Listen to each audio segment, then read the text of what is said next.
Okay, we should be nice, ready, and good to go. Hello Vessel, how are things going? You damn luck sack, I've seen that double gold bar drop, what do you think? Oh hey Desert, welcome, how are things going? Yeah, I know I'm a little bit late when it comes to Star Rail. I've mostly just been logging in to do the dailies, and I've done the stupid Operation Memoria event. I'm not really a big fan of this, but I wanted to stream mostly for the main quest as well as for the March 7 Imaginary. I cannot wait until I get this. I've seen very little about her, but whatever little I saw is that she's an amazing sub DPS, and she can basically work in a crap ton of team comps. The big hope, real big hope, is that she's also going to be fantastic when paired alongside to Fei Zhao. Because that's one character I kind of want to pull now, even though I promised myself my next 5-star should be a support. So I don't know. Sadly, we only got 3 more days for Yun Li, but this is an absolute skip. The Fire Guy is going to be another skip too. There are rumors that the 5-star Ting Yun might actually be Fire Nihility. And if 5-star Ting Yun is Fire Nihility and she's going to help the damage over time teams, either by replacing Ruan Mei or by bringing in a little bit of healing and support, my roles will be going to 5-star Ting Yun. Also, yeah, the Convalariatism was very, very strong. Honestly, I'm not done with Convalaria yet. There's a crap ton more updates, there's the entire weapon upgrade system also coming soon. And we're doing Convalaria tomorrow though, because I hear the current event has daily unlocks, so better to wait for a couple of days before starting it. Wasn't Ting Yun going to be a destruction unit? Apparently not. Again, new rumors.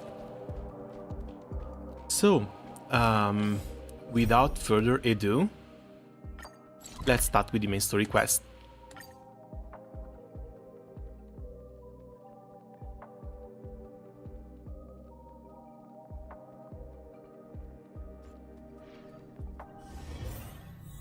Hold on, let me pick up my...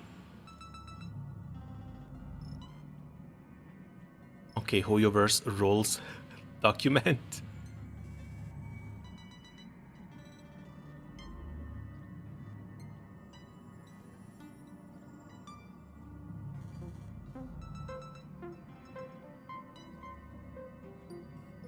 Because this one probably needs an update too. Up to display capture, there we go. Yes. So, I did get Jade. I was a little bit skeptical about her, but I still went on and pulled for Jade. She turned out to be quite the fun unit too. But here's the thing. Yun Li, absolute skip. Zhao Shu, absolute skip. Fei Zhao should have been a maybe. Should have really been a maybe. But then I've seen her ultimate, and I'm afraid Fei Zhao is going from a maybe to a get. When it comes to rolls, yes. I've got... How many do I've got?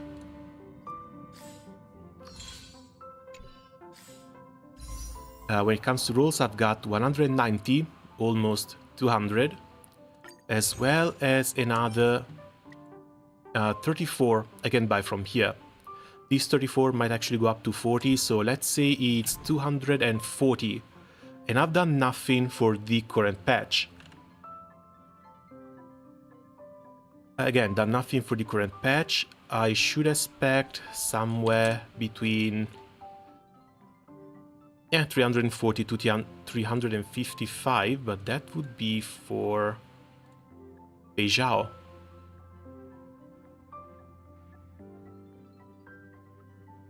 Yeah, this 250 expected rolls is a little bit low. But I guess this is also not counting the 40 rolls from the shop, so that's fine. I can have another 40-ish floating about. So let's say I want to go Fei Zhao. If I want to go Fei Zhao, I need to put in at least 160 rolls as expectations.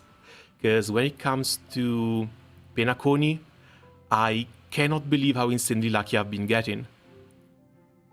5 characters, 4 of them I won the 50-50. The only one I didn't win a 50-50 for was Robin, but Robin came in 20 rolls after Clara. So technically, I still got her in 90 pools. Technically, that's yet another 50-51. It just came with a free Clara too. This is absolutely insane, it's completely stupid, and I cannot expect this to happen again. Hello Vincent, welcome, how are things going? If I need to consider Fei Zhao, I need to consider 160 rolls. And the exact same thing is going to be for Lingsha. Again, my account has been suffering heavily from the lack of proper supports and proper healers. Fingers crossed Lingsha is also going to be pretty nice. But if I want to go for both, I am not going to be safe for Tingyun. As these guys are going to come one after the other, back to back. Hell, I even had Mose listed as a 5-star. Mose has been demoted as a 4-star and is going to come here, I think with Fei Zhao. The one actual guy that could have been a 5-star, the one actual guy I could have easily skipped, has been turned into a 4-star, and this hurts. Come to think of it, didn't get very lucky. I won every single 50-50 if we don't counter Civil Wolf and Dan Hang. Oh well, congrats. Again, we are only spreading luck around here. But that's the thing. Maybe there's going to be a 2.7. There are rumors that there may be a 2.7. But we have Sunday and we have Screwloom that have both basically been confirmed as 5-stars.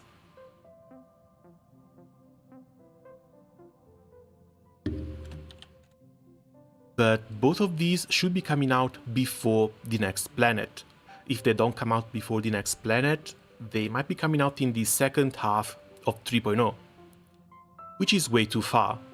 So there's a little chance there's going to be a 2.7. If there's a 2.7 and there's 2 male characters, that's going to be another fully skippable patch.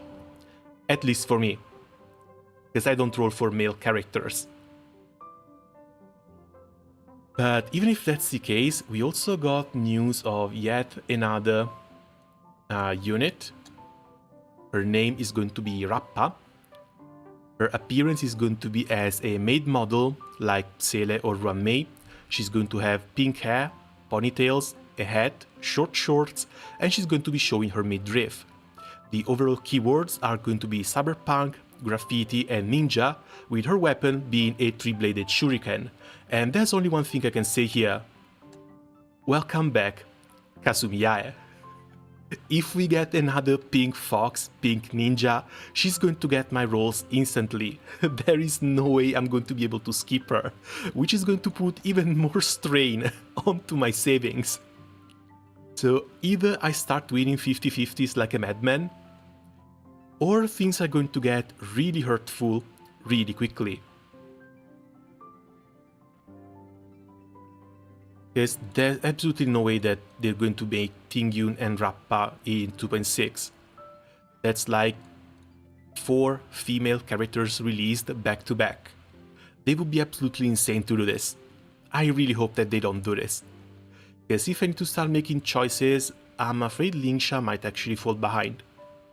Either Lingsha or Rappa might actually fall behind. Still, let's forget about all of this and just get back to the main story quest. Again, hopefully there's going to be a 2.7 with Sunday and Screwloom released. Or they're going to release Sunday in 2.6. But there are not enough rumors to even start believing this. And Screwloom is still very up high in the air. Also, the Annihilation Gang. I still hold a little bit of hope that we're going to see the Annihilation Gang eventually. As for when that's going to be, no clue. They're doing all they can to avoid releasing the Annihilation Gang. Hopefully they're going to come as a surprise with the 3.0 live stream. But then again, this should be a planet based on Roman and Greek mythology. So we might see a bit of a style change when it comes to the character releases in Star Rail. And I definitely do not want to start this with absolutely 0 rolls. I'm afraid I'm only going to be able to pick 2 characters from now until 3.0, because once 3.0 begins, there's going to be a lot more rolls to spend here.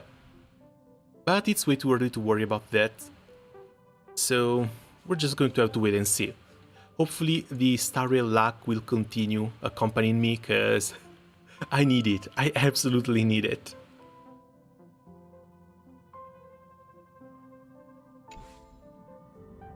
Okay, so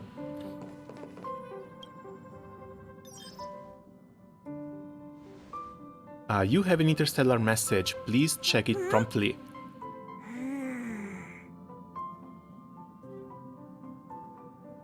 Surely we win every coin flip. Hey Hyde, welcome. The hope is always there. The chances that happens are not actually that high. Again, it's 50-50, but the hope is always there. Oh, also, I wonder if they might do the same thing they've been doing with Genshin. Because coming Natlan, Genshin's 50-50 is also going to change. It's going to become more like a 55-45. Because if you lose the 50-50, there's a 10% chance that you actually don't lose it. The gacha animation changes to let you know that you won the 10% after losing the 50-50, and you still get the guaranteed banner character. They're doing it in Genshin, there's very good chances that they're going to do it in Star Rail as well. Pamu? どうかしたの? いや、今先週ラフからメッセージが届いたんじゃが、内容を見る限り列車の次の予定と Probably just a matter of time. I think we're going to have to wait either for the anniversary or just for the 3.0 release.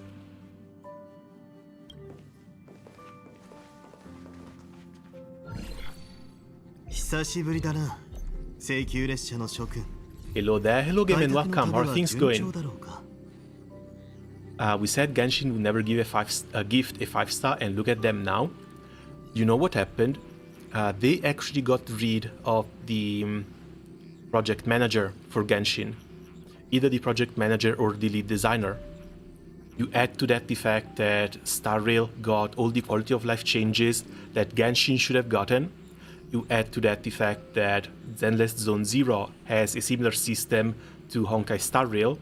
And you add to that the competition with Wuthering Waves, which also has a better system than Genshin, and it's more comparable to Star Rail and Zenless Zone Zero. Hell, the weapon banner for the standard weapons is an absolute godsend when it comes to Wuthering Waves. So Genshin was starting to fall behind, and it was starting to fall behind a lot. They had to do something. Also, the 5-star selector is only for the standard characters. It's still good, mind you, it's still very good that you can get a standard character for free every year, and they're planning to make it better every single year. But yeah, it's basically just the standard characters. I think you might want to get like Jean, probably the highest valued one. But for me, it's likely going to be Dihya. I've gotten my Dihya to C2 recently, and I think I want her up to C4 as soon as possible. I've been wanting to get Dihya too. Oh yeah, especially since now she works nicely with Emil. I've been running Dihya, Emil, Nahida and Bennett for a little bit for a burn team, and it's been quite fun. I haven't tried them in Abyss yet, but we'll check that out later, because I do want to do a couple of streams preparing for Natlan as well. 実はもうすぐ先週ラフで晴天演舞という典礼が開かれるんだ。諸君はラフの災いを鎮める手助けをしてくれた。 I've been wanting to get Dihya too. I've never gotten a copy since release. Yeah, sadly, she's basically barely playable. I tried my best to make her work, but it's just close to impossible. The damage for her is just not there. So maybe she can be alright as a support for other units. But if you need a support that gives push immunity, interruption immunity to other units, there's always Zhongli over there. And Zhongli brings a lot more compared to Dihya. Now with the off-field applications, she can sort of replace, what's her name? Zhanling as a support for Emily. So thankfully she now has one use. Just the one. But still, I'm glad she has it, so I can have an excuse to play with her. Hi post, I'm in grind suffering. Oh hey, what are you grinding? And how bad is it? 大忙しね。ファミリーの調和セレモニーが終わったばかりなのに、こんなに早く新しい招待を受けるなんて。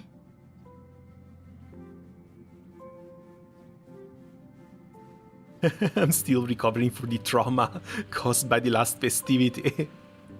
Yeah, but we walked out of the last festivity with a firefly in tow, so how much trauma can there even be? それに2回も連続で式典に出るって本業をおろそかにしてるって思われないかな。列車が本来やるべきなのって製図と航路データの修復とついでに真面目な科学調査をすることだよね。 When did March become so serious? Like, sure, it's nice that she recognizes her own duty, but still, kind of weird to see this come out of her mouth. なら、お前が残って列車のメンテナンスをするか。130 Agni to get the full unlock of the disappointing girl, the Rise of the Beast one. Aren't you just farming Shanxians? Yeah, imagine farming 140 feathers to get the unlock. Oh, that hurts. Yeah, no, I think I've just been one-punching Shanxians and it's been fast enough. 行きたくないとは言ってないじゃん。うちだって賑やかなとこに行くのは好きだもん。ただ、その賑やかなとこ Oh, で right, no, the red feather. It's not this rotation. Ah, damn it, I'm sorry. 敵対したりしないかなって思っただけ。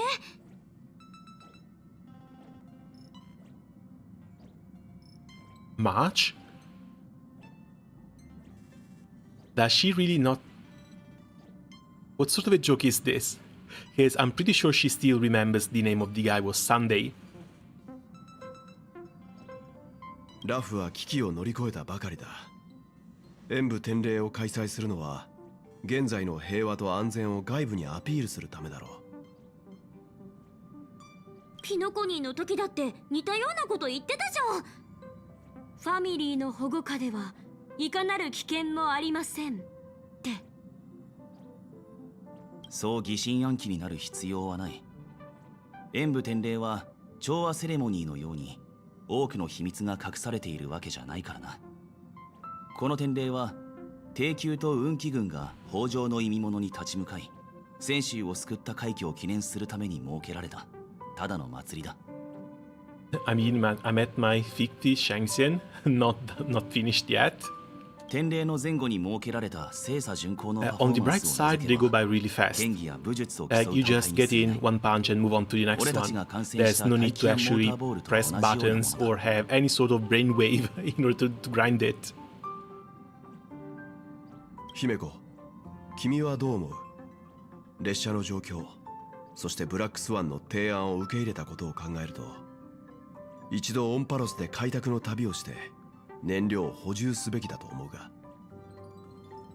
時間的には余裕があるけど、今回の開拓の旅は特殊だから、次の目的地に行く前に列車も補給や支援の準備を整える必要があるわ。So suddenly fuel is no longer that big an issue? ちょうどヘルタが天才クラブ会員番号81のルアンメイトの取引を取り持ってくれたから、出発する前に銀ヌンガガプ神域から古獣の亡骸を持ち帰ろうと思っていたの。それを考えると、少なくとも帰ってくるまで数週間はかかるわね。じゃあラフには行けないってことか。美月ちゃん、いい人間関係を築くためのあれこれは大人として支払わなくちゃいけない必要経費なの。ラフが私たちを招待してくれたなら、友人として請求列車もそれに応じないと。今考えてるスケジュールとしては、まずパムが全員をラフに送り届けて、あんたと美月ちゃん、炭鉱の3人は列車の代表として典礼に出席する。そして私とベルトはそのままルアンメイトの約束を果たしに行く。これでどう？ That's cute. They're making the adults do the actual work while sending the basically children to attend the ceremony. 二人ともそれでいいか？ Sounds great. Let's split into groups. みんな異論はないようだな。Is this March training arc? This is the first quest of the Luofu. March training arc is going to start after we get to the... Well, we get back to the planet. 跳躍する準備を始めるぞ。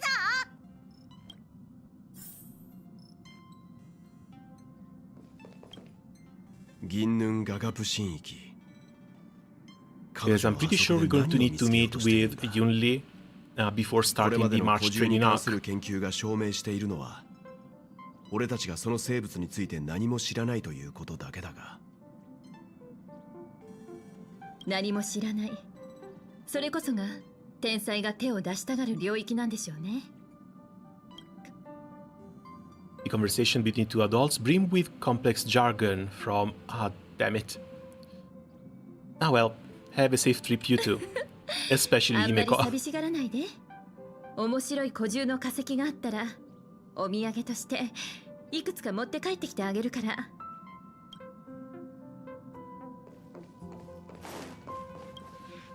姫子って本当に分かってるよね。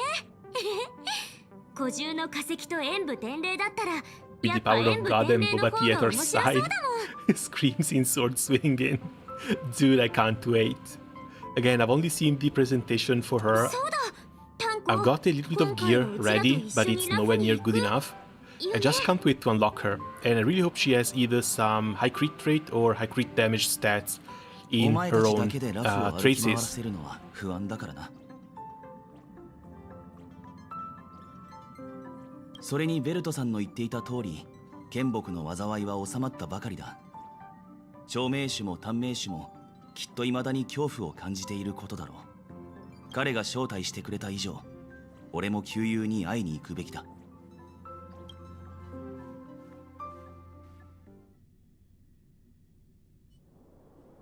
前来た場所にまた来ることになるなんて、なんか感慨深いな。So here's something for all of you, a poem from March 7th. 詩を読むほどじゃないです。ただ前回泉州に来た時は波乱万丈で怖かったなって思っただけ。Fear, I heard someone say Kyofu. Oh yeah, no, Danheng was not about to leave these two just running around on their own. Because March is a little menace, and this one is even worse. 今回は誰かに脅されてるわけでも騙されてるわけでもなければ、指名手配犯を追ってるわけでも、貨物用の埠頭から上陸したわけでもない。こんな順風満帆なことってめったにないよね。 We are so easily pleased. I actually feel sorry for us. Come on, don't jinx us. これは願掛け？フラグ立てるようなこと言ってるのはあんたの方じゃん。 Adult caretaker trope? Can't really call these two adults though.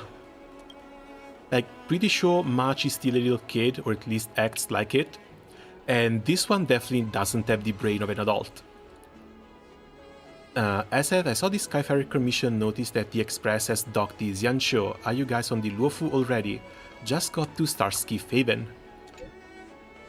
The General sent me to welcome you all at Starskiff Haven. See you in a bit. 聖査会ってこんなに賑やかだったっけ？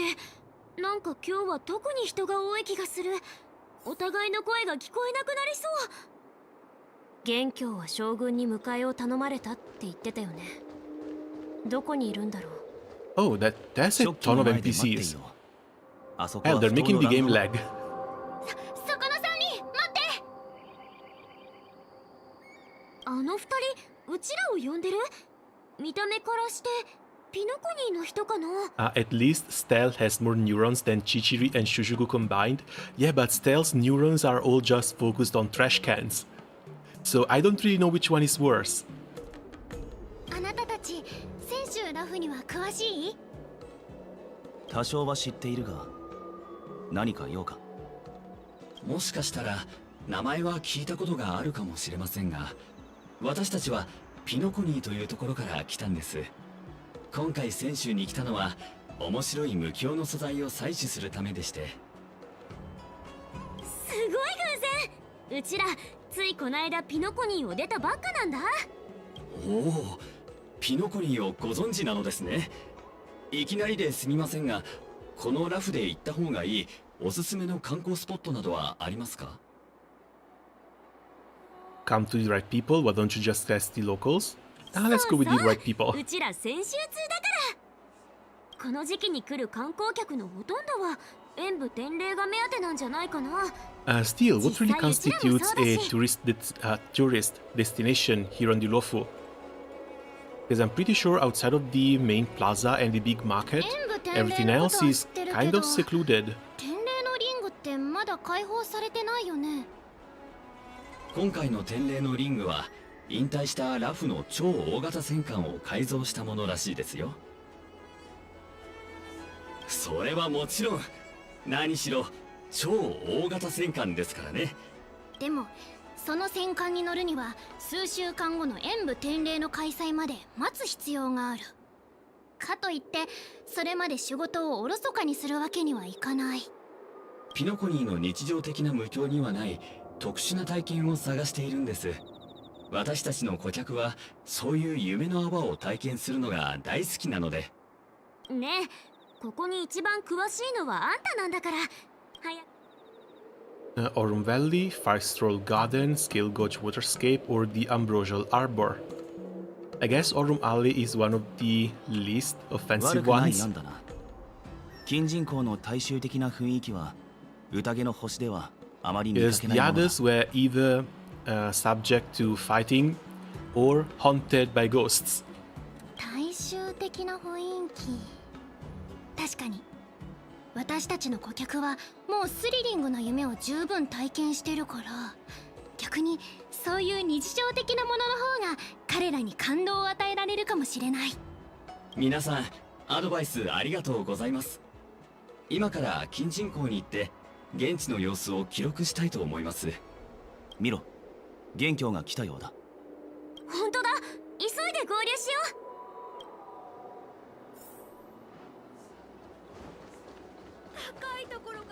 I still think this one was one of the biggest wasted opportunities of Star Rail. みんな久しぶり。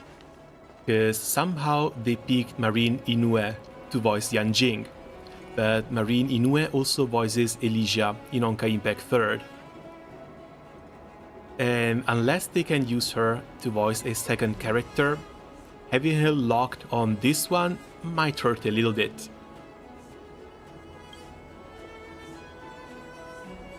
ここを離れてからそんなに経ってない気がするけど、元凶、あんたもしかして。僕がどうかした？美月さん。子供の成長は早いって言うけど、元凶、もしかして少し背伸びた？たった数ヶ月会わなかっただけだろう。Cautiously pinch Yan Jing's cheek.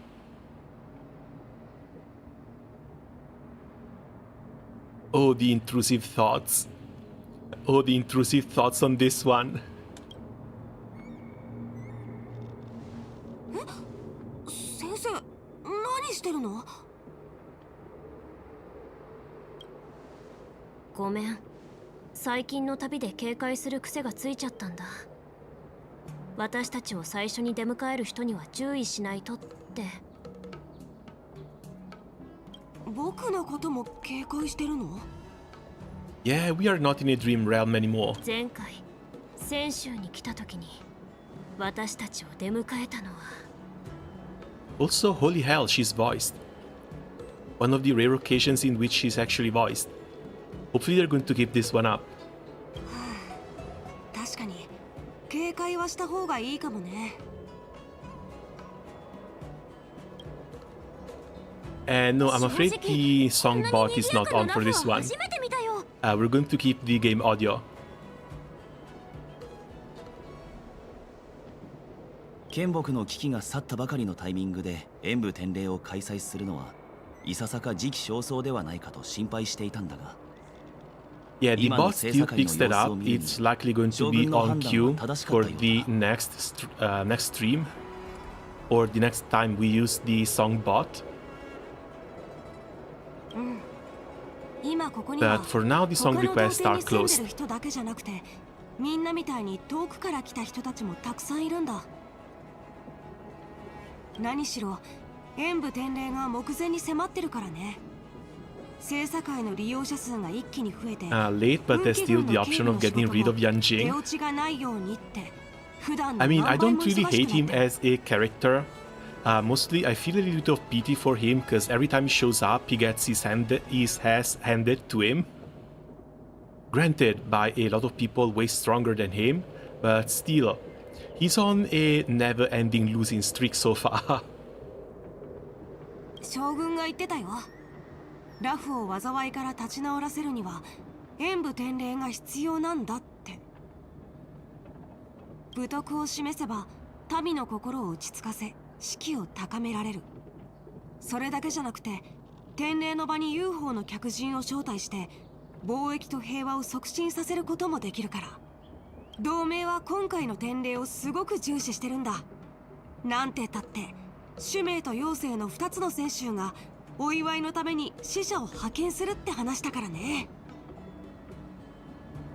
Xianzhou Zuming, Xianzhou Yaoqing. I guess these are the other two ships that we saw floating above us before.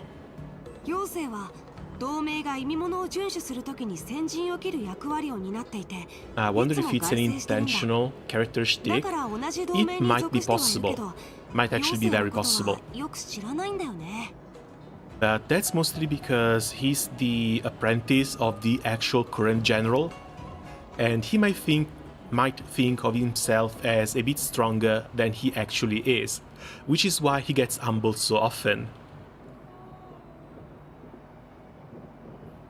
And I'm like 99% sure, once we see the new character, the new girl that's also obsessed with swords, she's going to humble him even further. ただ、 Oh, 天 sorry. 白氏の玉空様が言うには、妖精から送られてくる戦法はいつも大将ばかりですごく印象的なんだって。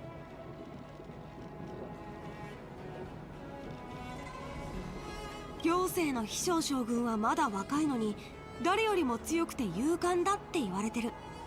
全身筋肉ムキムキで力こぶはスイカみたいに大きいとか、たった一撃で十数体の意味物を粉々にするとか。本当かどうかはわからないけど、運気軍内だと彼女の強さはアイオーンにも匹敵するくらいだって噂されてるよ。 Okay, that is good and all, but when is General Fei Zhao going to show up? 飛翔将軍の腕前見てみたいな。なるほどね。ところでこれからの予定は？あ、立ち話しすぎちゃったね。将軍から獅神宮に連れてくるようにって言われてるんだ。みんなとずっと会えてないから列車の近況を聞きたいんだって。謙虚って自分の興味あることについて話してるときは一気に子供っぽくなるよね。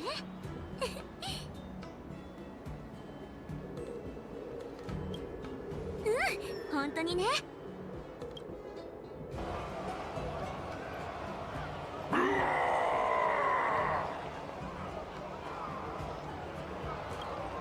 Whom? 各員集合しろ。人々を守るんだ。さっき手落ちがないようにって言ったばかりなのに、もう何か起きたみたい。みんなごめん、僕様子を見に行かないと。You're just as jinxed as March. 何言ってんの？俺たちも一緒に行こう。 Alright, hopefully March is going to be the first one who won't need to get stabbed in order to unlock the new upgrade.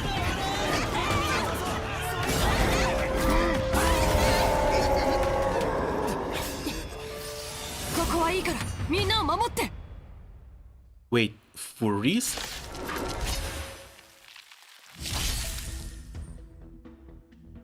How do you say March in JP post? Sanyobi? Oh no, I think the name in JP is Mitsuki. Enemies with this mark can enter the Moon Rage state. After enemies use attacks, apply 1 stack of Bloodlust to the enemy unit that can trigger the Moon Rage. When the Bloodlust reaches a certain amount of stacks, the units with the Moon Rage state enter the Moon Rage state. At the same time, a countdown appears over the action order. When the countdown begins, state is dispelled across all units. Okay, so it's just a turn counter, basically the same state that Firefly goes into. They get buffed up for a certain amount of turns. どうしてここに堀陣が？好きにできると思うな。 They have no idea what is about to hit them.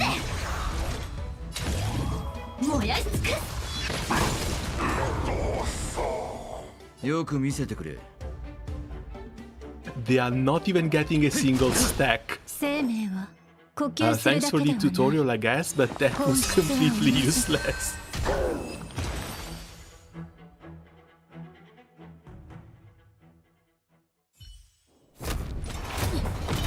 まずい。 Oh, and there she is.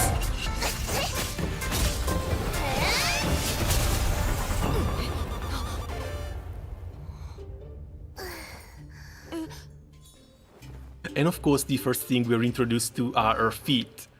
そのありがとう。まずい、もう時間がない。僕の剣。 And she's gone.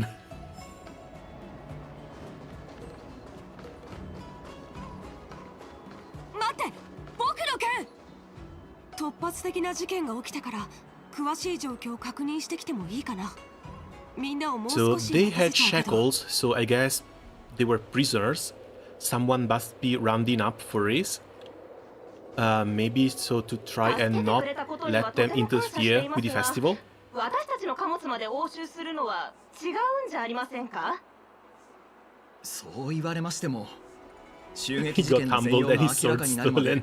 あなたたちの貨物を But I'm 押収 pretty して sure we will 検査しろ see との命令が the... 出ていますので、 Oh god, I forgot her 諸 name. 々の手続 We き will が see 終 the われ little ば girl あ again なたた soon. ちも貨物も解放しますから。この貨物はラフに届けるものではありませんし、カンパニーの特許技術が使われているんですよ。何の権利があって検査するんですか？ラフに入港する貨物は全て検査しなければならないと規則で決まっているんです。私たちは入港なんてしていません。ポリ人の襲撃にあったからラフの港に避難せざるを得なかっただけです。まだまだ続きそうだね。結論が出ない言い争いには関わらないようにした方がいい。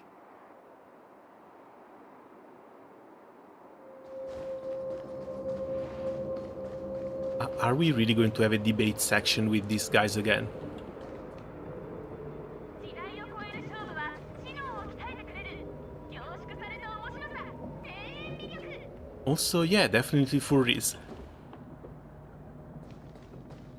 The shackles look weird though. So either there's a prison ship nearby, or they managed to escape from こ some の正体の隊長は region from around here. 状況を説明してほしい。私です。申し訳ありません。 Also, 見 cool, 張り new を怠りま NPC. した。すべて私の責任です。演武典礼を目前に控えた今、最優先すべきはラフの安全と安定の維持だ。それなのにどうして政査会に捕虜の囚人が？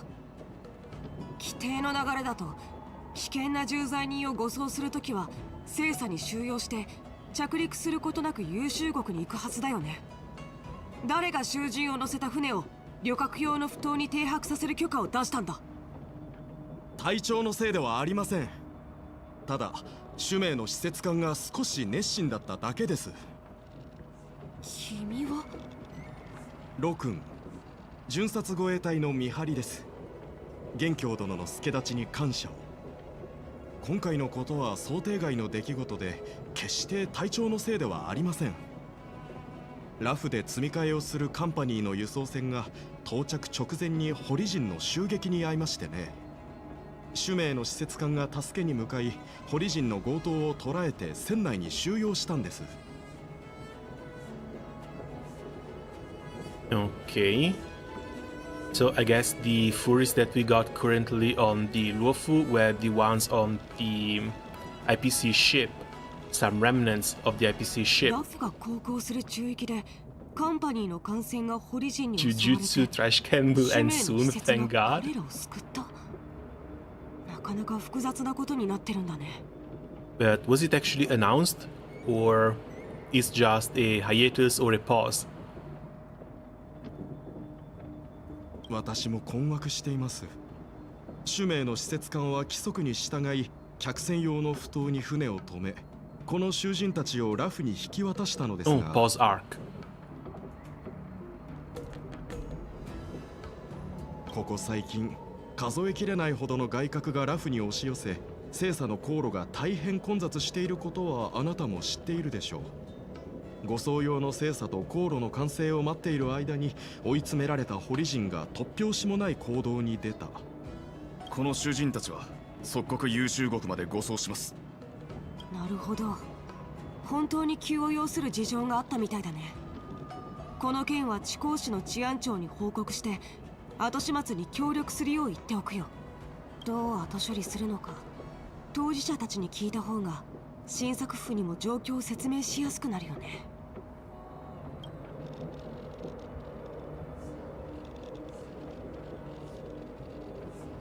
Time to check. The end was already announced after character popularity poll number 4.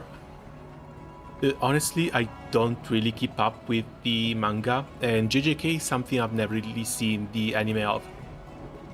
Not really too interested. To be honest, I don't even know how I find myself playing all these anime games, since I don't really watch anime in the first place. I do like the aesthetic, I do like the gameplay for most of them, but I guess I play them because they are games first and not because they look like anime. さっきやっつけたあいつらは一体何者なの？ What are those people? I mean those monsters you just dealt with. They're kobolds? Did you call them the Borizin? そう。あの狼の頭をした化け物たちは堀人って呼ばれてて、泉州と長年敵対してる北条の意味物なんだ。How come? Like the other abominations of abundance that we've seen, where either soldiers were taken over by the sprouts, or that huge ass deer. 堀人は A deer that uses plants that give life in order to not die. That feels a little bit more like Abundance theme compared to some werewolves. 宇宙の中外にも匹敵するほどだって言われてる。そして30年前、同盟は奴らと大きな戦いを繰り広げた。ここ数年、奴らの動きは昔より落ち着いてたのに、こんなことが起きるなんて。さっきの武官は堀人がラフの近くの中域でカンパニーの艦船を襲撃したと言っていたな。大胆すぎて少し不自然な気もするが。僕もおかしいと思う。もしかしたらカンパニーとの間に大きな確執があるのかもしれないね。さあ、おしゃべりはこのくらいにしよう。将軍にみんなを獅子宮まで連れて行くよう言われてるんだ。Accidentally played Granblue Fantasy in the first place because I lost a bet. Yeah, now I'm a slave. I don't even want to tell you why I picked Granblue Fantasy up. I'll just let you know it involves Korwa. もう少し話してたかったけど、どうしても気になることがあって。気になること？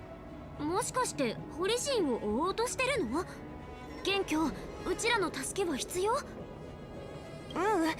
大丈夫。大したことじゃないから。さっきいた女の子が僕の剣を持って行っちゃったんだ。だから地高士に紛失届を出して取り戻せないか試してみようと思って。 But why is he referring to her as a young lady? I thought they knew each other. あの子もきっとわざとじゃないと思うよ。 Or maybe not because they're on two different ships. Guess the general knows about Yunli because Yunli is the trainee under Fei Zhao. Go file the report and I'll fetch the popcorn. It's going to be quite the show. お願いだからそれ以上言わないで。ちょっと油断してたんだよ。とりあえず今は獅子宮に行こう。安心しろ。あそこまで腕の立つ少女はそういない。きっとすぐ。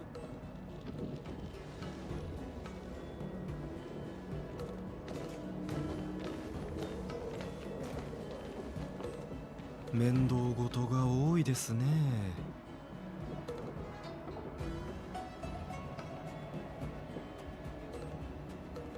100% confirmed this guy is not from this ship.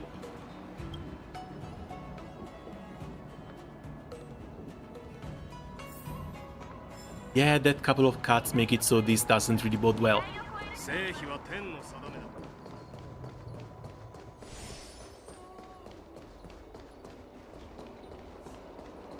Is Fei Zhao the new fox lady? She is, but we haven't met her yet. She should be coming out soon. And speaking of coming out, what the hell is this?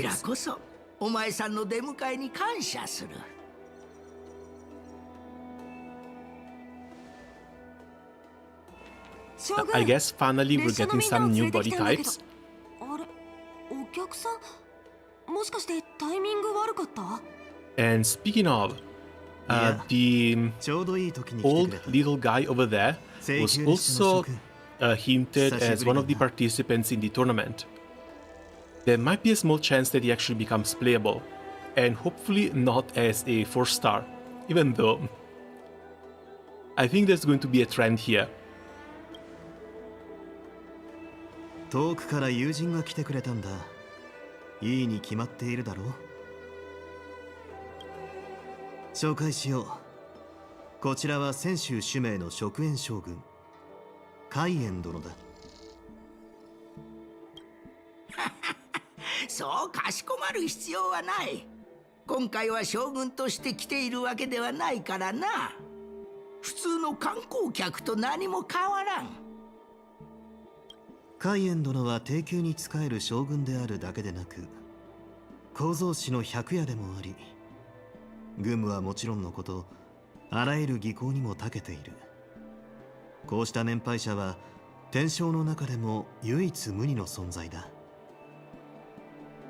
将軍だろうと百夜だろうと、ただの肩書きに過ぎない。わしは何度も辞職しているが、今は状況が変わったからな。元帥に再び召集され、職務に就くしかなかったのだ。A 5-star that says more than it's not Yanjing? No way. Honestly, at least it would be funny. Pretty sure like 70% of the entire player base is just going to skip him, as he doesn't really look good, while the other 30% might pull just for a possible kit. お目にかかれて光栄です、海塩将軍。お目にかかれて光栄です、海塩将軍。かしこまる必要はないと言っているだろうに。It would be funnier if he was meta. Oh, absolutely.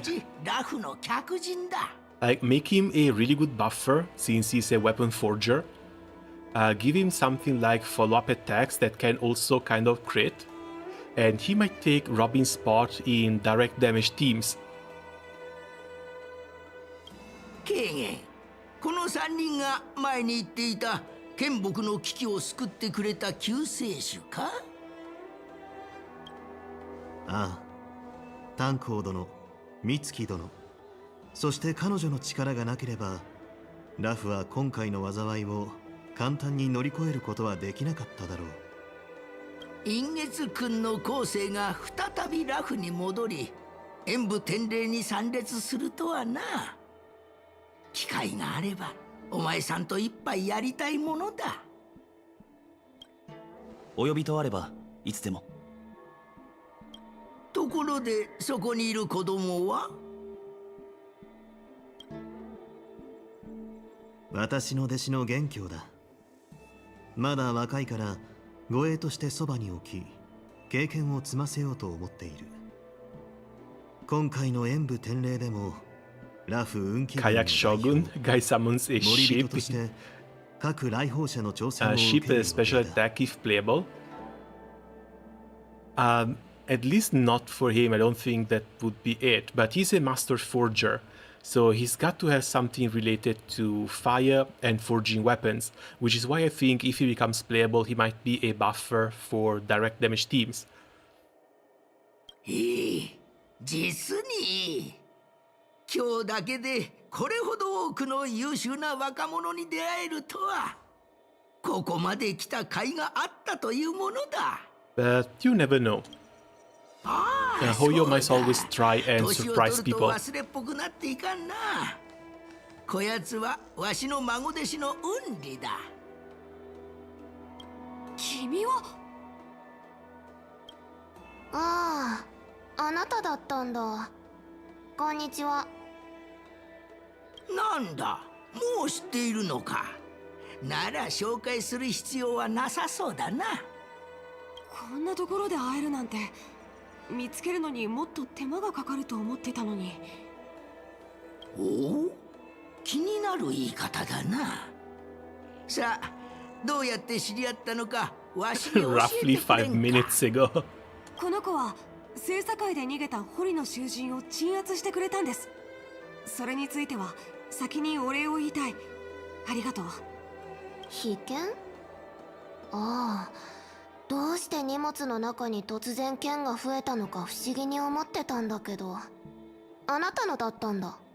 そうだよ。せっかく再会できたんだし、できれば。それは無理。Wait, what? 無理？この剣を返してほしいんだよね。それはいいけど、こんな風に簡単には渡せない。戦場で失った剣は戦場で取り戻すの Of が course 使命 she's の not ルールだから。she's not going to make things easy. この剣だって同じ。空を飛んで逃げた堀人を撃つはずだったのに、持ち主が心を乱したせいで And of course 翼 Yanjing is が折れた catching トビみ strays たいに once 標 more. 的を見失っちゃった。I was thinking more of smithing, like Vikala Summer Base and Iwia, when they just gigabuff someone but making them a weapon or something, while sitting on this side. That might also work. But again, we're just going to have to wait and see. Because she's his apprentice, she's also someone who works the forge and creates weapons. But she's a damage dealer. She's basically Clara 2.0.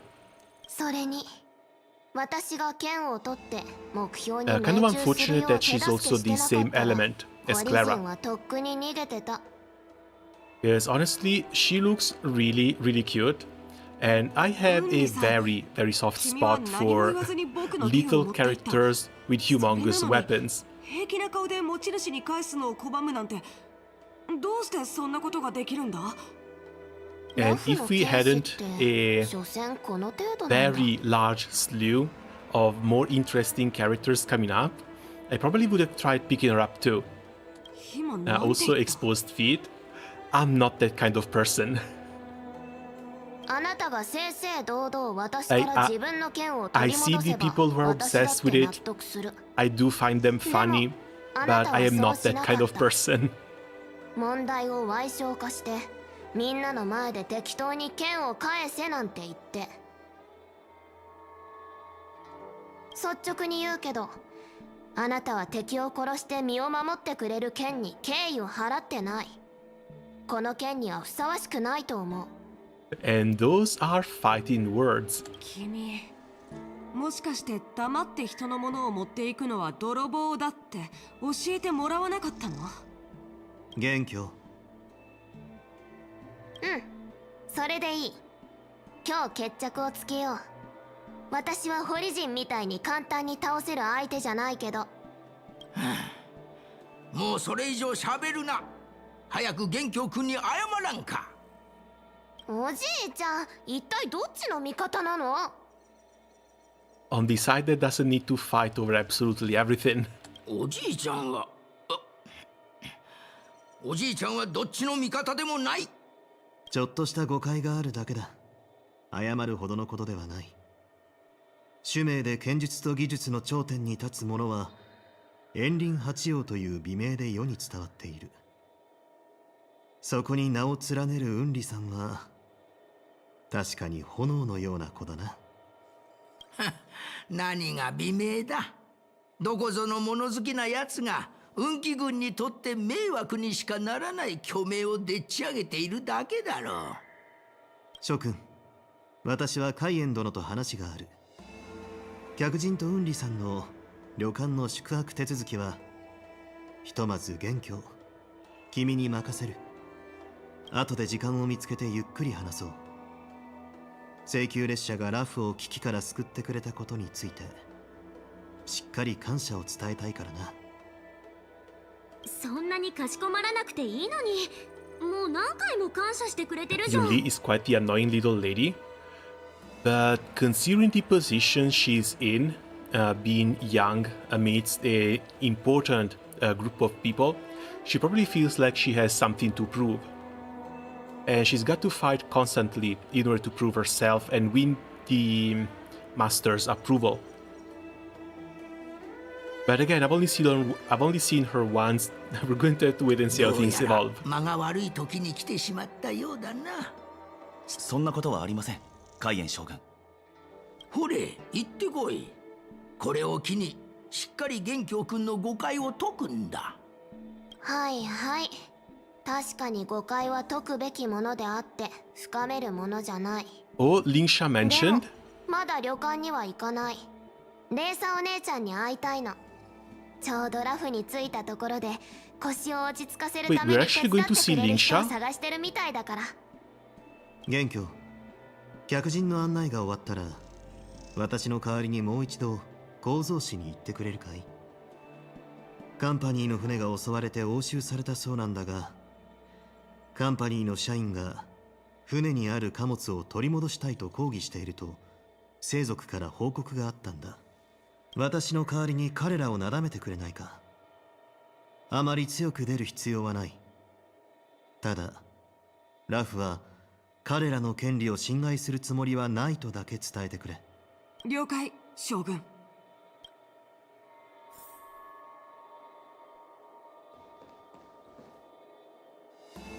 She's so tiny. And again, I think people were expecting Firefly to be about her height. Which is why it was a little bit weird when she came out as a pretty tall girl too.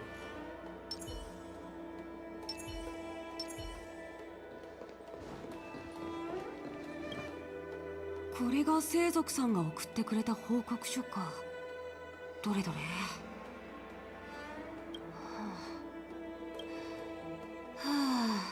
将軍、カンパニーを説得しろなんて本当に難題を出してくれたな。Is this some kind of test from the general? いや、試練まではいかないかな。運気軍は戦術を学んだり武芸を極めたりするだけじゃなく、外交紛争を解決したりすることもあるから。ただ言葉を使った交流はどうしても戦場での武器を使った交流より難しくて、特にカンパニーの人たちはいつもあの手この手を使ってくるから本当に大変なんだ。悩むのは一旦置いておいて、とりあえずみんなを旅館に案内するね。Let's go. Whatever progresses the story forward. 演武典礼に海燕将軍が参加してくれるのはラフとしても光栄なことだ。しかしただの演武典礼に主命と妖精の将軍2人が同時に来たことを考えると、単に典礼を見ることだけが目的ではないのだろう。海燕将軍、今回の来訪は元帥からの命令があったからでは？軽減、考えすぎだ。言っただろう。今回は雲里に世間を見せに来ただけで、わしはラフの状況に口出しするつもりはない。He said lion. Because, come on, no one is going to really believe this. あの妖精の将軍が何をしようとしているのかについても、わしは何も知らんのだ。覚えているか？お前さんが就任したばかりの頃、低級の天将の戦場はラフの外だけにあるわけではないと言ったことを。戦場に出て敵を撃ち、内部のいざこざを解決する。将軍という名に課せられた重さは、その事業をはるかに上回るものだ。あれから随分経ったが、お前さんはよくやっている。だが先州人にとって長く生きすぎるというのは一種の呪いだ。 So, are you still talking about the Cloud Quintet? Or are you maybe talking about yourself? そしていつの日かこちらに追いつき飲み込もうとしてくるのだ。 Yes, sure, the Cloud Quintet screwed up a little bit. But for Huayan, we actually don't know much about his backstory. ラフで起こったことについて元帥は全て知っている。そして妖精の天撃将軍は、あやつはお前さんに用があってきたのだろうな。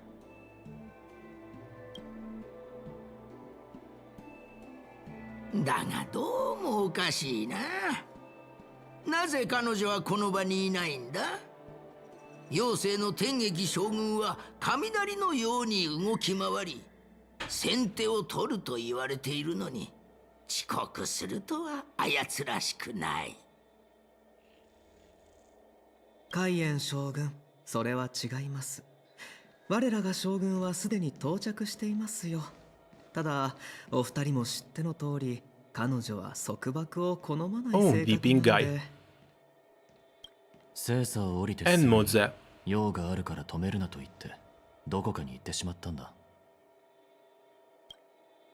君たちが先週妖精の使者か。 Now you tell me, between these two, which one actually looks like a 5-star and which one actually looks like a 4-star? 天撃将軍の幕僚昇級とモゼと申します。お二人にお会いできて光栄です。面白い。客人が直接主人を訪ねるのではなく、人を使わしてくるとは。一体何を考えとるんだ？あやつが言っていた用途はここに来る以上に大切なことなのか？言ってみろ。 Well, probably werewolves. Post, do you have any special Rest of the Beast Agni host? I'm going to have to check. I know I didn't touch the raids.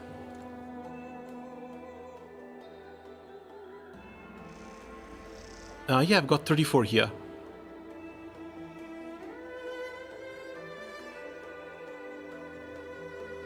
機関か。わしが通訳してやろう。軽減。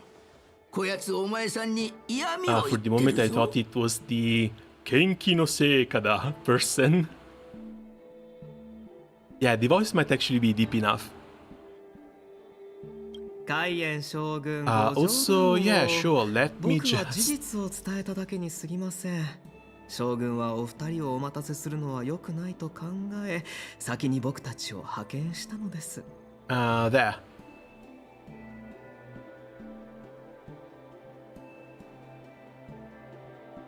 十分景色を楽しんだら将軍もこちらに来てお二人に謝罪することでしょう。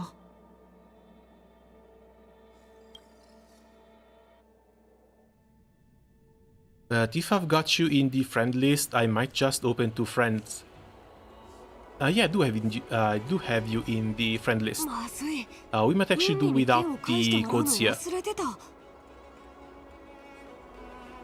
I don't think you'll ever get your sword back. He's going to have to fight for this thing.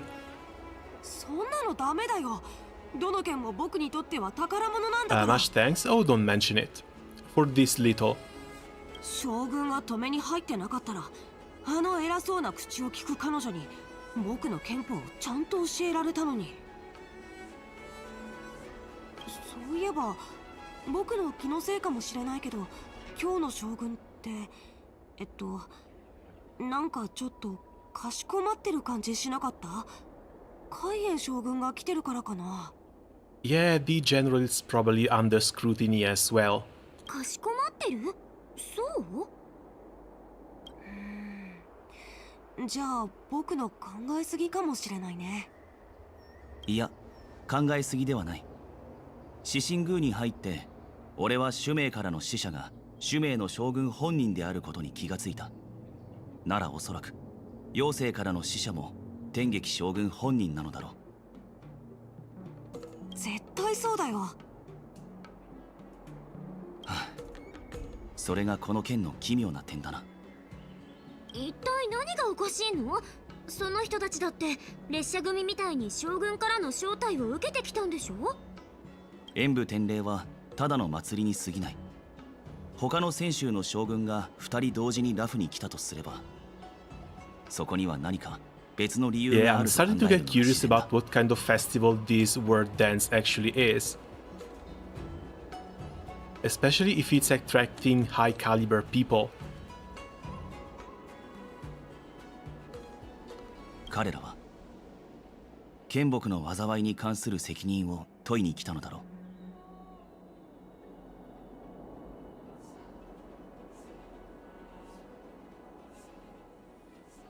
Okay, I'm just opening two friends though. Do check the hosted raids. 責任を問う？薬王秘伝の悪者と反物質レギオンがラフに侵入して大暴れしたんだから、ラフは被害者じゃん。なんで被害者が責任を問われなきゃいけないの？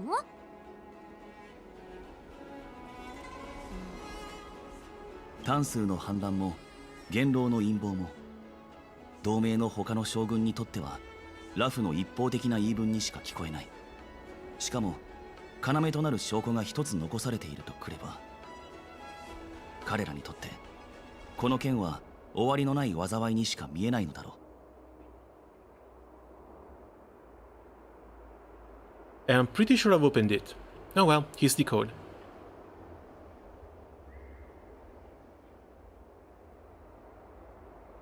剣木。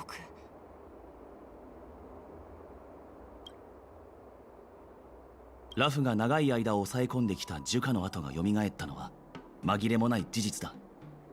しかしその原因が反物質レギオンの陰謀なのか、ラフ内部の反乱なのか、将軍は本当に巻き込まれただけなのか。そういった疑念の火は一度燃え上がるとなかなか消えないんだ。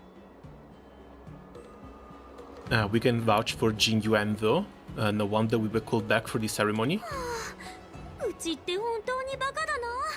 つい気ままで楽しい旅ができると思っちゃった。きっと請求列車はどこに行っても不運につきまとわれるんだ。 And I guess this is just going to be the life on the trailblaze. Not a single moment of 将 rest. 軍たちは純粋に典礼を見るために来てくれたんだって思って嬉しかったのに。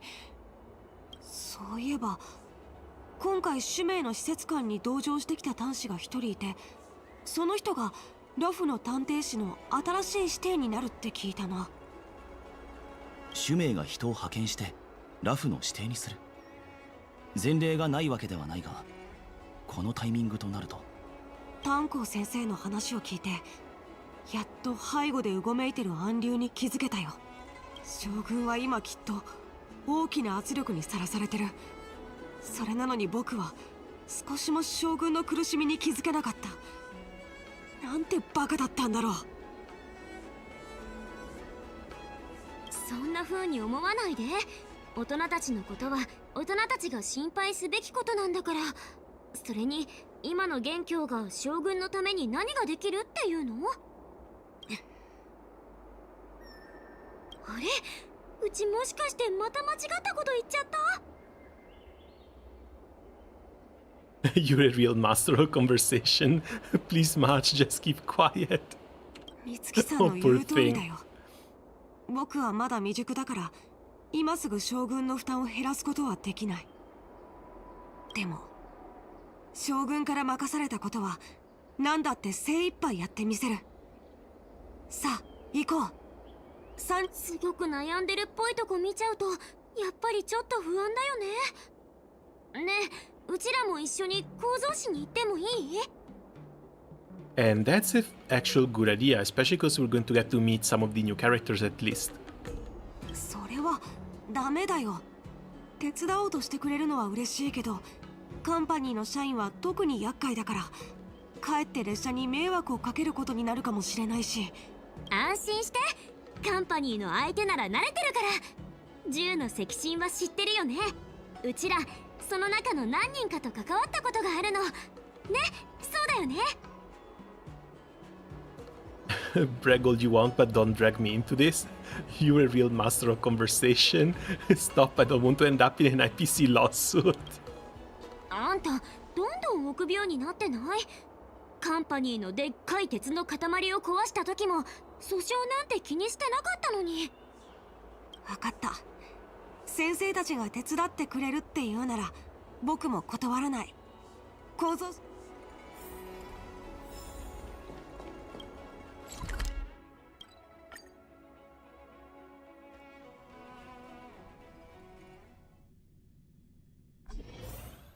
まったく先衆人には理屈が通じないのか。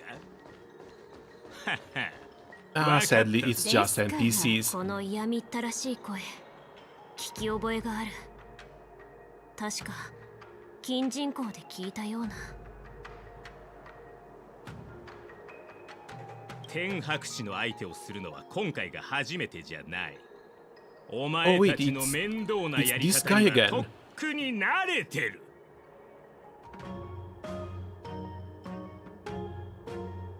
Yeah, this guy we've already clocked once. When he tried to take over one of the merchant districts of this area. さすがにやりすぎじゃないか。The dog. Yeah, we made him bark. 何度も言ってるだろう。コンテナを開けて安全の確認が取れれば解放するって。お前は耳が悪いのか、それとも頭が悪いのか？ちゃんと聞こえているし、頭もはっきりしている。単刀直入に言おう。コンテナは絶対に開けない。What exactly are you hiding in that cargo that don't want to be found out? これ以上私の荷物を返さないというのなら、お前たちの将軍に訴状を送りつけるぞ。Scott, what are you doing here?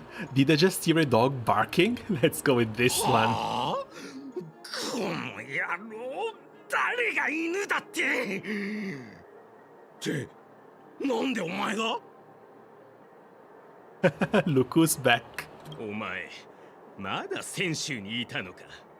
不幸ってのは本当に重なるものだな。これは請求列車のお客様ではありませんか。どうして元凶と一緒に構造紙へ？ Heard you're in trouble. I'm here to help Yanjing sort out the trouble caused by the カン IPC. パニーのトラブル？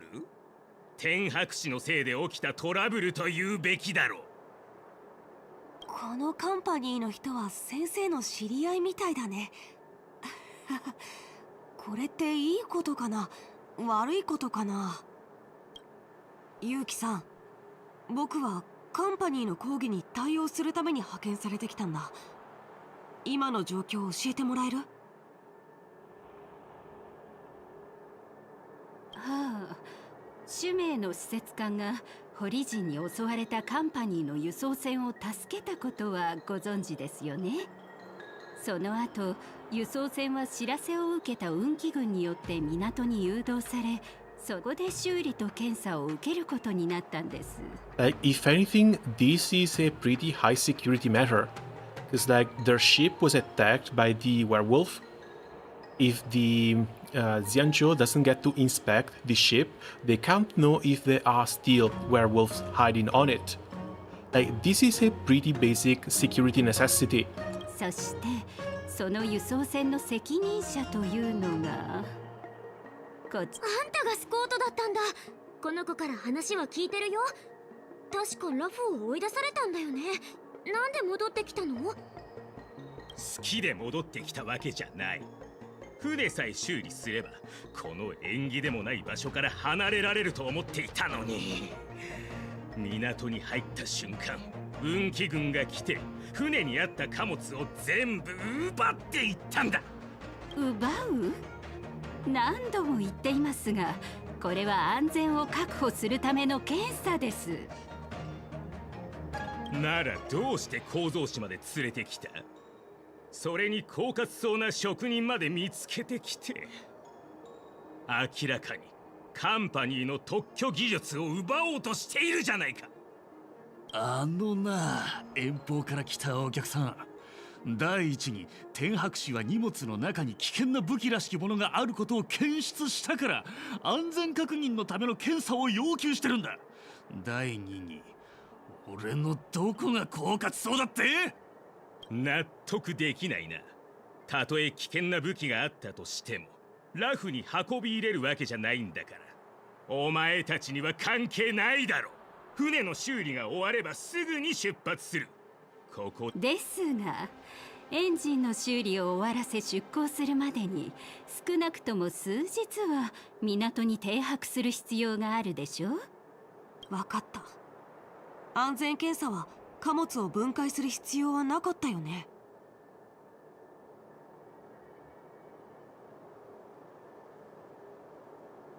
Another one going up. 必要ない。もともとスキャン検査だけだしな。ただそのスキャンの結果、貨物の中には機械構造のものだけじゃなく生物組織に近い特徴を持つものもあることが分かったんだ。And of course, that's another great reason for having him detained. 生物組織？このコンテナの中に生き物が入ってるってこと？具体的な結論は探偵士の確認を待つ必要がある。いずれにしても条例に従うなら俺たちは貨物の一つを開けて検査しなくちゃいけない。でもこの人は特許の機密保持を理由に何度も検査を拒否してるんだ。同盟には生物製品に対する厳格な取り決めがあります。さらなる検査を拒むというのならいいだろう。この貨物に手を出そうというのなら徹底的にやり合おうじゃないか。私たちが運んでいるのが生物だろうが機械だろうがお前たちには関係ない。天白氏の処理手続きに対してクレームを入れてやる。はあ、スコートさんはすごく頑固みたいだね。説得するのは難しそう。はあ。Yeah, we've made him bark before. I'm pretty sure we're going to do that again. I know a thing or two about convincing Scott. 前に先生が金人口の紹介を助けてくれたって話は聞いてる。その時のカンパニーの代表者がスコートさんだったのよね。For an NPC's voice acting is pretty good, playable one day maybe. Who's Scott? 申し訳ないけど、今回も先生にお願いしてもいいかな。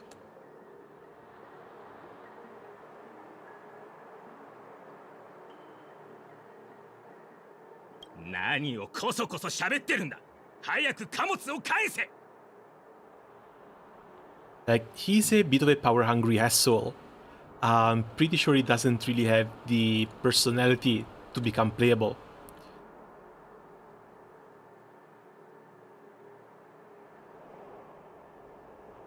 Maybe as a joke unit? I don't know. I can't really see it. Like, it really doesn't fit.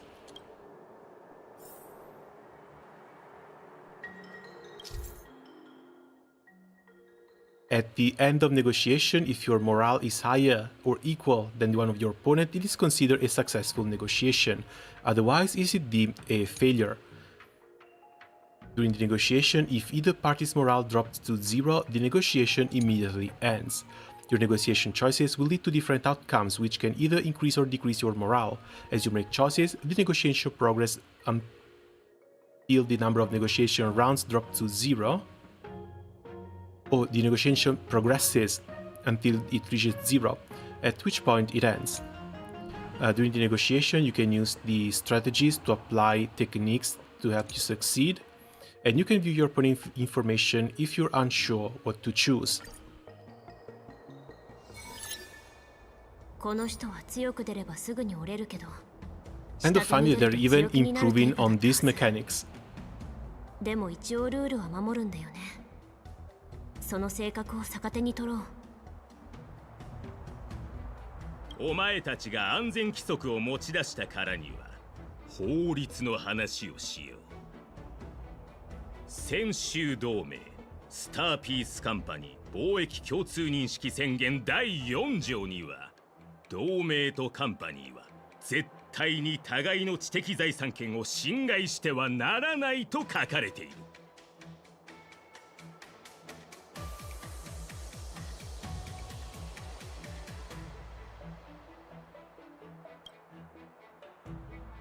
Make proposals from the legal perspective. Start by making him feel uncomfortable. Use his identity to intimidate him.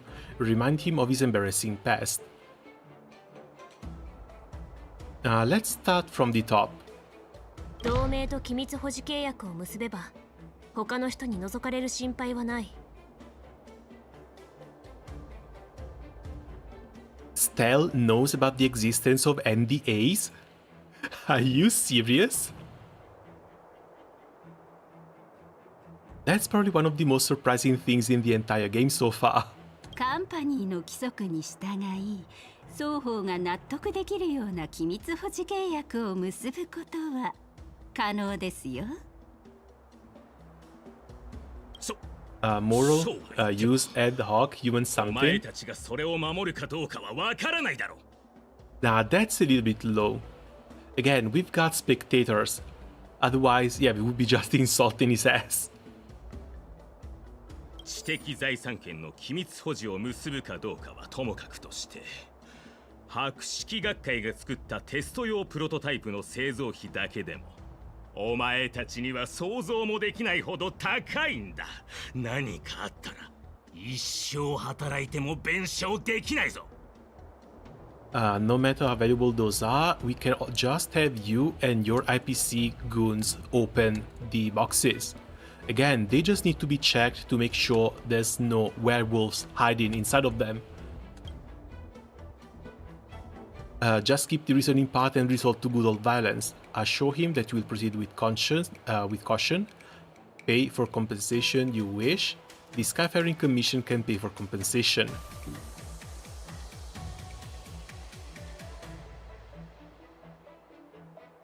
Why is there no option to just have them themselves open the boxes? スコート、具体的な金額は出せる？検査後に何か問題があったら、列車じゃなくて天白氏が弁償するから。天白氏はもちろん弁償します。事前に具体的な破損報告書を提出してもらう必要はありますが。But no, we got 3 rounds remaining and this guy's basically already gone. 天白氏の財力を疑っているわけじゃない。が、これは金の問題ではないんだ。それと、この輸送艦に積まれた貨物は博識学会のものだ。検査するなら、少なくとも依頼主である博識学会の人間を一人呼ぶべきじゃないか。Show him your extensive connections. Oh, that's going to humiliate him so bad. Time to escalate the issue. Try to resolve this according to the regulations. Try to resolve this according to the IPC. Oh no, we're going with the extensive connections. 私は博識学会の霊視教授と仲がいいの。彼からはいろんなことを教わった。一日したれば終身父たりって言うでしょ。つまりあの人は私の父親みたいな存在ってこと。そう考えたら私がいるってことは博識 Can you 学会 even の人 replay 間 this がいる minigame? ってことに I'm なるん pretty じゃ sure な that い？ if you fail, you start from scratch. As for replaying, you can't really replay your main story. There are a few archives that hold these voice lines, but you can't really play through it again. ふざけるな。たとえお前と彼が血縁関係にあろうと婚姻関係にあろうと、お前が学会を代表することにはならないだろう。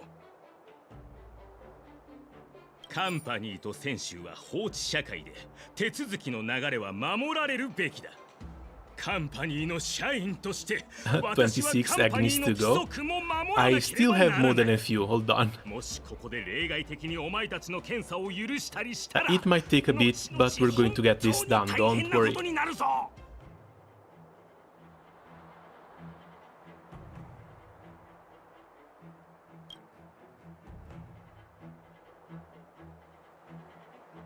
Swallow your pride and beg him? Absolutely not. Xianzhou people are just following their own あん rules. たたちにはあんたたちのルールがあって、先週には先週のルールがある。今は先週にいるんだから、先週のルールを守るべきじゃないの？自分が選手の縄張りにいることはもちろん知っている。だがルールを破ったら私だって戻ってから罰を受けることになるんだ。And that's a win. お前たちなかなか口が立つじゃないか。安全検査をしたいならできないこともない。ただ数日時間をくれ。何しろ重要なことだからな。カンパニーの本部と話し合う必要がある。スコートさんは先延ばし法を使うつもりだね。船の修理が終わるまで先延ばしにすれば検査することができないまま君たちを解放することになる。法を犯さない限りカンパニーの人だろうと当然自由に出入りできますよ。分かっているじゃないか。ん？お前は誰だ？Lingsha?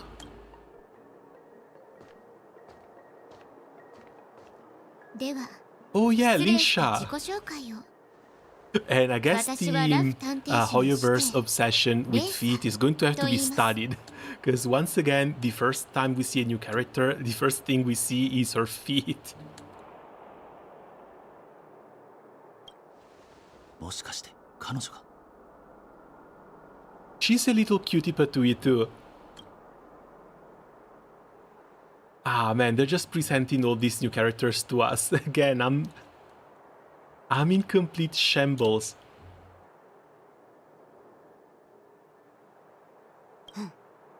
彼女が使命から派遣された新しい指定だよ。Sometimes I wonder what happened to the Exodia Firefly. What do you mean Exodia Firefly? No Twitter anymore. Because Firefly as a character is still traveling the cosmos looking for a solution to the curse that she's got. I'm not buying it, it's Sparkle. Very close. But at the same time, she doesn't exude the same crazy aura. 実は構造紙から未知の生物のサンプルが入った貨物がここに留まっているため、探偵士の人間に検査してほしいとの書類が届きまして、ちょうど暇していた私が自ら出向くことにしたというわけです。スコートさん、そんなに検査してほしくないというのなら検査はしなくて構いません。 And also, yeah, she must not be human, because these don't look like gloves. 構いませんってどういうこと？ Someone paid 50 USD to draw the Firefly thigh extra thick. Oh right, I remember that part. I have no idea what happened though. Again, that kind of disappeared from Twitter as well. still, that must be one very happy artist. Getting some mimi commissions like that. 急に話が通じるようになったじゃないか。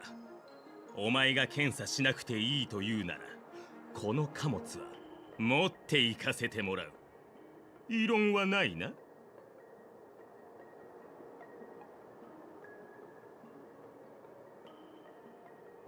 異論？どうして異論があると思うのですか？ただのサンプルでしょ。輸送船に積んである貨物は全部そのままで構いません。さっきも言った通り、検査はしませんから。ちょっと待って。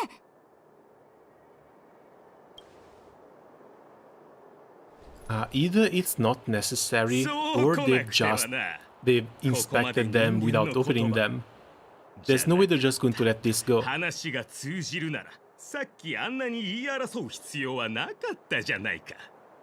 エンジンの修理が終わったらすぐにでも出港させてもらおう。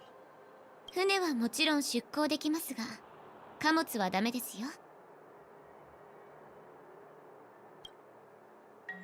泉州とカンパニーが締結した輸出入契約では、すべての生物製品は外界に危害を及ぼさないと確認できたもの、もしくは活性を失ったものしか出港できないことになっています。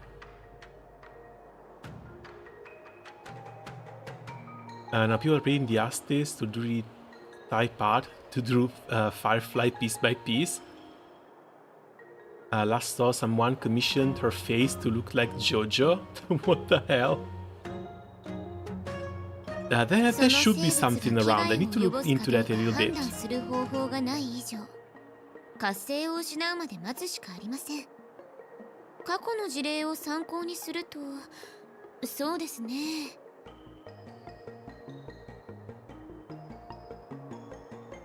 And yeah, these guys are definitely carrying live stuff in there.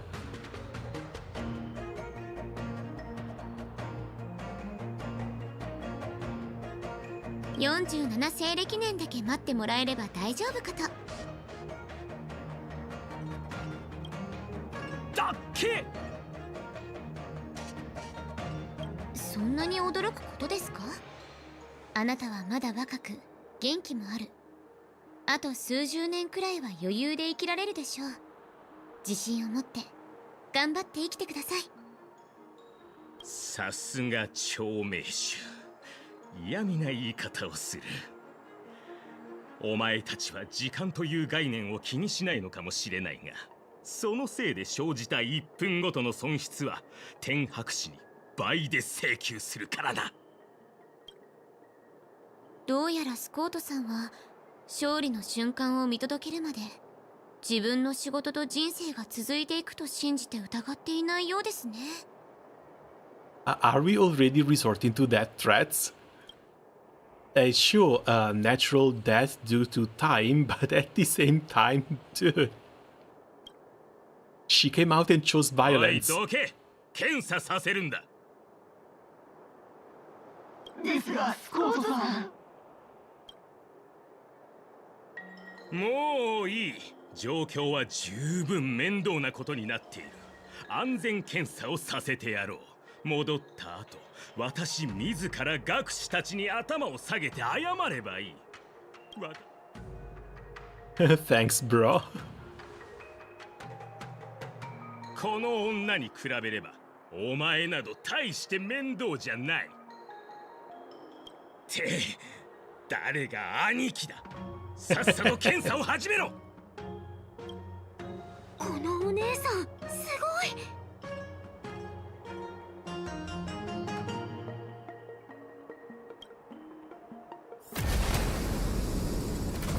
これが貨物ですか？いいか、検査で何かあったら本当に賠償金を請求するからな。止めてください。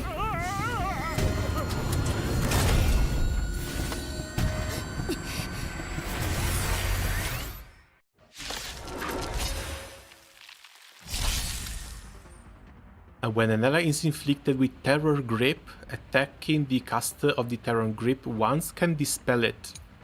When Terror Grip ends, if the caster is not attacked, then the affected ally will fall into a terrified state and will be unable to perform actions. We're going to need even more clears. And he's got the moon mechanic as well. 戦闘準備完了。起爆。またそれ。よく見せてくれ。正体。コラボスタート。蛍は全てが燃え尽きるまで。No, the healing shouldn't be necessary. But I do need to plant the fire weakness on him. 生命は美酒と同じだ。さあ、存分に味わえ。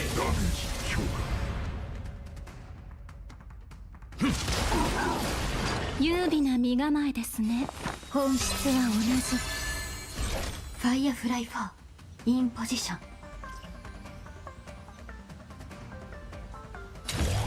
燃やし尽くす。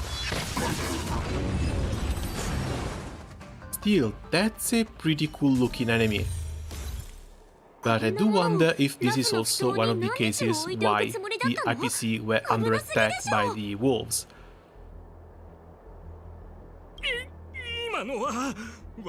Also, Dune Raid is up and it's kind of almost dead. 貨物の防衛プログラムを起動させたに決まっている。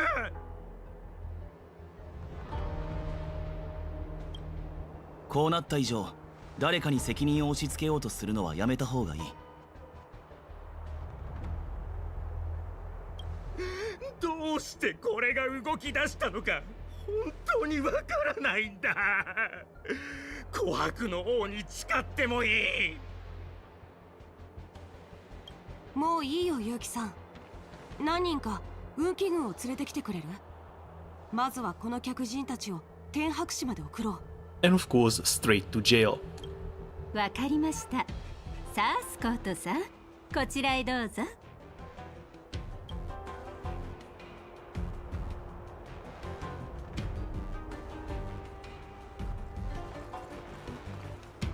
皆さん、軽く調べてみたところ、職人が心配していた通り、中には生物組織が隠されていました。Well, yeah, of course it has to have a pilot. Well, doesn't really have to have a pilot. But that's the big suspicion here. 私にもわかりません。これの核の部分は隠語で執権と呼ばれているもの。わかりやすく言えば、この機械は何らかの生物の神経を制御通数として駆動してるんだ。No, so it's one of those things like the rat brains in a jar that can control micro machines. 少しサンプルを採取して端子たちに分析させれば、この生物組織の出所も判明するでしょう。博識学会はなぜこれほどまでに倫理に反した技術を使うんだ。新たな武器を作るためか。いずれにしろ、これがホリジンがこの艦船を襲撃した理由かもしれないね。Biomechanical weaponry.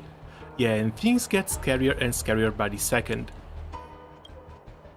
通りで貨物を開けての検査を嫌がるわけだ。Because first it was just werewolves. Now it's mecha werewolves. They're like 2 steps extra scary.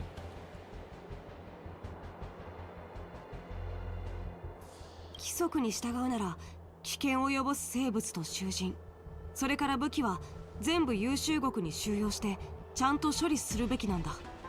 何しろあそこはラフで一番安全な場所だからね。職人さんも運気軍に同行して半岸に状況を説明してくれるかな。After a while, everyone disperses and goes their own way. カンパニーの人は手強いだろうって予想はしてたけど、あそこまでとは思わなかった。こちらこそ命を助けてもらったお礼を言わせてください。あなたが剣術に秀でていたおかげでこの大きいのを倒せたんですから。 I mean, look, the design is a little bit typical Xianzhou, so we might be going back a bit when it comes to character designs. Like, she's got the classic top, she's got her neck covered, she's got her shoulders out, and whatever these things are on her arms. But at the same time, she's basically Nuwa from Honkai Impact 3rd, and that's really freaking cute. 将軍の従者は優れた腕前の武人だとは聞いていましたが、まさか元凶様がこれほど。Young, cute, miniature. うん、確かにそうですね。そちらの3人は請求列車からの客人でしょうか。ということは、あなたたちがラフを危機から救ったのですね。本当に素晴らしい。それほどでも。まだ時間があるので、せっかくですから探偵士に行ってお茶でも飲みませんか。じゃあ僕は遠慮なくお呼ばれしようかな。あなたたち3人も一緒に来てくださいね。 And how could we ever refuse? Also fish limbs? Yeah, that looks a little bit weird, but I guess it's because she's a long life species. She's got the elf ears as well.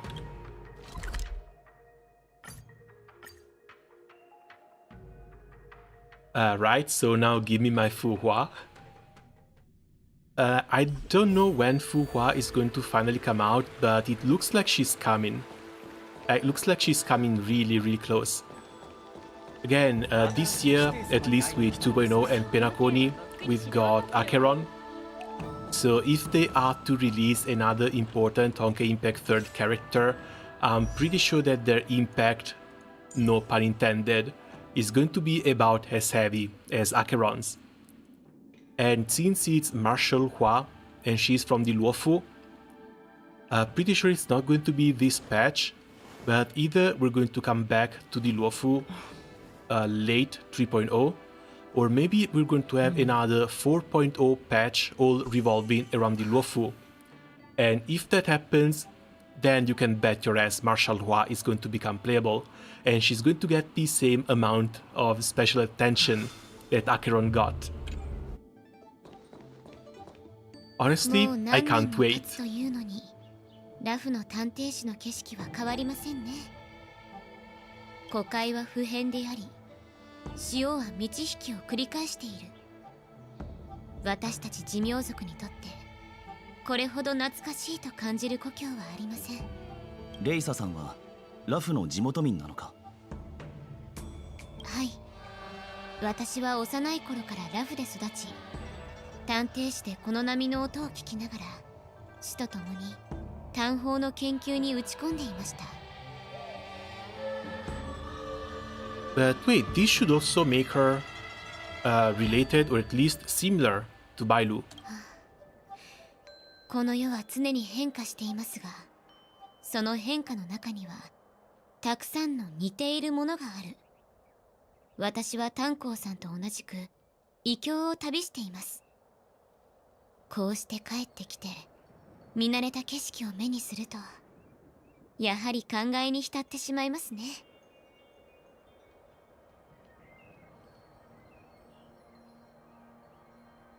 剣木がなければここの景色はもっと綺麗だったんだろうな。そうですか。剣木があそこにそびえ立っているのはなかなか壮観だと思いますが。壮観だとしてもあれは樹花の跡だからね。泉州と忌み物は数千年も戦ってきた。剣木が再生したのを見て、きっとみんな心の中では不安に思ってるはずだ。一度種がまかれた以上、どんなに阻止しようと、いずれ芽吹きの時はやってきます。Getting this close to gold ringing Mummy Dragon? Dude, honestly, she's probably good enough to warrant it. But the way I give gold rings is mostly just to favorite units. And when it comes to the 6 dragons, I'm afraid my soul is actually shackled to Fadil. 逆王秘伝が再び現れたのと同じように I do like Galleon as well, but at least for me, Galleon comes as a close second to 泉 Fedil. 州の祖先が調整を求めた時から巻かれていたのですから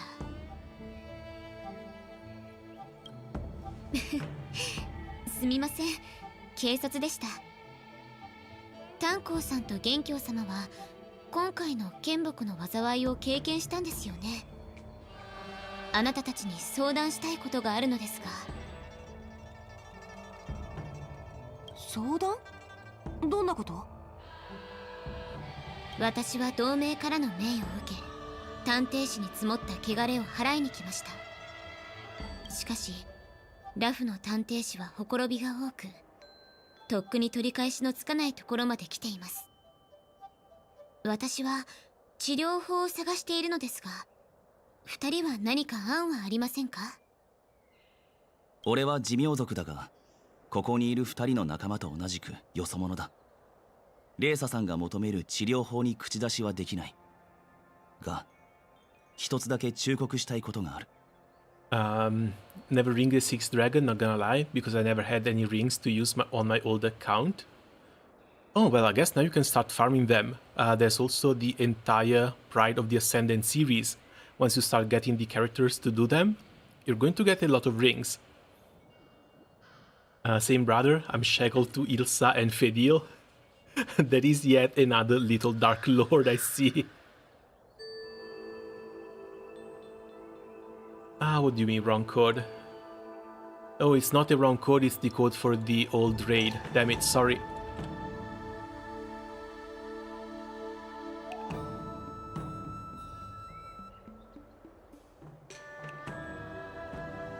There you go. ラフの寿命族と探偵士は長らく密接な関係を築いてきた。探偵士の現状を変えるにはレーサさん自身双方から距離を取り、しっかり客観視する必要があるだろう。政務のことはよくわからないけど、薬王秘伝はずっと探偵士の中で活動してきたらしいし、レーサさんがその影響を排除したいと思うなら、将軍と対策を練ってみるのもありかもしれないよ。わかりました。二人とも答えてくれてありがとうございます。Also, I must say, once in a while, getting a character that's kind of forthcoming and doesn't look like she wants to manipulate you into doing something you might not want to feels a little bit refreshing. The entirety of Penacony, we were just with these sword of Damocles over our head, trying to figure out who was trying to do us good and who was trying to just play us for fools. 断ち切れなかったようですね。例えば運気軍は薬王秘伝の残党を排除することはできましたが、探偵士の人々の心を鎮めることはできませんでした。泉州の祖先はこうなると知っていたから、剣木の元寇を見守る責務を与えた。ですが結局は寿命族も凡人に過ぎなかったんです。今から30年前、ラフの探偵士の師弟だった私の恩師は早くにここの暗流に気づき、それに対して抜本的な改革を行おうとしました。しかし彼女は医術には精通していましたが、人の心には疎く、探偵士の深部に潜む病巣を切除する方法がわからなかった。そうこうしているうちに師匠は誰かにはめられ、泉州主命に追放されたのです。私もそれに巻き込まれ、ラフを離れるしかありませんでした。そして当時その件の仲裁を担い、追放令の許可を出したのが慶元将軍なのです。 So if you should be an exile, why are you back here?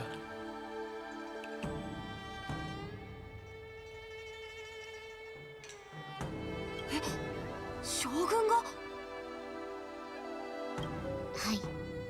探偵士の状況がここまで悪化したのは薬王の反逆者だけのせいではありません。かの新作将軍も今回の件に対して責任を負う必要があります。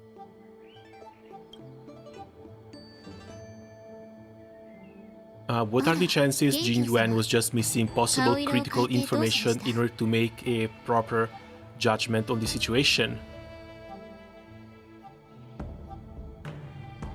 Because now poor Yan Jin can't really see his master being at fault. 安心してください。立場ある者は自由に振る舞えないという道理は分かってるので、将軍を恨んだりはしません。私たちのような年齢の大人にとって支援は贅沢なものですからね。レイサお姉ちゃん、おかえりなさい。ずっと待って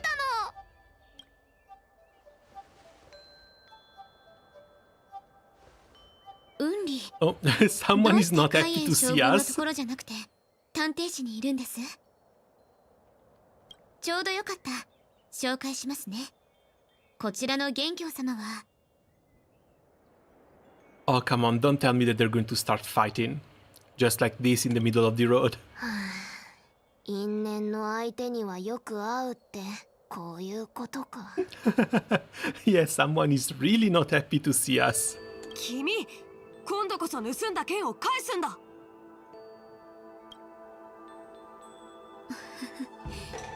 なるほど。紹介はしなくて良さそうですね。なんでここであなたに会うわけ？もしかしてずっと私の後をつけてたの？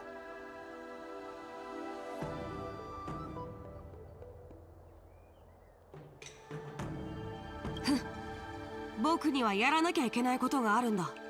ほっつき歩くのに忙しくて剣を返す暇もない君とは違ってね。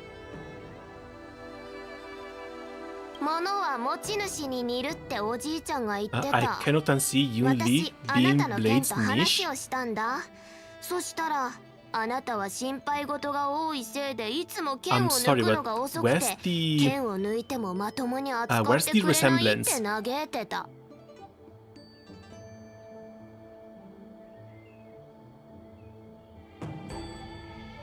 Is it just the mechanics, the taking damage and countering? Also, yeah, she's just sitting here casting shade once more. 今改めてあなたを見て剣は嘘をついてないって分かった。私が剣を奪ったのはあなたが剣を大切にしてなかったから。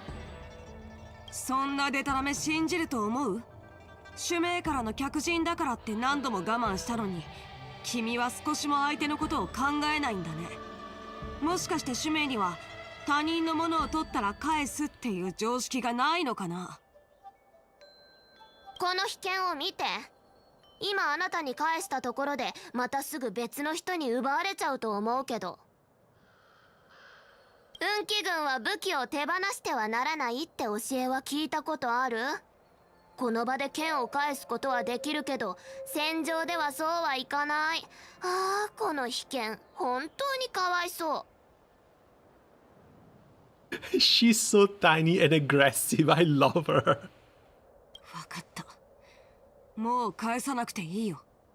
僕がなくした剣は自分の力で取り戻す。Maybe I should call the general. Oh, to be young and at the whim of impulse. So is this the word dance? どの将軍を呼べばいいかな。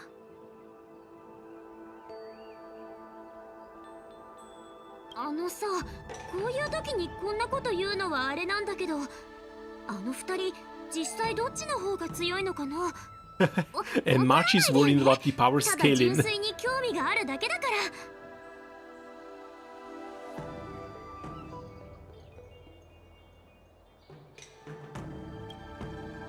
今日は私が探偵士に就任した日だというのに、争いで始まるなんて幸先が悪いですね。わかった。レイサお姉ちゃんが嫌がるならここで戦うのはやめる。嫌というわけではありませんよ。それに一度剣を抜いた以上腕比べをしないと二人もすっきりしないでしょ。And she's not even trying to stop them. 私が受けた報告によれば、今も探偵士の同点の周囲で意味物が出没しているそうです。これはおそらく私の前任者が探偵士に残した負債のようなものでしょう。それって意味物を切るってこと？ Another wrong つ code. まんなそう。 Battle doesn't exist. Maybe there's a space at the end. See if there's a space at the end.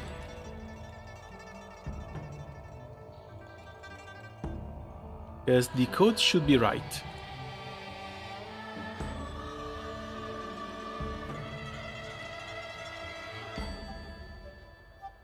意味物を始末するのは運気軍の責務だ。レーサさんが口を出す必要はないよ。僕が全部倒すから。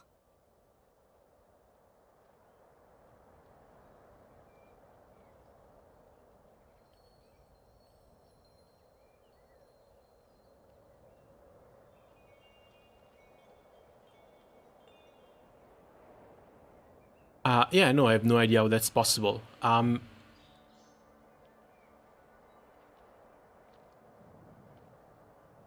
It's here. I'm currently in the raid, and that's the code right here. Oh, there, it worked.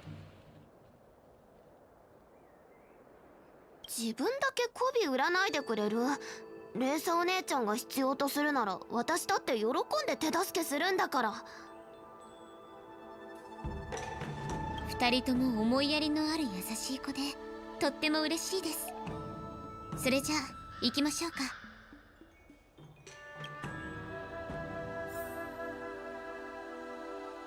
Yeah, I popped only 2 friends. You should be the only one getting in. 薬王秘伝が滅びた。 I don't think there's that many people 彼ら trying が to 飼育 farm 研究していた意味 Agony. 物がここに残され、そのまま居ついて繁殖したようです。あなたたちが腕比べをするなら、審判は私が引き受けましょう。今から15分の間により多くの意味物を切った方が勝ち。レーサお姉ちゃん、また堂々と人をただ働きさせる気だ。うんり、これは二人のためでもあるんですよ。あなたたちは勝負をつけたいようですが、剣は傷つける相手を選ばない。誰かが怪我をするのはよくありません。やっぱり指定様は考えが行き届いてるね。どうです？二人とも準備はいいですか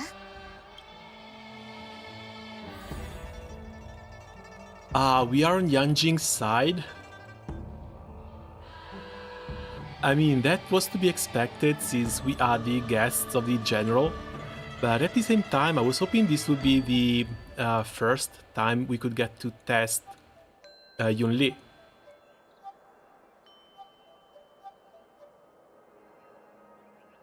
Okay, that's one.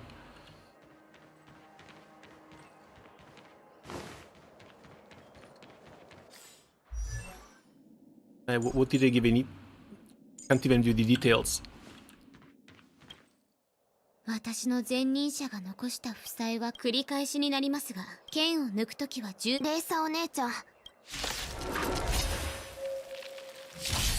ペースを合わせよう。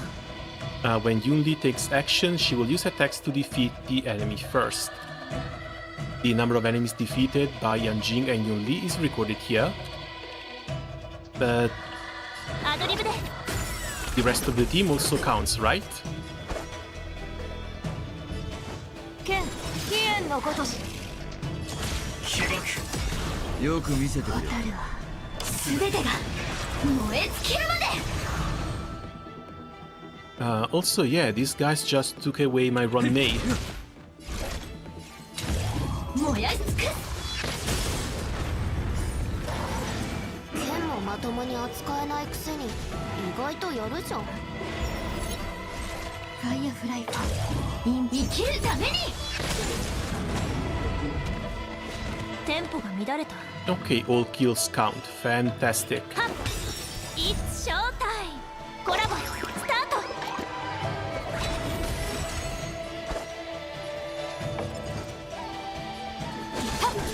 大地を割る。she cleaves. Well, that was one big SAOE. We might have to try and go faster. She kills 3 enemies at the same time.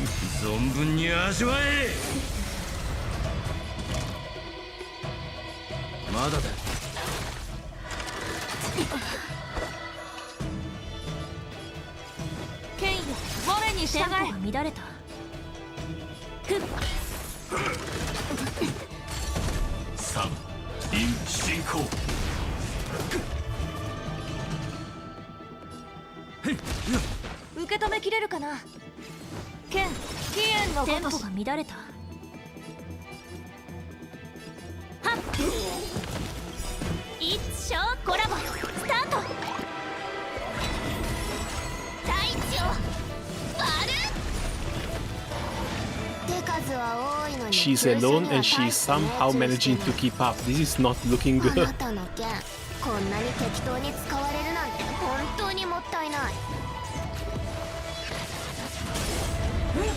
またそれ。この程度か。小手白番犬天内。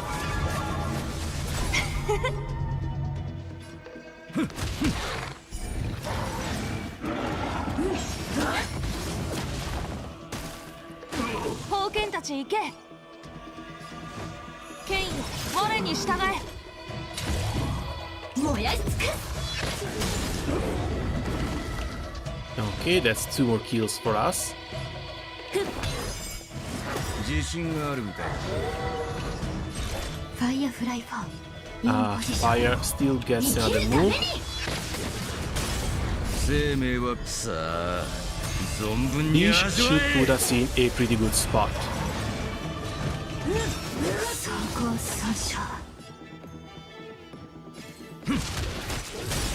弱すぎるよ。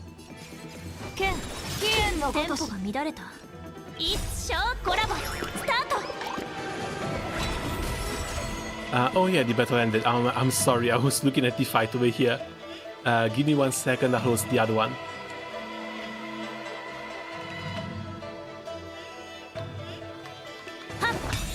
大地を割る。戦闘準備完了。 There you go. 進行。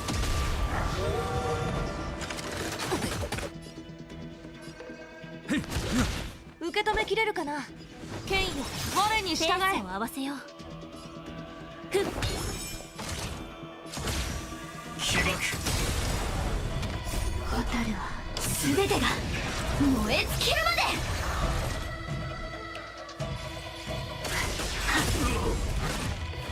弱すぎるよ。剣、飛燕のごとし。番剣天内。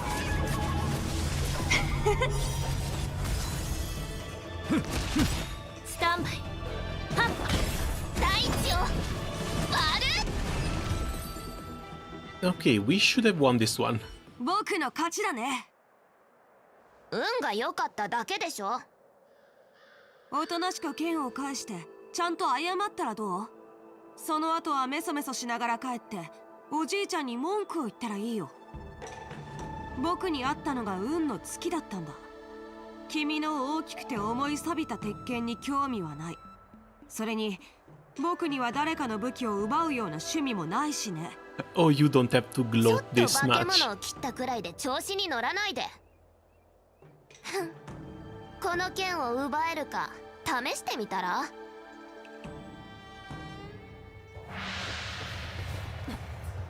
Wait, really? Really boss fight?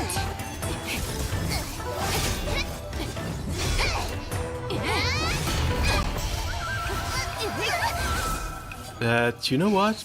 She's kind of right, because Yanjing is leaving his flying sword lying all around.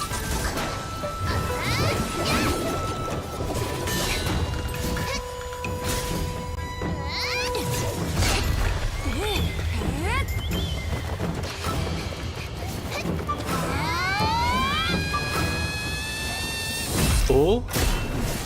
Oh? Hello? Miss? 二人ともいい戦いぶりね。 They were going all out. Those swords were planted in the ground and dealing damage to freaking rock. And she stopped everything with 2 fingers. 倒せると妄想している。戦術と技術、どちらも欠けているわ。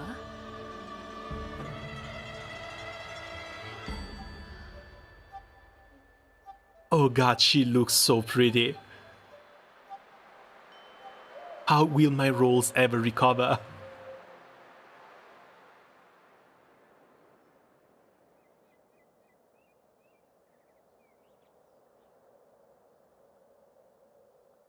Okay, that's the next trade. Still, like, she's going to be a damage dealer. She's going to be just a damage dealer. I'm at the point in the game in which I don't really need more damage dealers. Because I've got Acheron, I've got Firefly. Just in case I've got my Jade as well. What do I need more damage for? But at the same time, Hot Fox Lady. How can I say no to Hot Fox Lady? あなたは？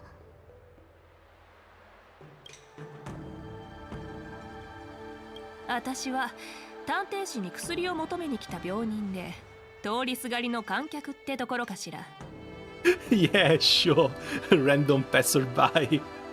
And this room is full of people who are going to believe that. ラフの演武典礼が始まれば、演武台の上でいいものが見られると思ってたんだけど、まさか病人の治療をする探偵士でこんな素晴らしい戦いが見れるだなんて思わなかった。ラフって不思議なことが起きるのね。でもちょっとだけ言いたいことがあるの。Erin, DVA こん of... なところで死闘するより、 So, Erin, 私は I don't really 二人が serious, 演武 but 典 DVA 礼 sounds の場を借り expensive. て演武台の上で正々堂々と相手を叩きのめすところが見たい。そうすればどんな恨みだってきれいさっぱり消えるでしょ。Hold on, let's see. Feijao VA.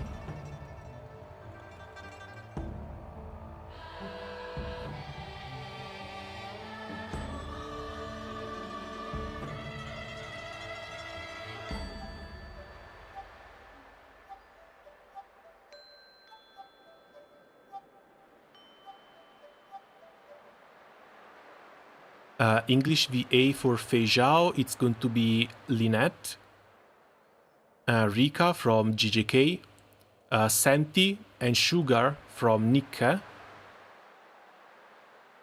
While the Japanese one, again, Santi from Nikke, Rose from Tales of Zestria, Xuanzang in Fate Grand Order, Kenis in Fate Grand Order, Maki Zenin in Jujutsu Kaisen, and Mauvika in Genshin Impact. Oh, she's going to be Genshin's Himeko VA.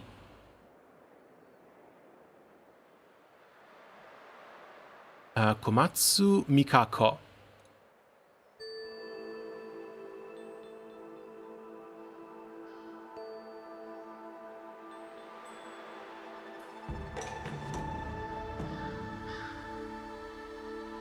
Let's see. Komatsu Mikako.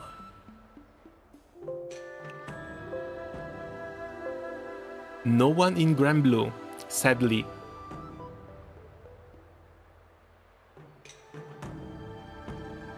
Hyperdimension Neptunia, Kantai Collection.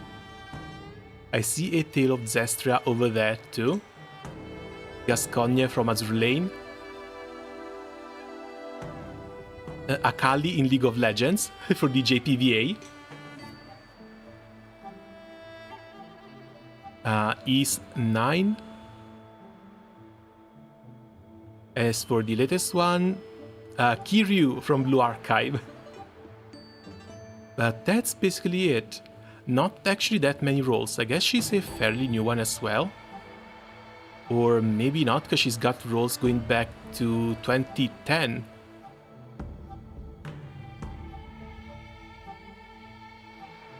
We'll have to check these ones out later though. Still, Pretty damn hot VA2. Oh no, Agony ended. It sure did. Let me host the next one. How far away are you with the... Oh, Agony ended for the hour.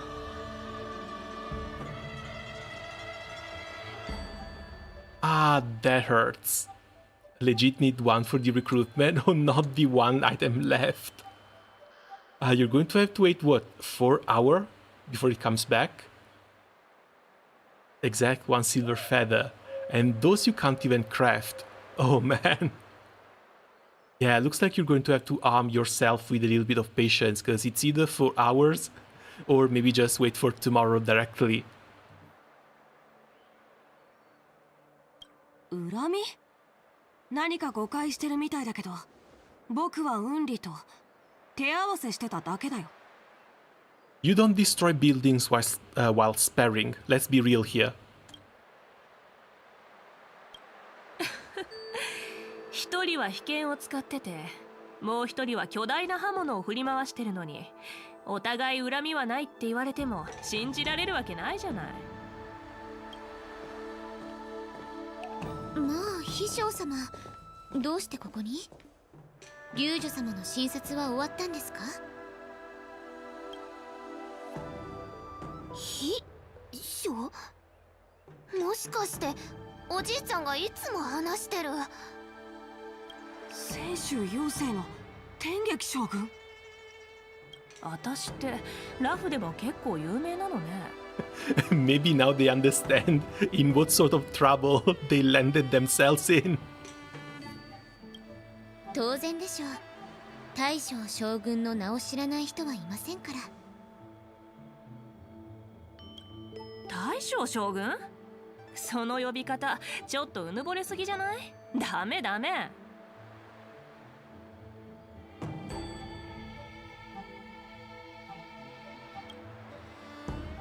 ラフには無眼将軍がいるって聞いたから、私も自分に称号をつけたの。憂いなし、悔いなし、敵なしの三無将軍ってね。あDamn it. Are you for real? Wait, is there... Yeah, there is a way.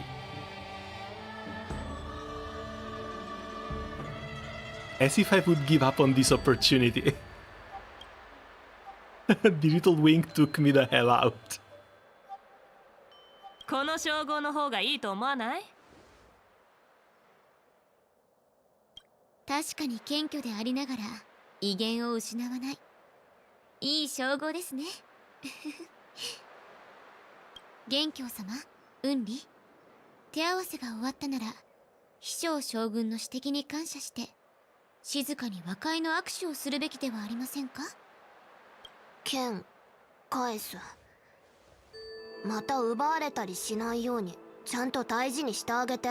My heart fallen off my chair. 今回は勝負がつかなかったけど、次は That was extremely unexpected.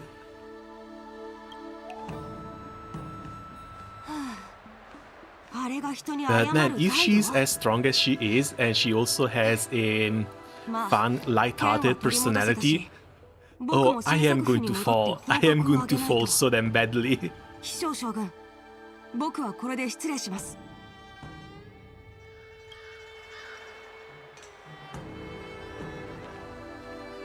そうだ、レイサさん。もし時間があったら、一度新作府に来て、将軍と話し合ってみてくれないかな。さっき言ってた支援には、きっと裏があると思うから。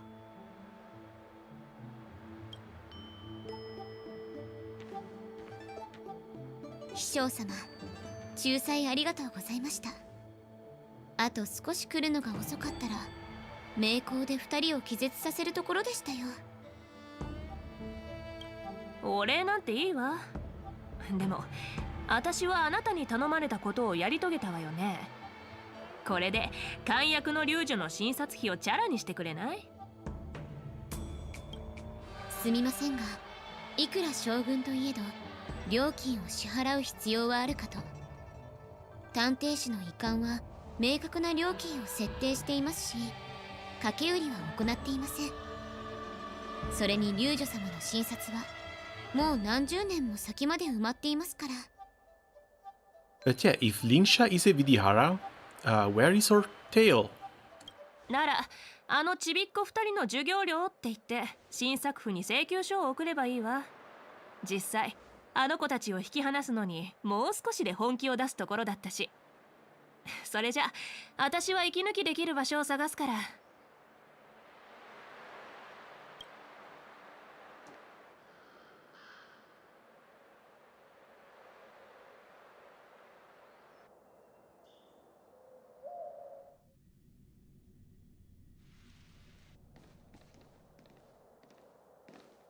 戻ってきたのね。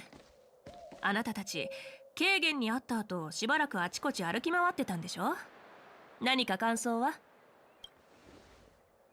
どうやら新作将軍は演武天礼で実力を示すのが目的のようです。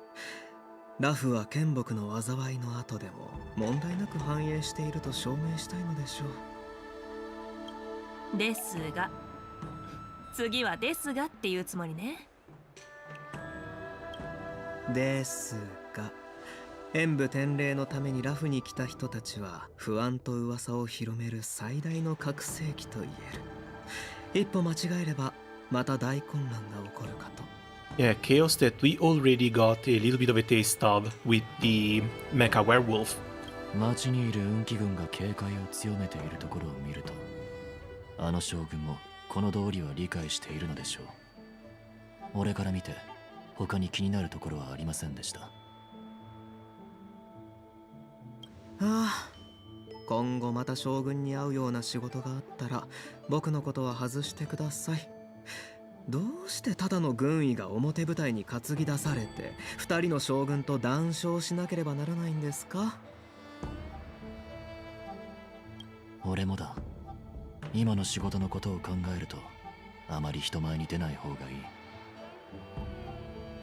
そんなに文句言わないで。別にいじめられたわけでもないでしょ。接触する前に先入観を捨てて相手の形勢を見て判断したかったの。ああ、形勢っていうのは町にいる運気軍の風貌とか人々からの評価とか彼と親しい人たちの振る舞いとかのことね。軍の強さはその兵ではなく形勢にあり、形勢の正因を判ずることで強さを見極められる。将軍の言葉は勉強になります。わかりやすい話なのにあなたの解説を挟むと理解できなくなるわ。とにかくこれは私が戦をする時の習慣なんだからあなたたちも慣れなさい。それは軽減将軍を敵として見極めようとしているということで。泉州ラフを一番長く治めている将軍なのよ。彼の敵が少ないなんてことあると思う？あ、将軍、そういえば漢役の龍女には会えましたか？彼女の出した処方箋を見せてもらっても。会えたけど私の状態を見ても龍女は何もできなかった。ただ好きなものをたくさん食べろとだけ言われたわ。 Oh no, come on, please. No more characters with weird conditions. We just had Firefly. And she had to risk life and limb trying to get an answer for the corruption that's eating away at her existence. あの有名な漢役の龍女ですらどうしようもないのですね。心配する必要はありません。僕は必ず約束を果たしてあなたを治す方法を見つけます。一応もう見当はついていますしね。What's even worse is when it comes to trying to cure conditions, when it comes to the Luofu, people might actually try and get over to the alchemy and the immortal sides of things. 軍に入った日、私は誓った。残りの人生は泉州の矢尻として北条の意味物を射抜いていくことを。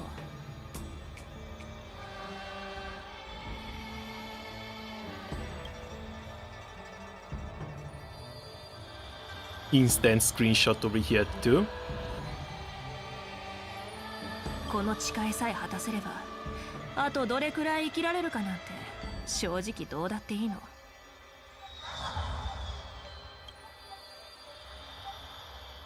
あなた、さっき私が軽減を敵とみなしてるって言ってたけど、違うわ。私の敵はずっと私自身だけだもの。That's a weird way of viewing things. 好きなものをたくさん食べるなら夕食は何にしましょうか。君ね、少しは空気を読んでくれません？二人は好きにしなさい。私は何年も会ってない戦友と約束があるから。Meanwhile, Yanjing and Dancho return to the exalted sanctum. さっきの人、妖精の運気将軍？すっごくかっこよかったね。運理はあんなに大 But きな yeah, 剣を no, 振り回 these してたのに、 narrative Doom waifus might get a little bit tiring at this point. Cause why does she even need to be dying? 僕の攻撃もね。あと、運理の相手をしてた若い侠客も英気に満ちてて、身のこなしも俊敏だったよね。She said 弟 it. 子入りして仙州の剣術を教えてほし She いなって absolutely 思 said っ it. ちゃった。あんたはどう思う？ Yeah, those moves were fabulous. Oh yeah, Xianqiu certainly is really good. Like, really, really good. もっと感情込めて言って。美月さん、慰めてくれてありがとう。もうすぐ演武典礼が始まる。幸い僕は運気軍を代表して出場する資格がある。ここ最近、僕は何度も敗北を味わって、人外に人あり、天外に天ありの道理を理解したんだ。でも今日、飛翔将軍の実力を目の当たりにして、また不安になっちゃって。自分をむやみに卑下する必要はない。将軍は演武典礼には出場しないからな。お前一人で俺と陣に対峙した時の生死を度外視した心境を覚えておけば、大概の挑戦者には勝てるだろう。分かった。炭鉱先生、ありがとう。そうだ、今日のことは一段落したから、将軍がみんなを新作府に招待して大事なことについて相談したいって言ってたんだ。絶対妖精と主命の将軍にどう対処するかって相談だよね。はあ、大人の腹の探り合いなんてこんなに早く見たくなかったな。飛翔将軍と海燕将軍が事実を理解してくれるといいんだけど。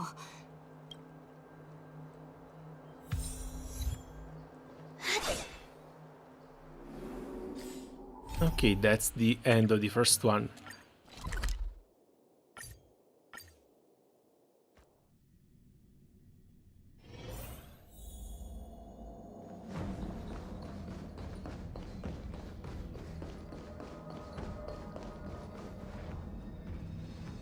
先ほど獅神宮で請求列車の客人を紹介したが、あの時は周りに人がいて簡単な挨拶しかできなかっただろう。だから改めて3人を海燕将軍に推薦しようと思ってね。この3人は危険を顧みずに私と共に七地に入り、首謀者である元老を討ち、薬王秘伝の陰謀を暴いてくれたんだ。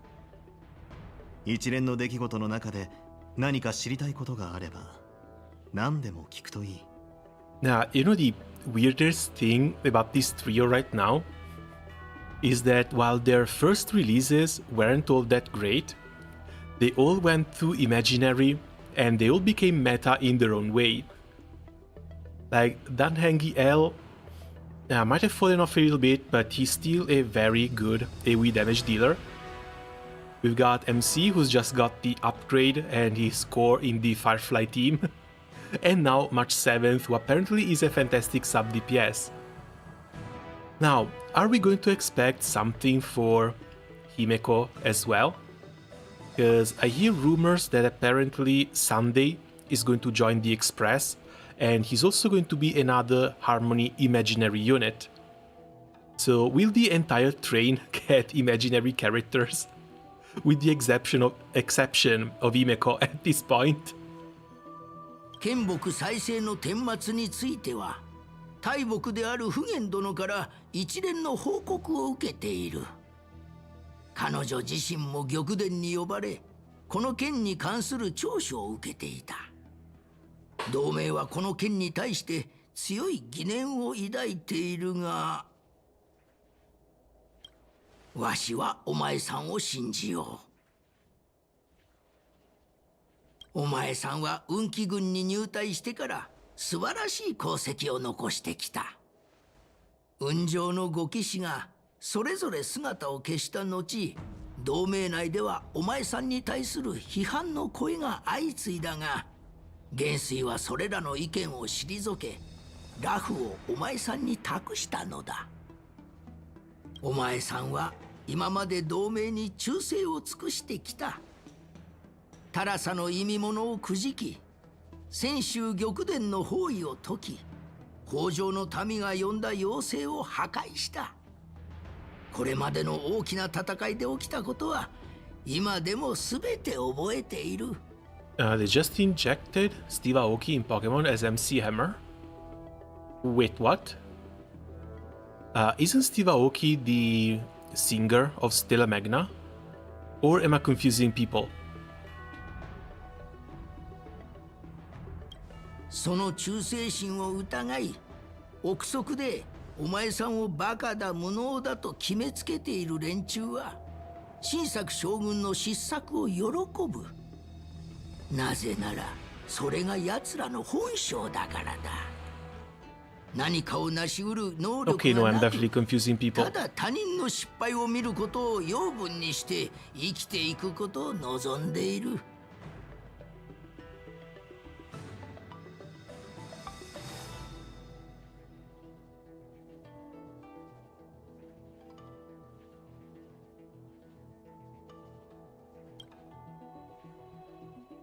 わしは多くの失敗を見てきたが、それよりもお前さんの忠誠が変わっていないことを信じたい。MC Clipatron, official Pokemon series unit of Steve Aoki. Oh, he's getting a Pokemon rep.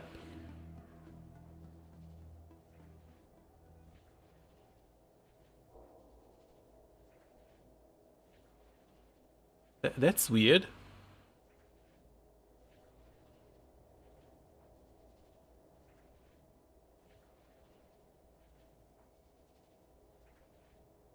No, if I Google MC Clipatron, I get pictures of a Big Mac.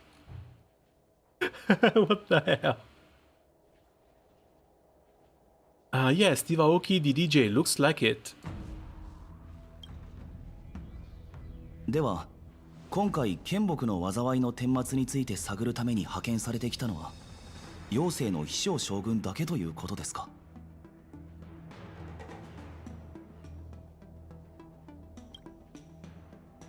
いや、それはわしもだ。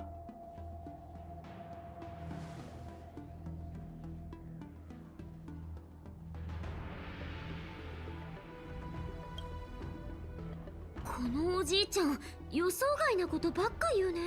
Wait, hold on.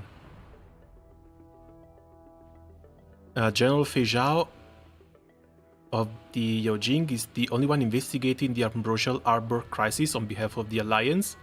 No, Huayan is too. But it looks like they just want facts, like both of them can still be on the side or at least supportive of Jing Yuan. 元帥はわしに泉州ラフに行くよう命じた。だが公文書には演武典礼を見て Say post when's your strike time and chance it's this time. としか書かれていなかった。I might have to set it because I think I turned the strike time completely off, especially since even when I need to fast farm, I only ever fast farm with 3 chains. Like either 3 chains, 2 chains, or just straight up normal attacks. I don't really use strike times, and I haven't really used strike time in a very, very long time. You need it so I can keep on hosting the Agnes. Let me see if I can do something with the crew. Hold on. いや、その必要はない。お前さんたちは証人だからな。元帥は軽減が典礼を開く意図も、彼が直面している情勢についてもよく知っている。このような命を下したのは、きっと彼女も2つの剣を同じように重要だと思っているからだろう。Let's see. This says 12:22. So if I put 12 noon and 1 p.m., I should have the strike time available.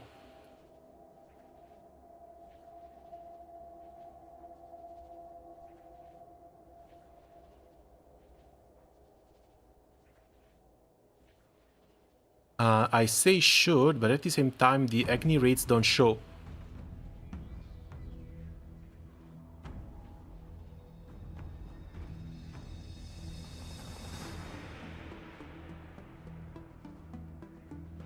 Unless I need to wait the hour until it pops up.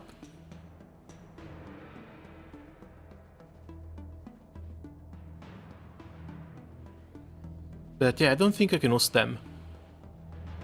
Not now at least. 海援将軍、あなたの慶願に心からの敬意と感謝を。このことは深く心に刻んでおこう。お前さんが列車の証人を紹介したのは、わしと秘書の来意と、わしとお前さんの間に矛盾があるかどうかをはっきりさせるためだろう。老骨が誠意を持って接しているというのに、若者が隠し事をするでない。剣木の災いについて問うのは秘書将軍で、わしはただの傍聴人に過ぎん。それよりもわしが関心を持っているのは、演武典礼が無事に開催されるかどうかという点だ。ああ、そういえばラフに来るにあたり、演武典礼のために贈り物を用意してきたんだ。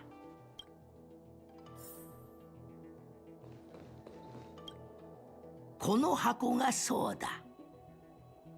What are the chances we're going to find March 7th swords in here? The case gleams with a muted luster, crafted from a material neither wood nor metal. Its surface is masterfully woven with metallic threads, outlining an intricate pattern of lotus flowers. 演武典礼の期間、数えきれないほどの腕比べや祝賀行事が行われる。主催者は武芸に秀でた戦士を守人に選び、司法の挑戦に応じることで、戦衆の武徳が盛んであることを示す。請求列車が典礼を見に来ると聞いたとき、てっきり今回の守人はラフのリューソンだと思ったのだが。Oh, they were actually expecting us to fight in the little challenge. 冗談はよしてくれ。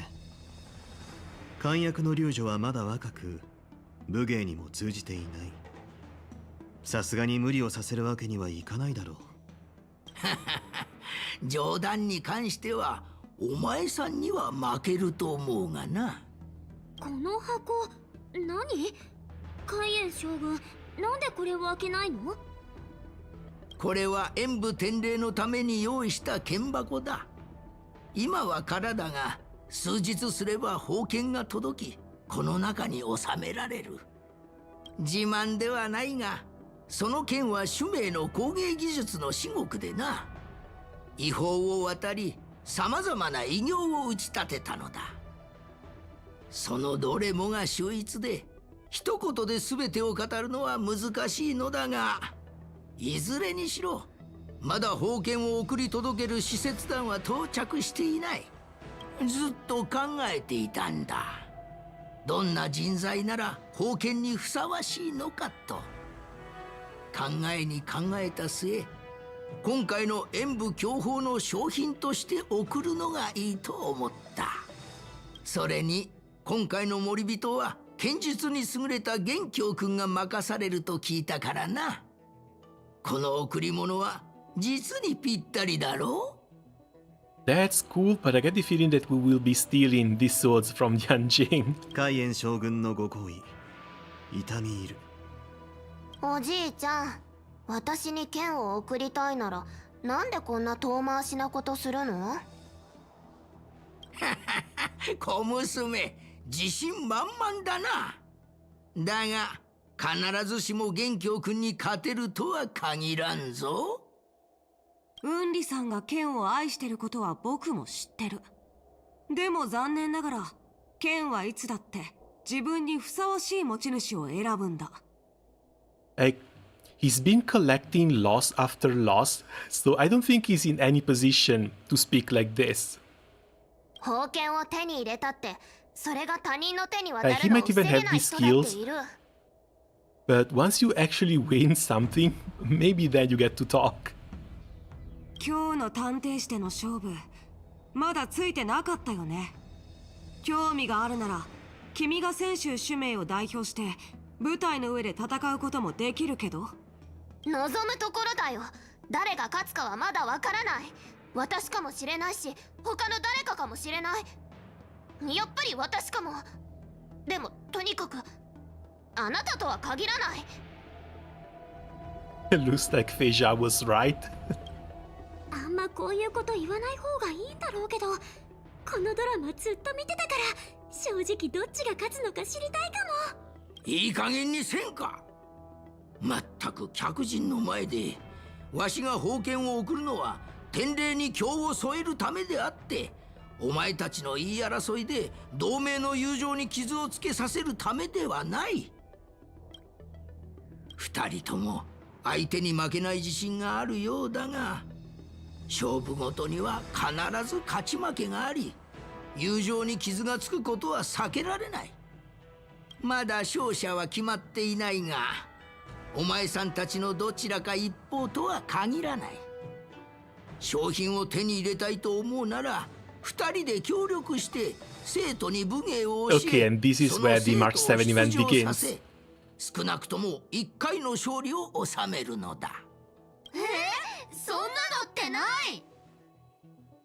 運気の剣士が勝利するのはわしとしても喜ばしいことだ。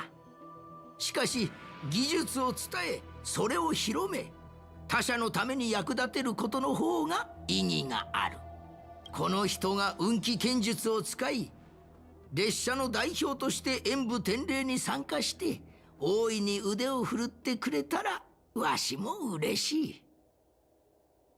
海燕将軍の考えは実に面白い。弟子に芸を授けることでこそ協力の精神を育める。そうすれば勝者だけが何かを得て敗者は何も得られないという時代に They 避けられ might る。 be eyeing Danheng, but I'm pretty sure Danheng is going to walk this back as soon as he's 二人は mentioned. 誰を弟子にするべきだろうか。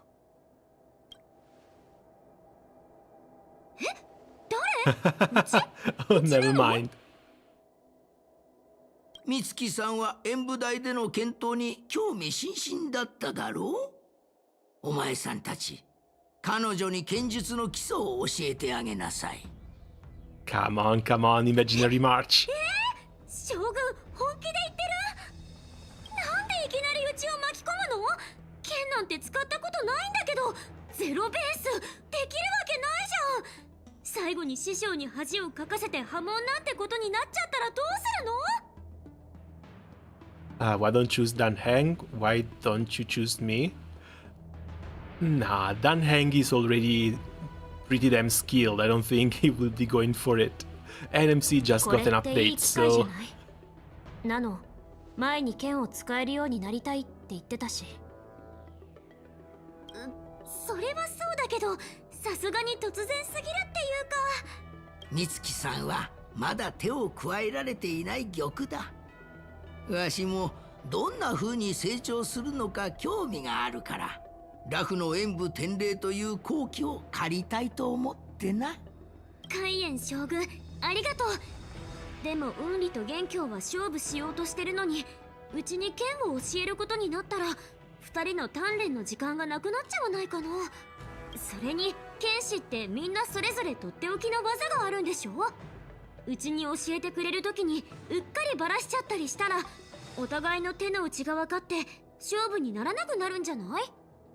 You're worrying your little head way too much here, March. Way too な much. のか、あなた優しいんだね。安心して、せめて10年は修行しないととっておきの技を教えたりはしないから。本当？どうやら美月はすっかりその気になったようだな。わしとしてはまさにその互いの手の内を知る状況になってほしいんだ。では雲里殿は承諾したということだな。元凶、君は。将軍、僕まだ一人前にもなってないのに、他の人に剣術を教える資格なんか。Well, advanced students can still teach to less advanced students. That's also why a lot of time in school people study together. それって負けを認めるってこと？他の人に教える自信すらないなら、あなたの代わりに私がラフの演舞台を守 And っ I て guess あ he's げよ going う to be か。 doing this just to spite Yunli. 元凶、誰かに技術を教えることは自分が学んだことを振り返り、より理解を深めることにもつながる。分かった。将軍がそう言うなら僕も承諾する。元凶も承諾した。となればあとは美月殿が首を縦に振るだけだね。美月、この件はお前自身が決めることだ。Time for you to become the best sword master on the Express. そうすればナノの矢が私のお尻に当たる心配をしなくて済むしね。うち攻撃外したことなんてないんだけど。うちもそれで OK。 海燕将軍ありがとう。そう来なくてはな。では明日から元凶君と雲里が毎日お前さんに運気剣術の基礎を教える。わしと雲里は先に行って美月さんの修行のための準備をしてこよう。そこまでしなくても。って待って、弟子入りの礼って普通弟子から師匠に贈るものなんじゃ。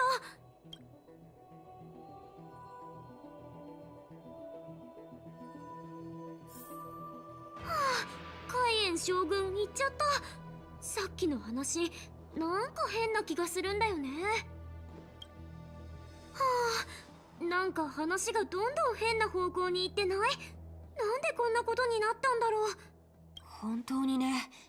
みんなを新作府に連れてきたのは将軍が大事なことについて相談したいって言ったからなのに。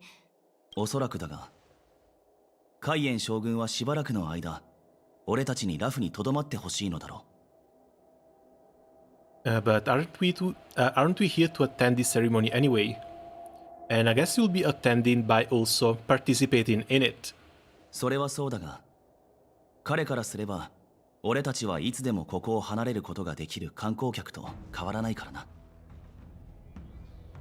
ラフが同盟に提出した報告書には列車の行動記録も含まれている。彼は俺たちが嘘の話を固めるための要素ではなく、報告通りの実力を持っているかどうかを確かめたいんだろう。演武天霊は海燕将軍の試金石だ。そのために彼は雲里まで巻き込んだ。本来は若者2人の勝負だったというのに、今は2人で協力して美月に剣を教えることになった。海燕将軍は相変わらず人を困らせるのがうまいな。申し訳ない。君たちを招待したのは2人の将軍に証人として会わせるためだったのだが、今後数週間のうちに海燕将軍だけでなく飛翔将軍とも会ってもらい、彼女の質問に答えてもらうつもりだ。その時のために準備をしておいてほしい。No worry, answering questions is no big deal, especially when the one asking them is Fei Zhao. Actually looking forward to that 将軍が気に meeting. する必要はない。何があろうと俺は列車の証人として残り尋問を受けよう。ありがとう。将軍、僕が将軍のために背負えるものは少ないけど。ん？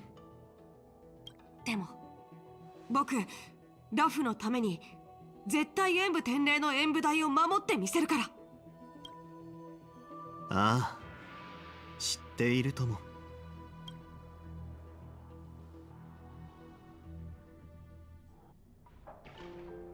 In the Arumali, Fejao meets with the other かの comrade 有名 in な天 arms. 撃将軍にここまで待ってもらえるなんて我ながら鼻が高いわ。 Oh, cool, they know each other. 少将軍。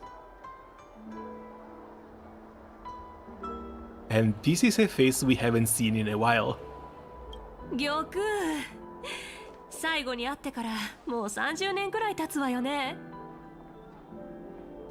ええ、30年前、あなたは4 This 世 is の way 請 too 求軍の much. 先方で、私はラフ The の mummy 水耕園の energy 講師だった absolutely でもこう exuding して from 再 the 会した screen. 今、あなたは将軍になって、私は飛ぶことを諦めているなんて。そう考えると、本当に時間が経つのは早いわね。 But yeah, there's one thing I'm not really too sure about. What happens to the Foxian tails?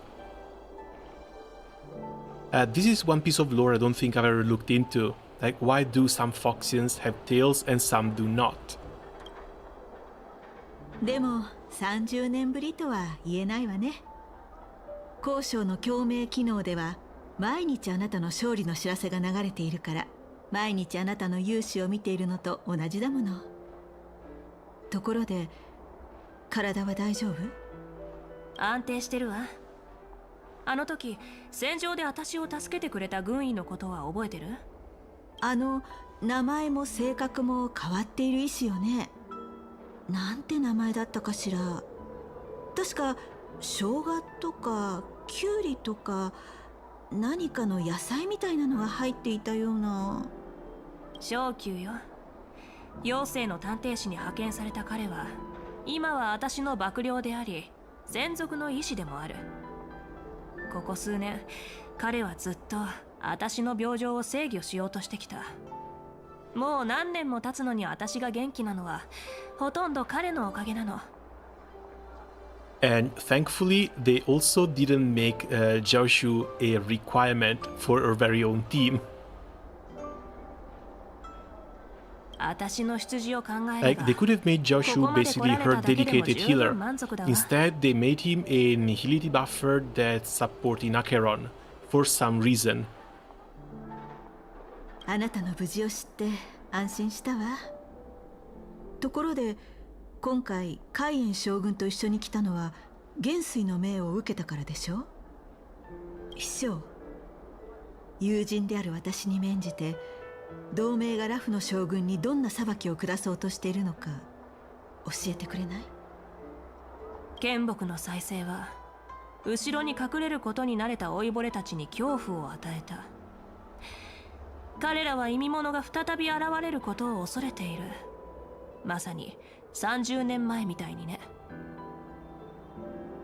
ラフからの報告書で事の経緯は説明されてるけど、人滅軍団の侵入が事実なのか、正確ハンターと請求列車がどのように介入したのか、多くの詳細が欠けているの。そしてあなたも知っているように、長い間姿を消していた逃亡犯の渓流が再び姿を現した。今回彼女は種族の民と棺を連れてきて元帥に神と戦う方法を献上すると言ってるわ。Right, and what happened to Luocha afterwards? ラフの粒子も軽減が同盟を顧みず、追放された竜尊陰月をラフに帰還させ、林縁教の古会を開き、寿命族の剣木を見守る責務を妨害したと報告している。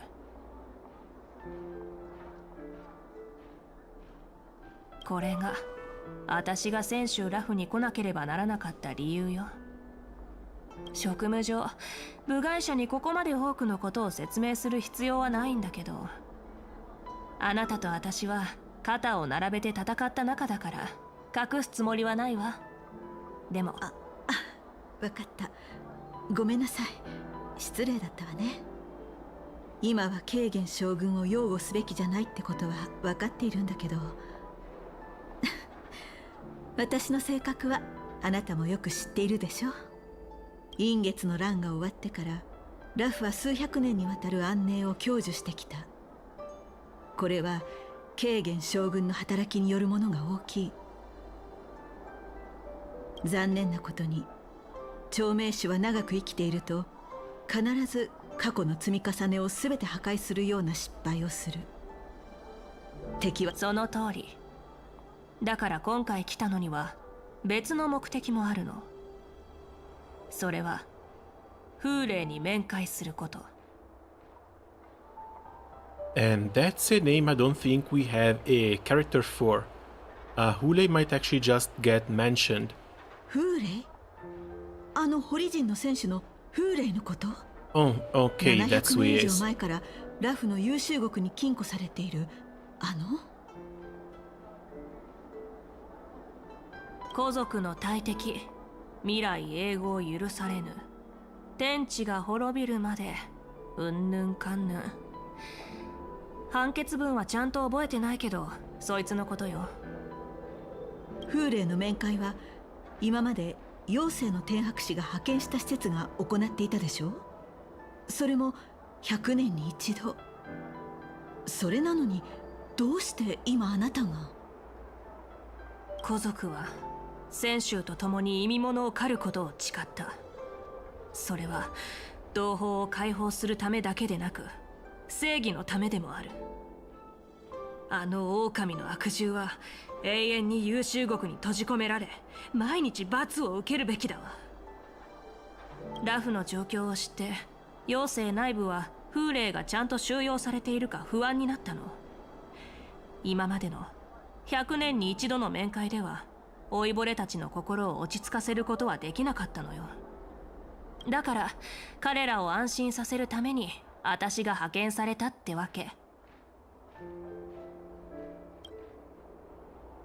はあ、悪い知らせばかりね。Yeah, because just the fact that he gets mentioned means that there's a 99.99 chance that he's going to get free. そういうわけでもないわ。少なくともあなたが思ってるほど悪くはない。あなたに探すよう頼まれた目標についても進展があったしね。早く教えてちょうだい。請求軍はあなたに提供された航路を捜索してナルビ商会の艦船の残骸を見つけた。残念ながら中に貨物はなく生存者もいなかったけど。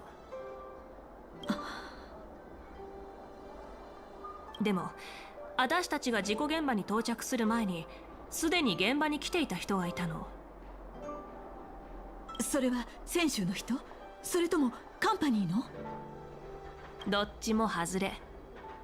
玉空、ルアンメイって知ってる？ Why are they bringing Runmei into this?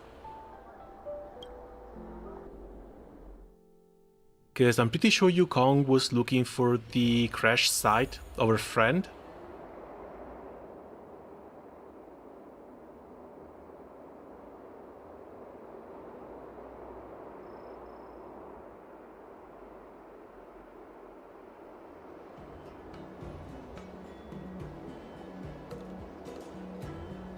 So they might actually be trying to expand the plot on that side too. Still feeling sleepy? Man, this serial is not good for my heart. Even more tragic lesbianism, let's go. Basically half the game is based on that.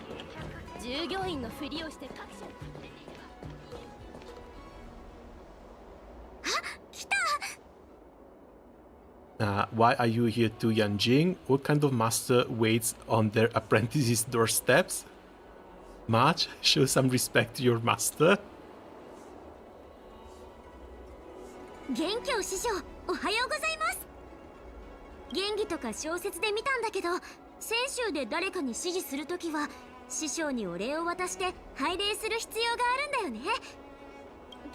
あれ？元気を師匠、なんか顔赤くない？初めて師匠って呼ばれたからちょっとびっくりしただけ。先に言っておくけど、剣は体と心と力を鍛えるためのもので、一朝一夕で形になるお遊びじゃない。僕は海燕将軍に美月さんに運気剣術を習得させて、演武天霊で少なくとも一人に勝たせるって約束した。だから一度口にしたことは取り消せないもんね。ちゃんと学ぶって決めたからには今日から始めよう。いいね、その意気だよ。元凶、美月のことは頼んだ。あまり遠慮する必要はないからな。タンコ、あんたの心って槍色6の雪より冷たいんだね。そういえばウンリは？獅神宮の裏に静かな場所を見つけたんだ。そこで一緒に君の初めての授業をすることになってる。March 7, we've set you and Dan Heng embarking on the journey to start training.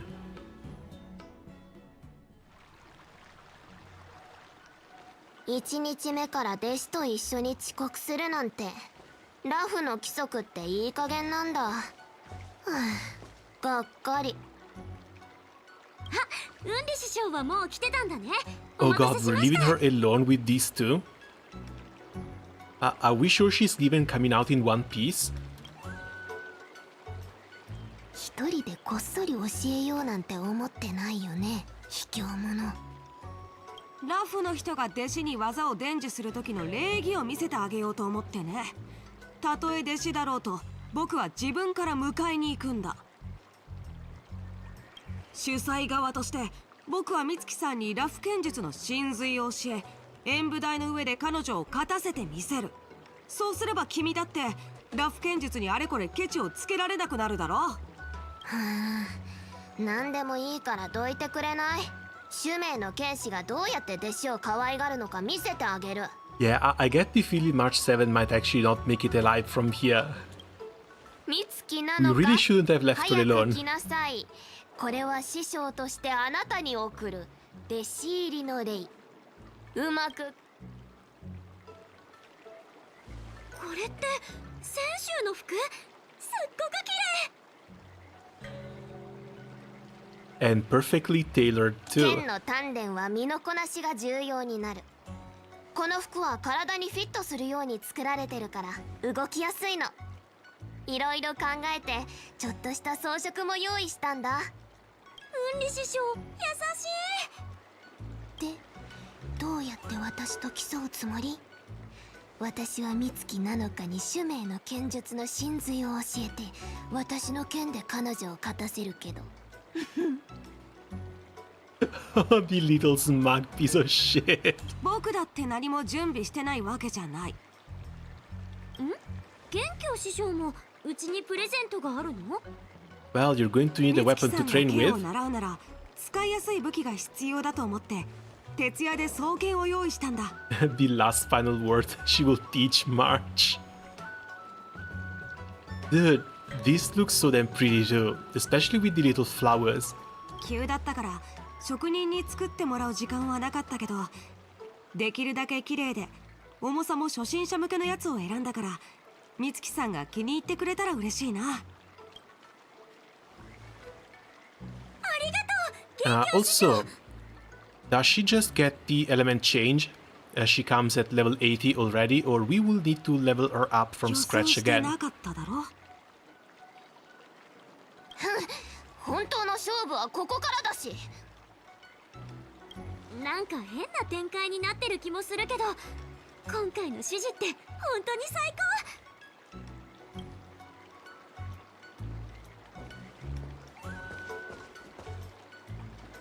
どう師匠たち、この格好似合ってる？ She looks so adorable. さすが私が選んだ服。あなたや私みたいな美少女剣士にぴったり。雑談はこのくらいにして授業を始めよう。ここにいるのは僕が呼んだ運気軍の教官。まずは彼と手合わせしてもらうよ。いきなり実戦訓練ちょっと厳しすぎない？あなたは弓の訓練をした経験があるから武芸を習得する下地はできてるって聞いた。ほら一歩前に出て。あなたが想像できる一番手慣れた方法で剣を振るって Same system as MC, level stays, but traces and luck cones are separate. どこから始めて Okay, 何を good. 教え That れ just ばい means い I の have か to わかる。 waste fewer materials to level her up. 準備できたら私と戦おう。わかりました。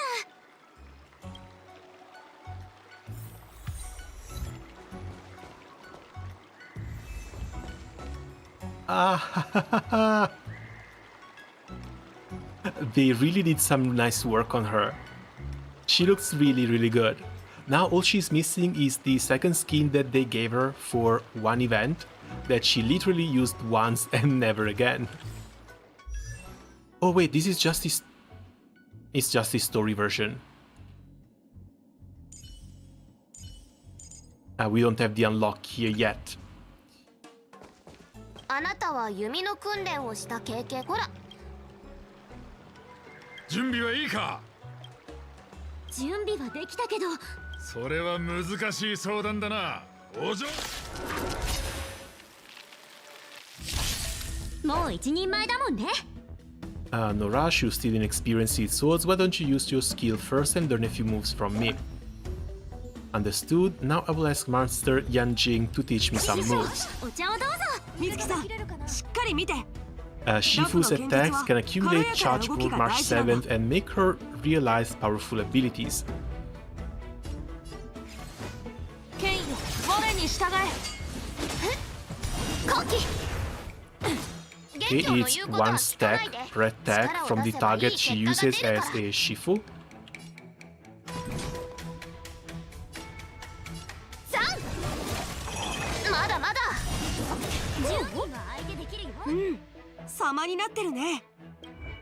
Can I actually check her skill like this? Okay, cool. Minor imaginary damage to a single enemy and gains 1 point of charge. With one of the traces, 3 hits, there's a chance to additionally deal another 3 hits. Skill makes a single ally become the Shifu when using basic attack or dealing enhanced basic attack damage. Triggers the corresponding effect based on the Shifu path. Erudition, Destruction and Hunt, additional damage. While Harmony, Nihility, Preservation and Abundance increase toughness reduction. Oh, she can also be a little bit of a breaker. Cool. Apex Heroine. Imaginary damage to a single target and increases the hits per action and damage chance of the next enhanced basic attack. Talent. After the Shifu uses an attack or ultimate, she gains a charge at 7 points, takes action and deals basic attack. So increases the damage she deals and the basic attack gets enhanced. Still, 7 actions. Whenever an ally uses a technique, March gains charge upon entering the next battle. Using technique regenerates energy upon entering the next battle. That's fine, but mostly because it stacks. This should be passive, right? So even if you don't use her own technique, you use up to 3 and she gets 3 extra stacks when she enters combat. Later post, need to sleep and all. Hope to get that last silver feather. Hey, have a nice rest and good luck for tomorrow.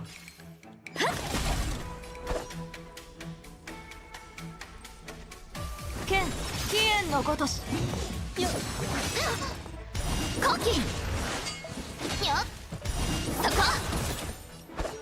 So, does it work for ultimates too? Okay, stack up to 4.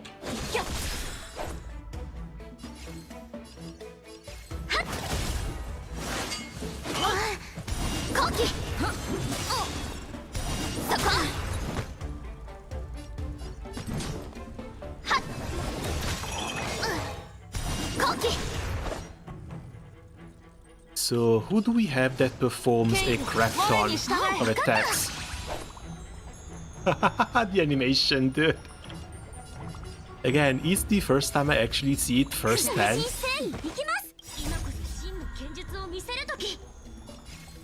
清流逆光ミルクティー最高くらえ。何ブツブツ言ってたの？これは献血だよ。Shouldn't I say something cool? あんたを練習台にしてあげる。勝負を決めるのは人だ Alright, から。 since all her damage is just basic attack damage, I guess she's also very SP positive. All she needs to do is choose her master at the start of battle and that's it. ヨーダーする。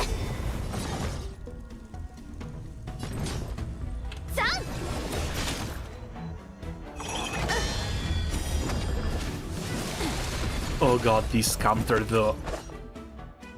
ケン、キエンのことあんたを練習台にしてあげる。はっ。 Cool, and SP positive sub DPS, actually not bad. 自分の実力試してみ。はっ。ひょっ。節運弾学。10人は相手できるよ。Let's switch master, see what changes. あ、わかった。 Yeah, she keeps getting stacks with counters too. この技を見て。今こそ真の清流逆光ミルクティー最高くらえ。 The damage doesn't look spectacular, but I guess that's just because it's a trial character. She's likely E0, her stats are likely very, very bad. こんなに難易度が高いなんて。美月さんは俊敏だし体も柔らかい。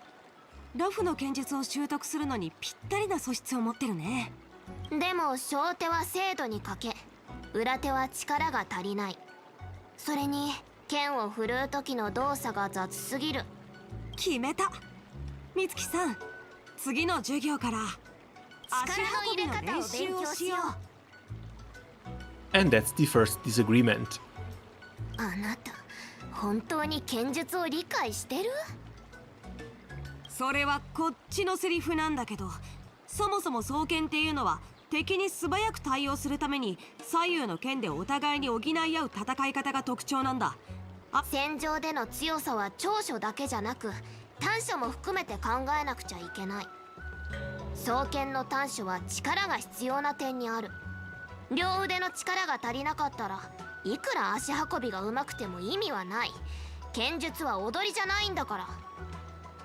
ちゃんと訓練を受けた剣士なら誰だって長所を生かし短所を避けることを知ってる。先に長所を伸ばしてそれから短所を補うんだ。これこそ正しい訓練方法だよ。 So who's actually making more sense? Start from your weaknesses first, or start with your strengths and then worry about your weaknesses? お坊ちゃんは本物の空想理論派だね。空想？僕が空想理論派なら剣の言葉がわかるなんて言ってた君は何になるのかな？空想社交派とか？ Oh, the burn. まだ1時間目なのにもう喧嘩してる。2人ともストップ。足運びも力の入れ方も遅かれ早かれ全部勉強することになるんだから、正直どっちから先に始めても同じじゃない？同じじゃない。美月さん、僕の言う通りにすれば間違いないから。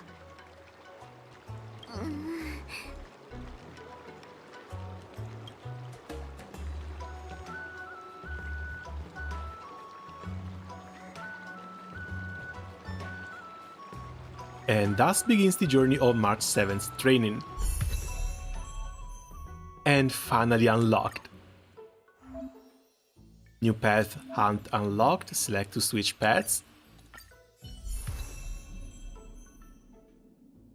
So yeah, she's still level 80, thankfully. Lightcon, I actually don't know. I do have a couple swordplay over here. I've been keeping a second swordplay, but it's very, very low level. Honestly, this has been one of the rarest light cones I had to get. and I'm kind of desperate to roll more. But let's see what the... for now, let's put this one on. Again, no crit stat, sadly, but let's see what the relics are eventually going to look like. Because for her, I've been saving something here on Yukong, like 30 crit value should be pretty good. This one isn't as high, just 26. But should still be alright. Chest, crit rate, 11 crit damage, not that high, but I don't really have anything better. While boots might actually suck a bit. 18% crit damage, but it's on attack. These things I've been trying to farm a little bit more, because I do need them. They are really, really bad. 18 and 3 with 15% HP.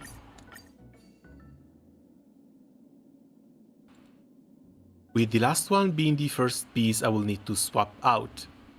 6 speed but only 6% crit rate. This sucks.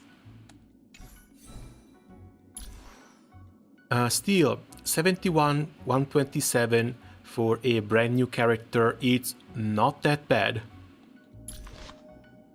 If I don't use swordplay, I might want to try and level up the second Final Victor. This one also increases crit damage a little bit, but it resets on the character's own turn. Still, she has a follow-up attack, so she attacks outside of her own turn, so there's hopes that this one might also kind of sort of work. Because the only other option would be cruising in the Stellar Sea, which increases crit rate by 16%, but if I want to use this one, I need to change her chest. So, what's in the traces? Basic attack. When battle starts, 25% action forwarded. When she reduces, she can reduce the toughness of the enemies whose weakness type is the same as the Shifu combat type. Oh, that's cool. When breaking weaknesses, triggers the imaginary weakness break. We have some crit damage. Oh, thank God she's got crit damage in her traces. Even if it's just 10 and 5 and 8. Okay, not bad.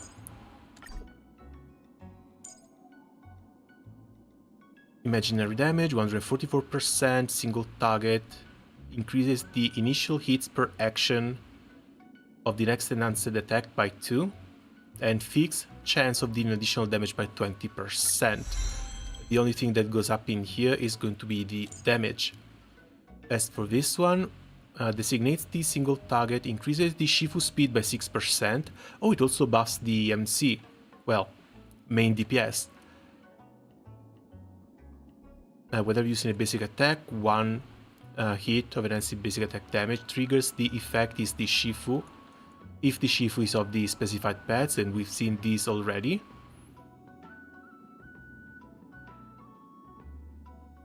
Either extra 10% damage or 100% toughness reduction.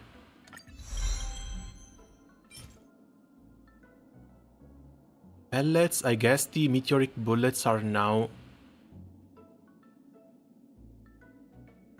dropped in the new version. After the Shifu uses an attack or ultimate, gains 1 point of charge upon reaching 7, takes action, 40% over basic attack, and the basic attack gets enhanced. Her skill cannot be used. After using the enhanced basic attack, consumes 7 points, and charge is capped at 10. Oh, it's not capped at 7. That's also fairly nice. As for this, increases the Shifu's crit damage by 60%. Okay, this is really, really good. Like, insanely good. Not only she's a damage dealer herself, she also buffs speed and crit damage for your main DPS. Nice, nice, nice. Now, where the hell do we find these?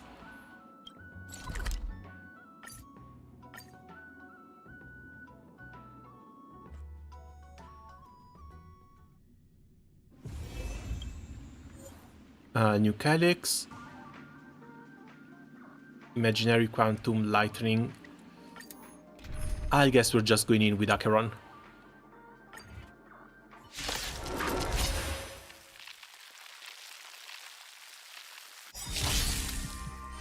Probably should have looked into farming trace materials before, but I do have some items saved up, so it shouldn't be that bad of a deal.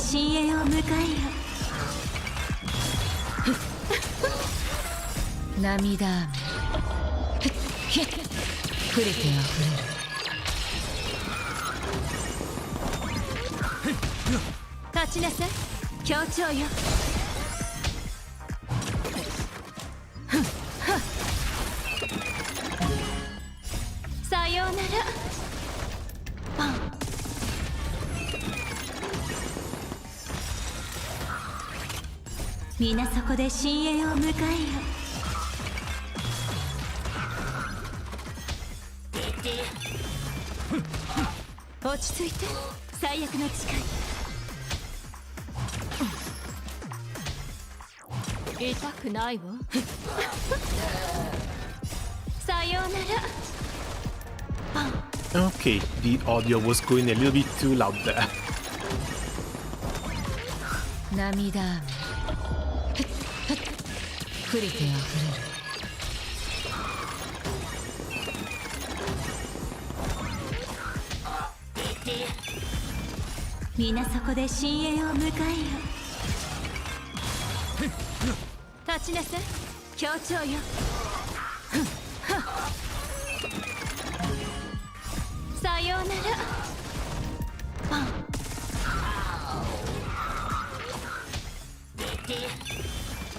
But still, I was thinking, what the hell can they even do with Tingyun to boost a damage over time team? Because for a damage over time team, Kafka makes the DOT explode, so Kafka is always be there as the main driver. Black Swan brings a damage boost.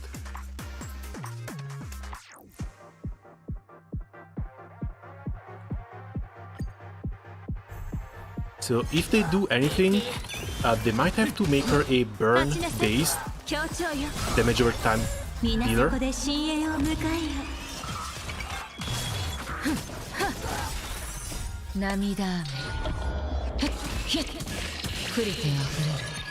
But we kind of already have, what's her name, that does something similar.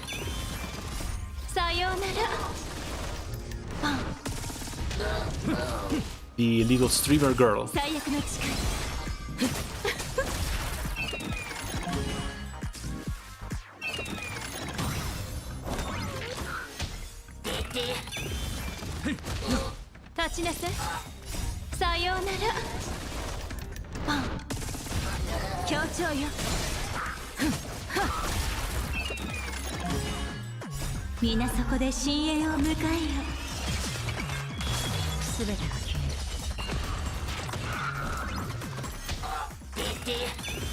Ginafan? Yeah, Ginafan.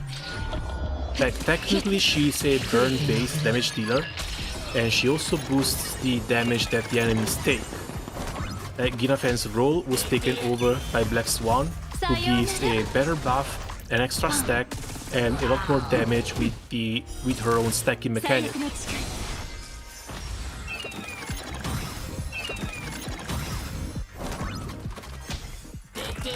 And if they want to release Tingyun, 5-star Tingyun, as a burn-based damage dealer, she can't even step on Black Swan's toes. So either she's going to try and heal people as well, maybe something weird between the Abundance and Destruction, but somehow going Nihility. So she's going to take Gallagher's spot in this team. Or she's going to have to replace Ruan Mei. Well, not in this team. This is the Acheron one. But the DOT one is basically the same. Kafka, Black Swan, and Ruan Mei. But Ruan Mei also brings a very high boost to damage, as well as the extra break, which helps a lot for damage over time teams too.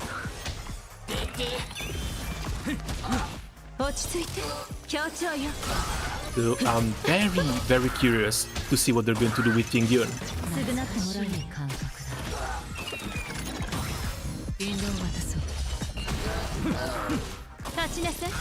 Because, not gonna lie, she might be another one of my high priority targets.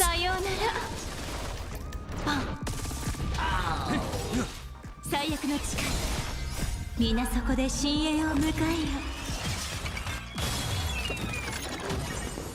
涙雨降りてあふ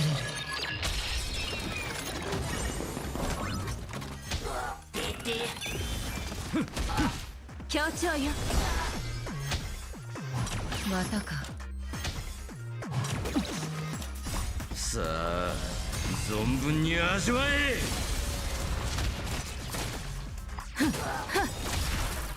さようならパン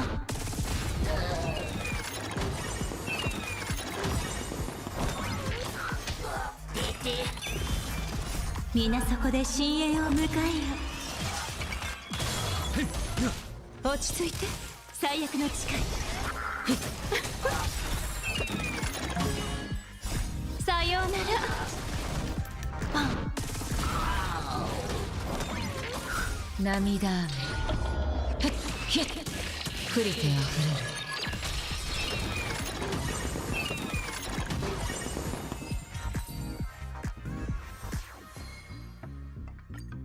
Okay, I guess another couple of runs and we should be ready to start giving her a little bit of levels. 立ちなさい協調よ皆そこで深淵を迎えよ涙雨降りてあふれる さようならパン最悪の誓い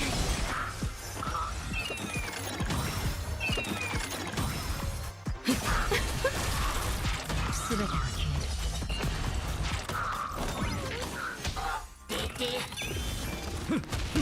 立ちなさい協調よさようならパン皆そこで深淵を迎えよ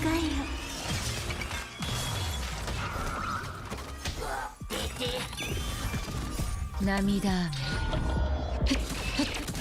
降りてあふれる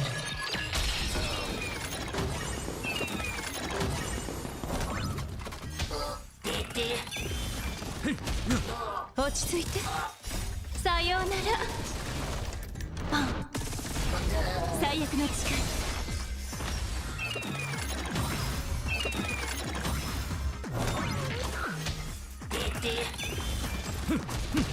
協調よ皆そこで深淵を迎えよ Okay, this should be the only thing we need to spend some Trailblade's power on.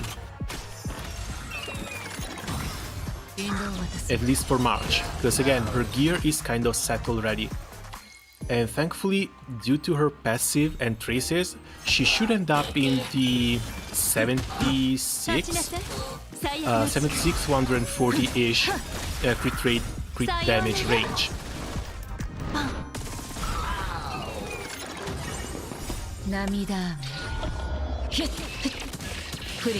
So maybe, just maybe, I won't have to go back and farm her relics. 落ち着いて協調よ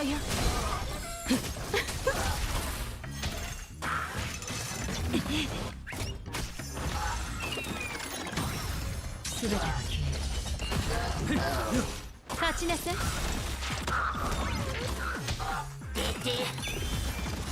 さようならパン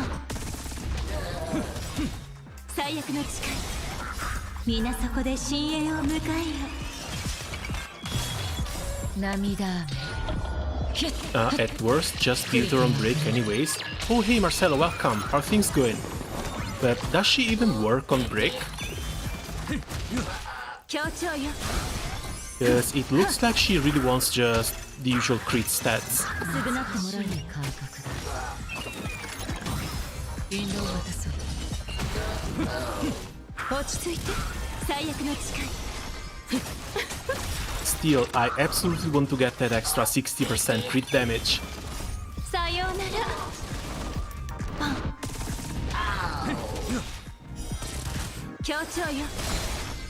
The problem then is just going to be where to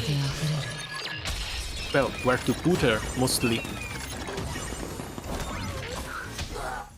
Oh god. Could we actually see a little bit of a Sailor Renaissance with her? Like Sailor, March 7th and Bronya?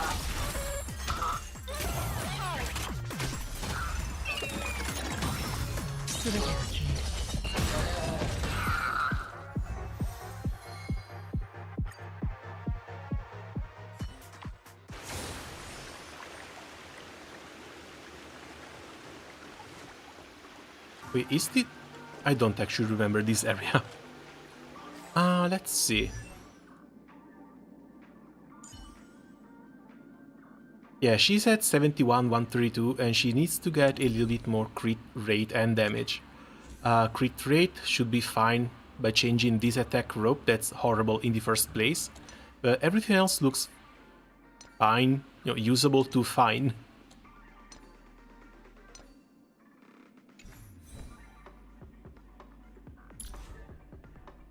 Alright, Eidolons. When Shifu is on the field, 10% speed. After Shifu, basic attack or skill attack an enemy target, immediately launches a follow-up attack. And deals 60% of the attack as the primary target. Additionally, triggers the corresponding effect based on the Shifu path, and gains 1 point of charge. Okay, she needs to beat C2 in order to actually be usable. C4, 5 extra energy. C6, after using an ultimate, increases the crit damage dealt by the next enhanced basic attack by 50%. Okay, she doesn't need to worry about crit damage all that much. She really needs to worry about crit rate. I really want this crit rate to be above 71%.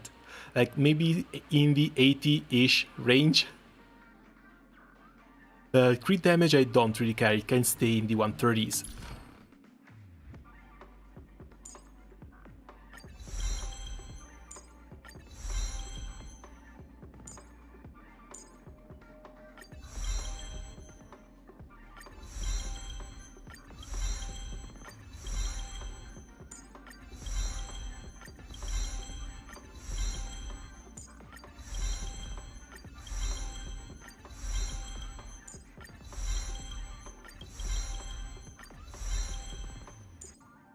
What are we missing for this?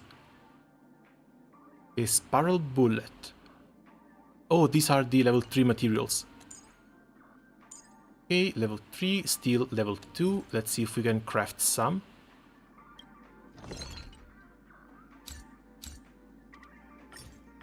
Yes, we should be done with the tier 1 materials already. The life of a Fu Juanless. He's truly suffering. Yeah, I know. I probably should have tried picking her up, but there's way too many cool units coming out. I really cannot keep up with all of them. So Fu Juan, sadly, is one of those who was left behind a little bit. Okay, she still needs a lot of trace levels. Let's see if you can just buy the lower level ones. It's like Ember's Exchange. Got 500 left.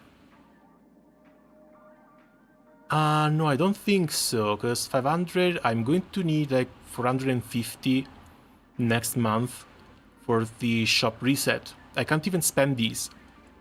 And I won't even be able to spend these for the, well, basically the rest of the patch.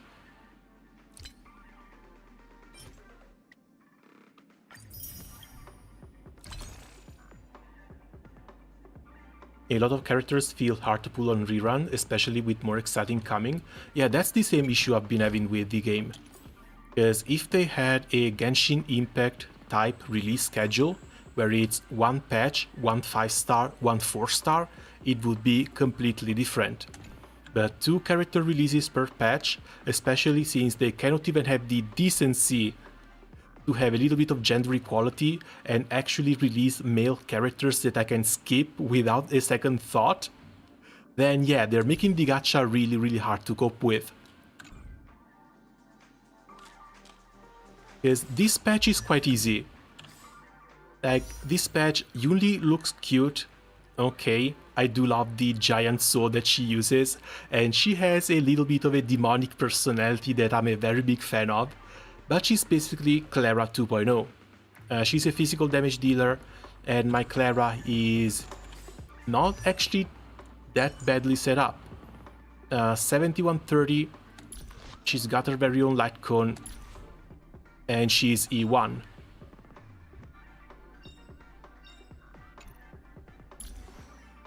So if I need a physical damage dealer that can counter, I can still use Clara.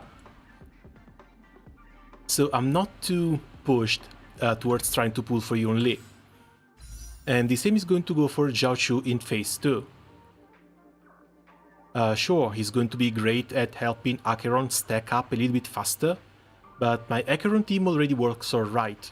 I don't feel like I need Zhaochu. And Zhaochu is also a male character, so he's basically an automatic skip in the first place.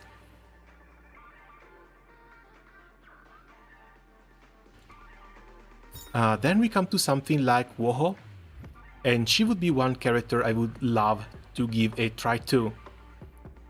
Because again, I don't have healers, I don't have sustain. Sometimes I wish characters would go in this standard pool. Yeah, that also wouldn't be all that bad. Like, we should be getting the Genshin Impact banner type soon, but that's also a banner type that's going to put like multiple characters on rate up. So I don't really know how to feel about that.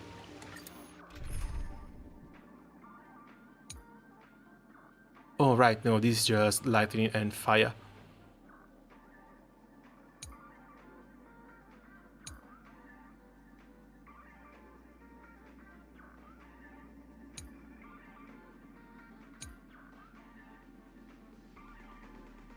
I've been trying something like this for fun, and honestly, she's really damn hot.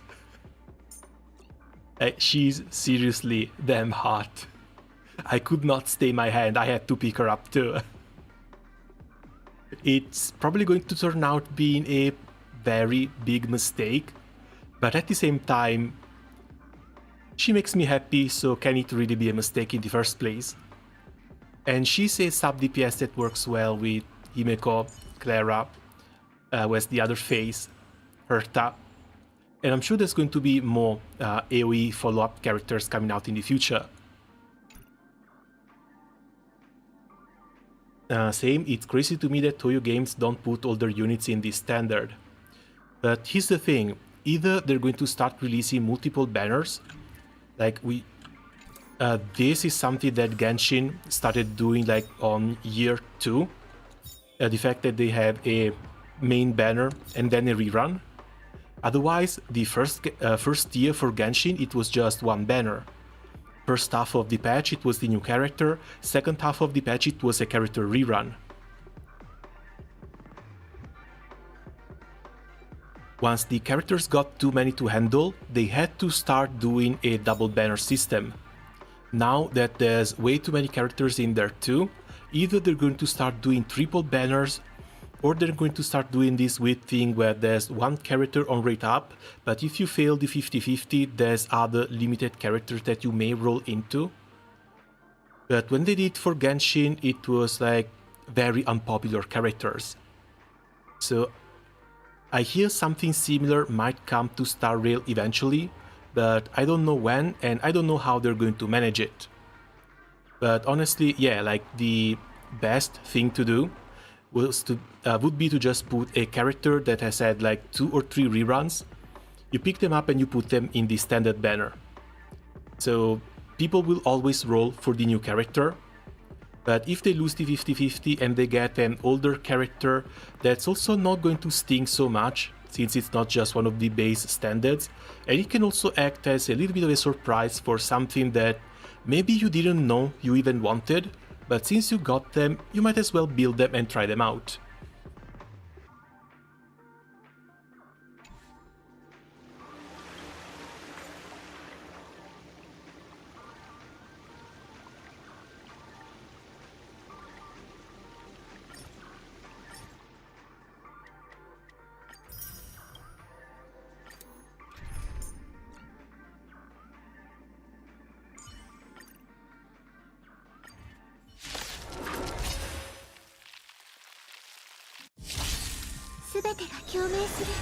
有言実行よ。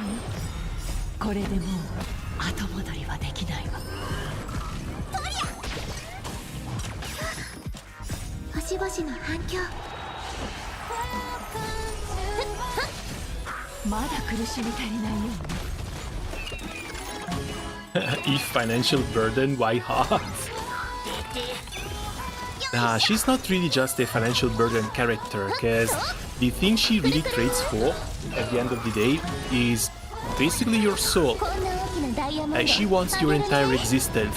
She wants you to be a slave to her and her every whim until the end of time. これでもう後戻りはできないわ。プルリン。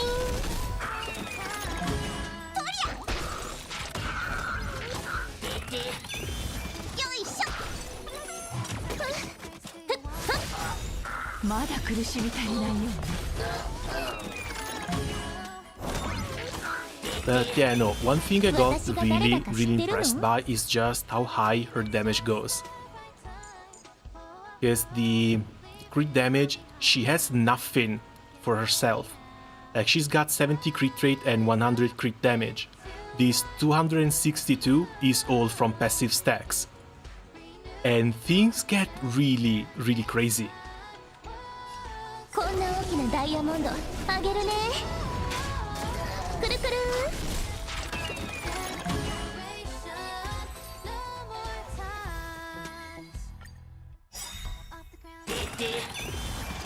星々の反響。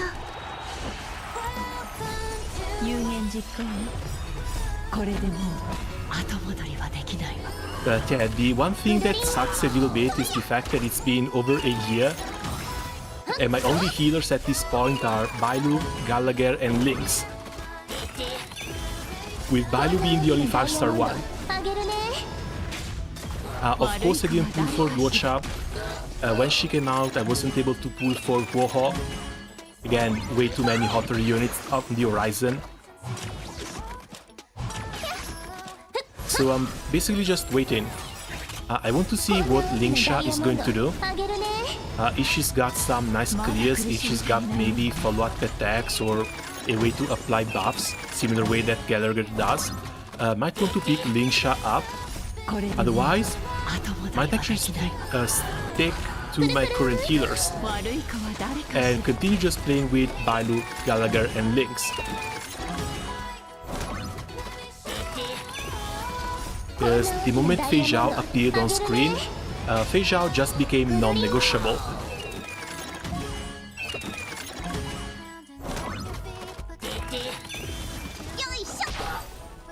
Oh right, also, Martello, have you heard about Wrap-Up? Because there's a new character that's being leaked, and I think I posted a picture on both Discords. If the rumors are true, and Wrap-Up comes out before 3.0, she may be yet another character I would want to put my hands on.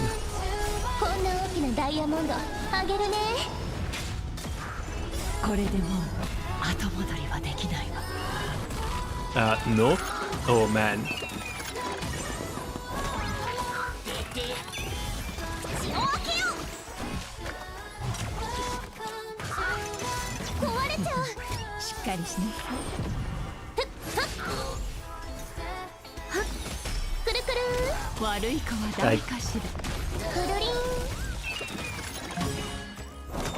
It might not be a 1-to-1, but she should be Celeb or Runmei build with pink hair, high ponytail, horns and wearing a hat, short shorts and showing midriff.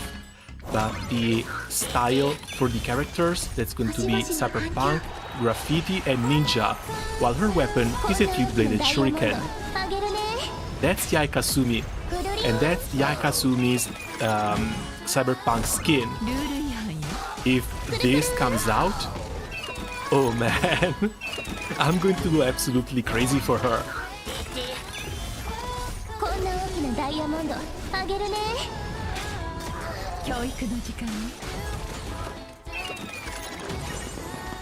You saw the Black Meat Wukong review drama, Not Enough Diversity, in a story based on a book in China.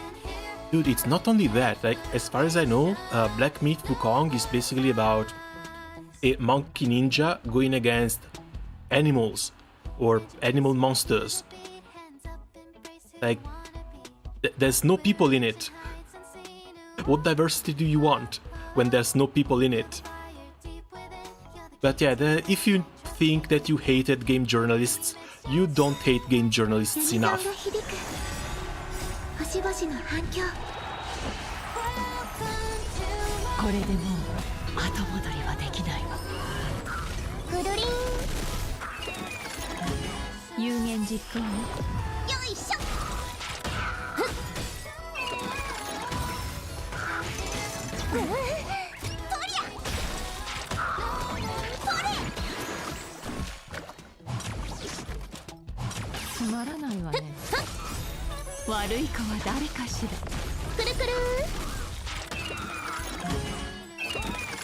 Actually owned a copy of that book, pretty funny to be honest. But isn't Wukong just part of the Chinese folklore, not a character of a book? Because as far as I know, there's a lot of games actually taking inspiration from the Wukong myth.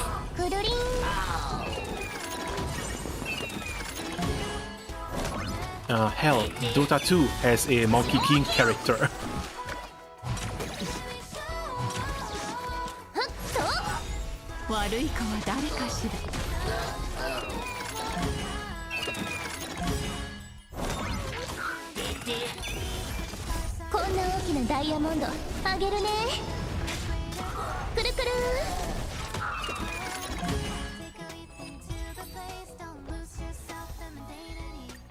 Okay, battle over. Let's see if we can upgrade our little March a little bit more. He's a character from a book called Journey to the West. Oh, I heard about the book, but I've never actually read it. Might actually be a right time to do so.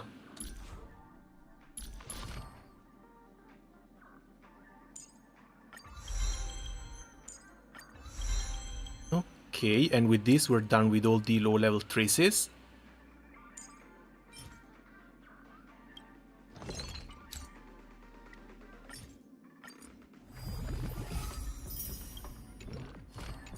Just one quick check for good measure.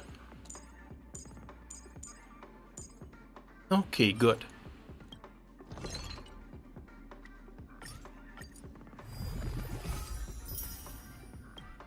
I thought it was from a different myth. His story seemed really focused on him.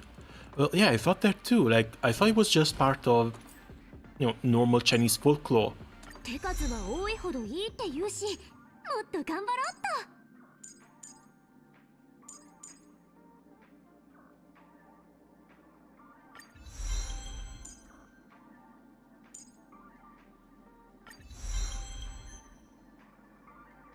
Okay, traces are not maxed, but I'm going to need to spend even more I was going to say resin, which I guess is not completely wrong, but still.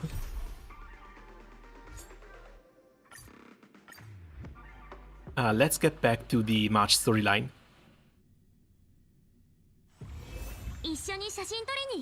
But yeah, dude, like, I haven't been paying attention to the gaming journalist sphere basically since the first Gamergate, I think. And honestly, even before the first Gamergate, everyone knew that video game journalists were basically paid for advertisers for video games. At least for the most part. Like, there used to be the odd, random, oh, that's cute.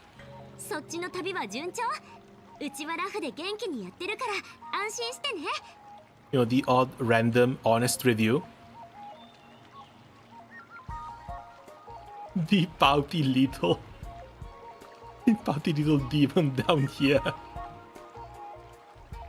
But yeah, no, the video game journalist being basically just an outlet for promoting video games has been a thing since the early 90s.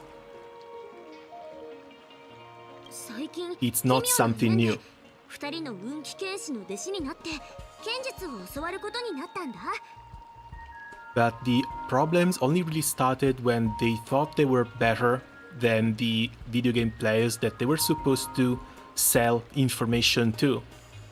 So once they started getting preachy, once they started riding high horses from which to judge other people from, then yeah, that's where the problems actually started. 師匠の一人は前に会ったことのある元凶で、もう一人は Just Spark yesterday, to be honest, I haven't got any single man since the start of summer. So Spark Nehan to balance it out. Well, I guess Nehan is also a really good pick.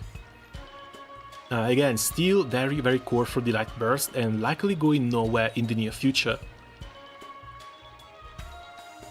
二人ともすっごく厳しくて、今は剣の修行の辛さを身をもって実感してるとこ。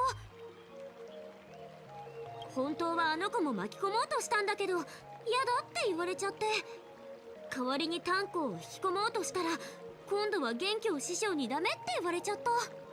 でも大変だからって逃げようと思ったことはないよ。たった数週間でうちの剣術は飛躍的に成長したしね。二人の師匠もうちを世にも稀な剣術の奇才だって言って、Still, how did this spark go?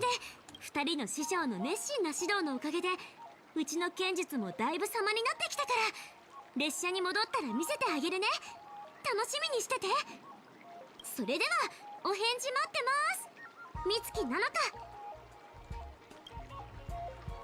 Days and nights fly by in the Dell as the War Dance fast approaches. Under the strict supervision of our two masters, March 7 trains tirelessly, almost developing tennis elbow. On that day, after the sword training, よし、今日はここまで。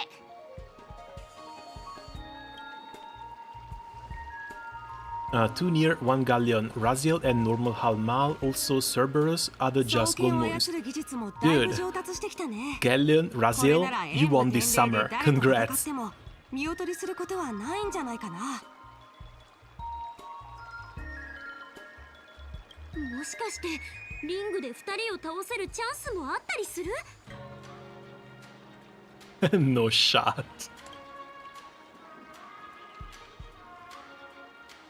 Absolutely no 何 shot. 考えてるの？ほんの少ししか訓練してないんだから、そんなことできるわけないでしょ。Well, either plot armor or main character syndrome. 美月さんの素質を考えると、あと数十年くらい頑張れば雲里を倒せるかもね。数十年？それじゃあおばあちゃんになっちゃうじゃん。ダメダメ。まさか数週間でここまで様になるなんて。昔おじいちゃんが憲法を教えてくれてた時、いつも満足そうに笑ってたのを思い出すな。本当に満足して笑ってたならいいけどね。うるさい、もうどっか行って。うちがここまで来れたのは2人の師匠の教え方がうまかったおかげだよ。双剣はある程度扱えるようになったし、もしもっと剣術を学びたいなら他の選手への剣も試して感覚を磨いてみるのもいいと思うよ。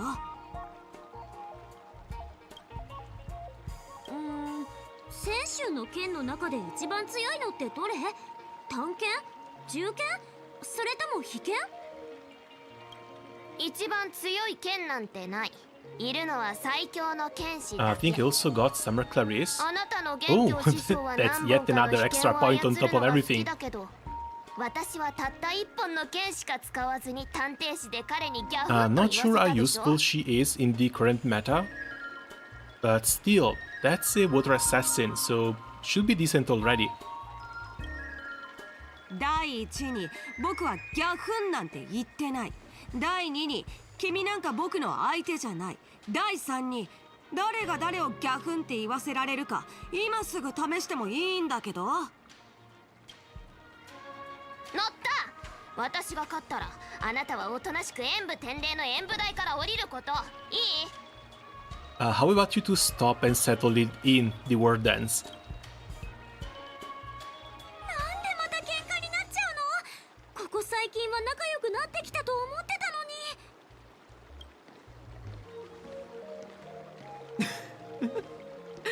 演武台で勝負する予定だったラフと主命の将軍の皇帝がなぜか協力して弟子を取ることになったと聞きましたが、噂は本当だったようですね。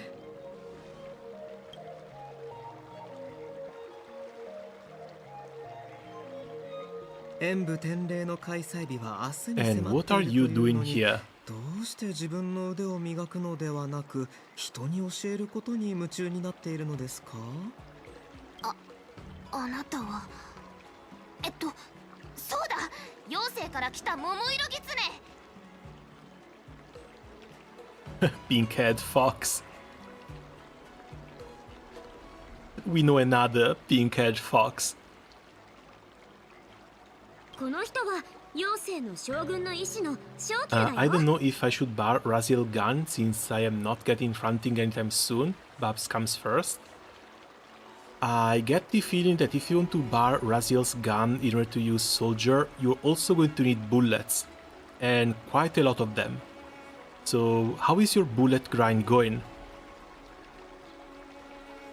わかった。あなた妖精が派遣した演武天霊の選手でしょ。だからここに来て私たちの技術を盗もうとした。違う？違いますよ。僕は武術には詳しくありませんから。Oh yeah, first part was Danheng based, this one is smart, so maybe Hunt MC in 4.x. 突然すみませんでした。では、もう行き You mean 3.x, right? But still, don't know. Because again, the MC changes should be based off of which Eon we go and meet. And I actually have no idea who the next Eons are going to be. Because we're going to the Roman and Greek planet. 剣術に詳しくないのに。 There should still be trouble with the destruction one. There might still be trouble with the abundance one. But I don't think I've heard anything about the Hunt Eon for the next planet. So if anything, we might actually get a healer MC. Could be Remembrance. Oh, Remembrance with a Cryo MC might also be really nice. Also, if it's Remembrance, we might get something a little bit more interesting to play around with when it comes to crowd control and freezing. Maybe they're going to get some of those freeze mechanics out of the simulated universe and put them on a character or two, some supports. Actually, you know, that wouldn't even be that bad of an idea. Because if they do that, they're also going to make some ice characters a little bit more relevant. So stuff like this little guy here, as well as Jingliu, might come a little bit back into the meta for a bit. At least for a patch or two. はあ、ただ何を学べばいいのか迷っている美月さんに共感してつい声をかけてしまったんです。僕の経験から言えば肉切り包丁、片刃包丁、ギザ刃包丁、彫刻包丁はどれも同じ包丁ですが、料理における煎る、炒める、煮る、揚げるといった調理法と同じように、それぞれの包丁は人が技術を発揮するために使う道具に過ぎません。二人の剣術の授業を食材に弟子の才能に合わせてより適した調理をより適した技を教えるようにすれば彼女の成長スピードも上がるのではないで In しょう before か。 we meet Idrilla, I would love to meet some of the Eons that don't even have a proper description yet, or at least a proper art yet. 例えばチキンナスは揚げ物、赤雲唐辛子は炒め物、鉱石牛肉は煮込み料理に適 Yes, してい there's ると言 still われています。 plenty of them that are completely unknown. 食材の発 But at the same 掘 time, ではなく they started 弟子 introducing の us 才能を the 発掘することも師匠の仕事のう the ち Eon と of いうことで Finality, すね。 who apparently exists going back in time, basically like a Doctor Who scenario.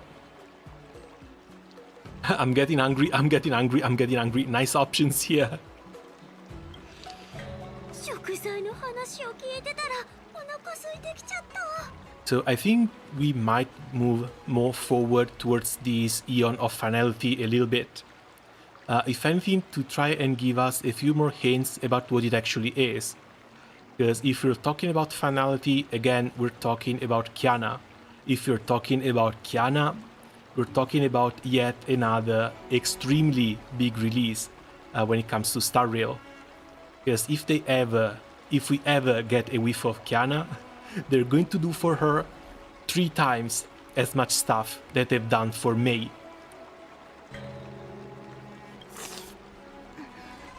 あなた医師なんだよね。なんで急に料理の話を始めたの？ただの例え話ですよ。僕が師匠から学んだのは戦士派という妖精独自の医術で食で病を治療することを好んでいるので、料理のことも少しだけ知っているんで But す。 yeah, no, when it comes to Kiana, I think we're still like 3 years too early to even start talking about Finality and Kiana. 医師です。医師になりたがらない料理人は将軍の幕僚にはなれません。 As meta, Yanqing would be carved stone by a Shota with a broom. 僕のことは料理人だと思ってください。 Always the butt of every single joke. 君たちの目を見れば、僕のことを武術を語る貧弱な文人だと誤解しているのはわかります。ですが、殺人術に詳しくないわけじゃないんですよ。Why suddenly get all serious with kids? この人、なんで突然子供と張り合い出したの？君たちは僕が持っているこの薬が何か知っていますか？知らない。これは腸地酸。外域の珍しい植物。幼しから抽出した成分を濃縮した薬液です。There are theories that Aquili became Finality, so that would be even more fitting that you thought.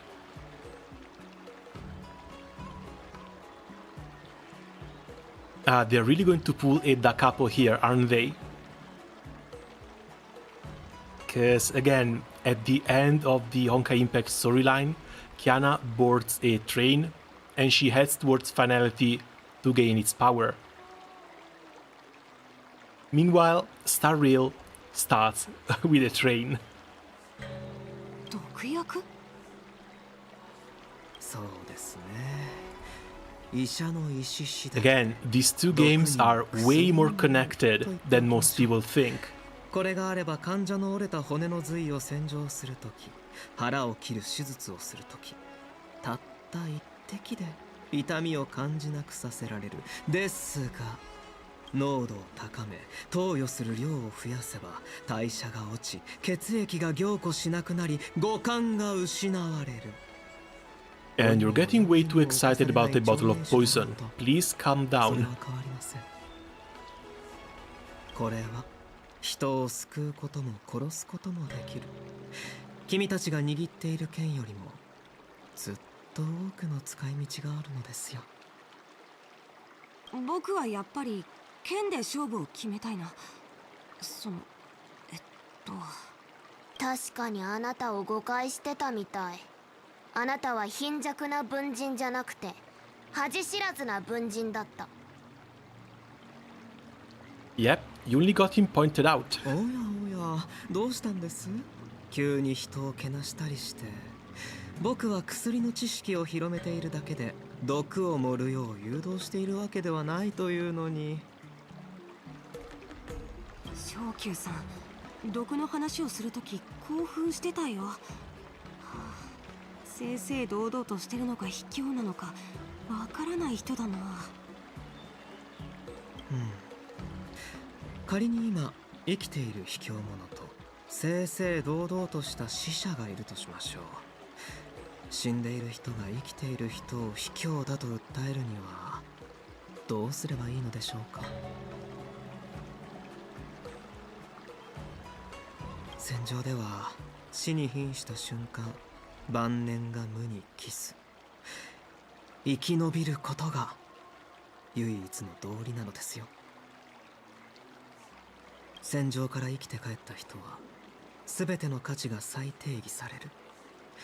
正々堂々としていようと、陰湿で卑怯であろうと、僕からすれば大した違いはありません。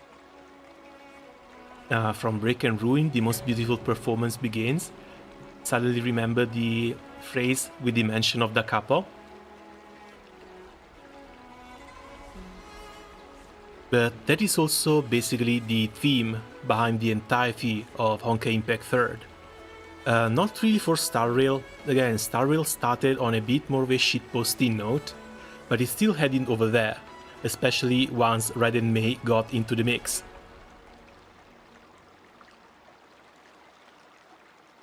昇級さんは僕と雲理を甘く見てるみたいだね。Yes, like Earth was basically doomed to destruction ever since the previous era. But since Elysia existed and the sacrifice of the 13 Flame Chaser was a thing, they managed to push the Honkai explosion back. Well, they managed to make humanity survive the Honkai explosion, which led to the current era 50,000 years later. And then, since Elysia managed to pass down the origin powers to Mei, they managed to completely subdue the Honkai. Basically everything comes at a cost, everything comes with extreme sacrifices. これは失礼ですが、それなら演武天霊がただ会場の賑わいを競うものであることも分かっているでしょう。 But they still managed to save the day in the end. どうしてそこまで入れ込むのですか。演武天霊の森人に選ばれた時、僕も将軍に聞いたんだ。運気軍の本分は戦場で敵を撃つことなのに、なんで演武台の上で剣を振るって観客を喜ばせなきゃいけないんだって。将軍は戦場で剣を振るい、演武台の上で剣を示せ。一振りの剣を抜くことで100振りの剣の矛先を収めさせるんだって答えてくれた。演武天霊は武徳を示して方々に盟友を作る絶好の機会だ。天霊の中で剣を抜いたり掲げたりしても、それで誰かを傷つけたりはしない。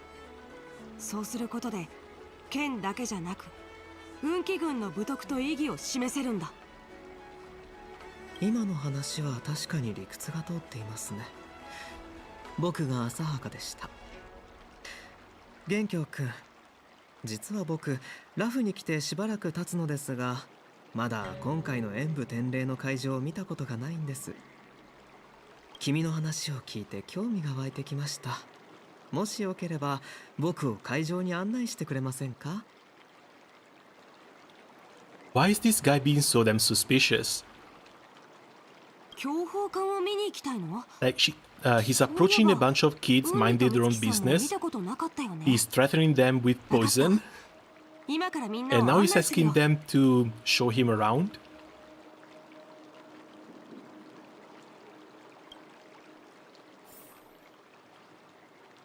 And Cho is an important delegate of another ship commission, but at the same time, a bit weird. 行こう。みんなに強砲艦を見せてあげる。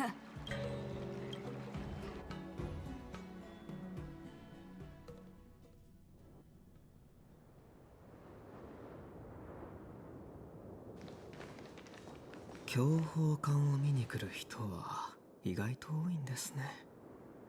Like 99% chance he's here to spy on the state of the Luofu so he can report to Fei Zhao, but at the same time, why does he have to get involved with kids?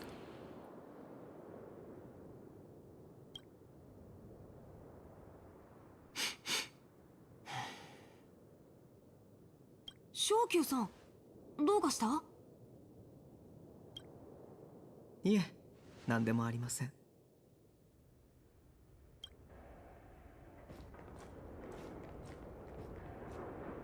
ほら、あの遠くに見える船が He's a Foxian, he has to balance out the SAS quota for the patch. 強砲艦だよ。It's not enough that we get werewolves to worry about. 遠くから見た感じだと別に特別な感じはしませんね。あの強砲艦はラフの引退した艦船を改造したもので、演武典礼が正式に始まるまでは誰も入っちゃいけないんだ。でも明日鐘が鳴って礼砲が打ち上げられたら、僕は泉州ラフの運気軍代表として演武台に立って各地の勇士たちの挑戦を受けることになる。僕は小さい頃から将軍のそばで剣術と兵法を学んできた。毎日剣を振るって斬撃を1万回、刺激を1万回、ずっと繰り返してきたんだ。僕が普通の子供と少し違うことは分かってる。他の子が持ってるおもちゃや自由を羨ましいと思ったことも、剣の稽古が退屈で難しいと思ったこともないからね。戦場に出て敵を切り殺した時も、邪悪な意味者たちと戦っている時も怖くはなかった。毎日自分がどんどん強くなってる感じがして、何度も勝利を手にして、これより楽しいことはこの世にはないって思ってた。 Racked up countless victories against whom? It's all we've seen is the exact opposite. でもある人と剣を交えた時、たった一撃で僕の完璧な自信は打ち砕かれた。その一撃が迫ってきた時、僕は初めて怖いと思ったんだ。もしかその後、僕は砕けた自信を一つずつ拾い集めて組み合わせ、過去の幸せな自分を再現しようとした。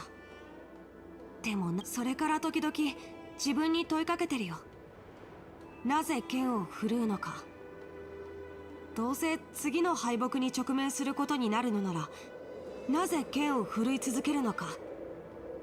勝利の喜びを取り戻すため、将軍の期待に応えるため。将軍は僕に剣術を教えてくれるけど、剣を振るうための理由は教えてくれない。剣を振るう理由は自分で探す必要があるって将軍は言ってた。だから僕はその理由を探すために悩み続けてたんだ。でも正気さんとの会話の中で答えを見つけられたよ。運気軍の一員として、将軍の弟子として、僕は多くのものを背負ってる。そしてこれからもっと多くのものを背負う運命にある。 Could it even be the one month old teen with a bat he fell off? I mean, he's a good kid, but maybe he's a bit too arrogant for his own good. でも剣を振るう時だけは全部忘れられる気がするんだ。僕は目の前の障害に向かって全力で剣を振り下ろして進み続ける自分が好きなんだ。それこそが僕が剣を振るう理由だよ。元凶くん、まだ若いのに大人っぽいですね。そういえば今は何歳なんです？年齢は関係ないよ。剣を学ぶ人なら自然と僕の気持ちがわかると思う。わかりました。ラフの子供は本当に大変ですね。ではウンリさん、君はどうですか？どの選手でも女の子に年齢を尋ねるのは失礼なことだと思うけど。年齢を聞いたわけじゃありません。君にも元凶くんのような夢はあるのかと聞いているんです。あなたって料理人じゃなくて司会者みたい。ちゃんと覚えておいてください。僕は医師です。私には元凶みたいな夢はない。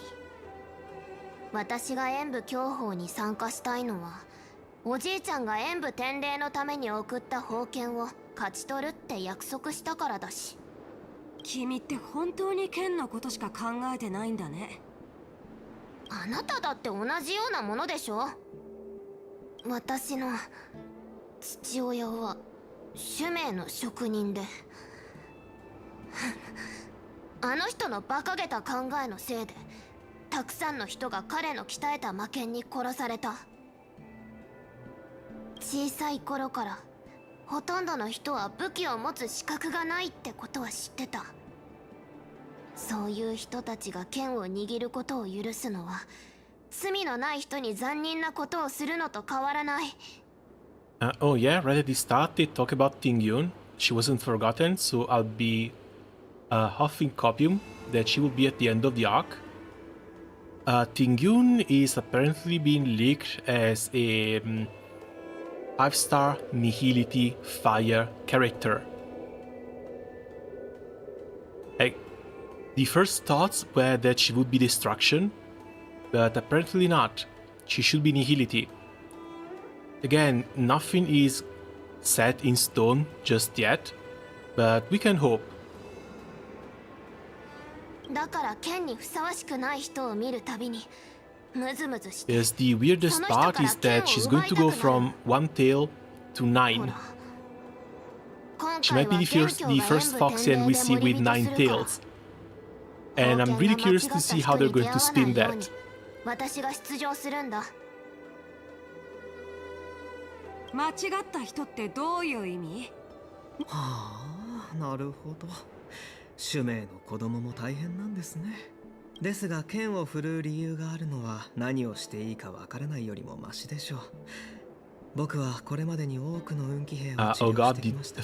Fox dude can't even be the best fine Nihility Fox. He has it worse than Yanjie. Yeah, but this guy has been clowned on for the moment he's been announced. Because he's an Acheron support, but no one really wants him. Because people who play Acheron want to play her in the Acheron Harem team.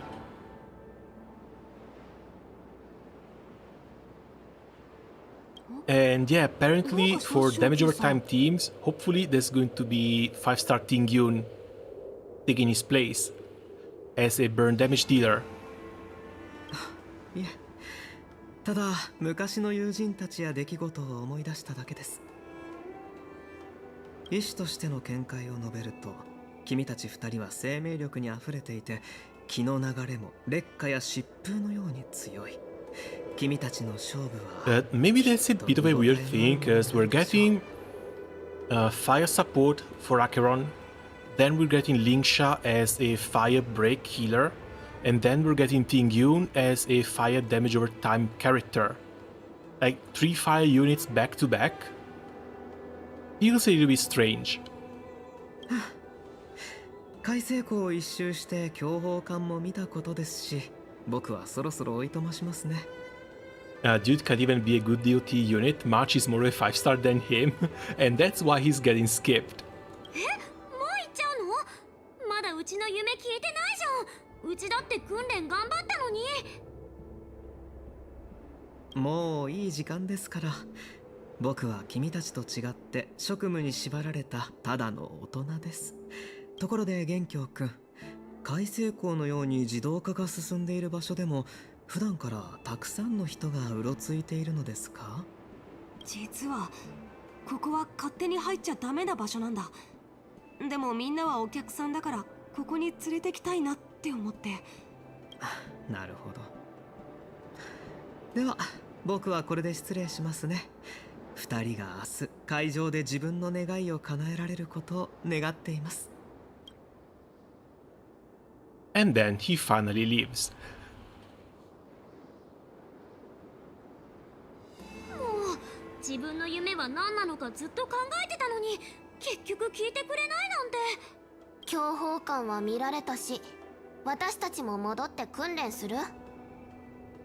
今日は一日休みにしない？なんで？一人でこっそり剣の特訓でもする気？そんなのさせないから。戦の直前に技を磨いたところで役に立つわけないだろ。変な話だけど、強砲艦を見たら急に自信が湧いてきたんだ。だからそれじゃあ今から海星港の外まで案内するね。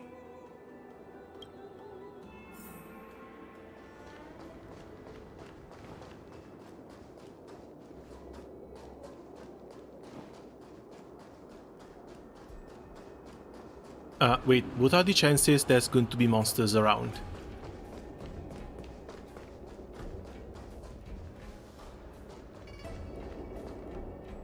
黙れチア。ここの船は中間じゃない。時間をかける必要があるんだ。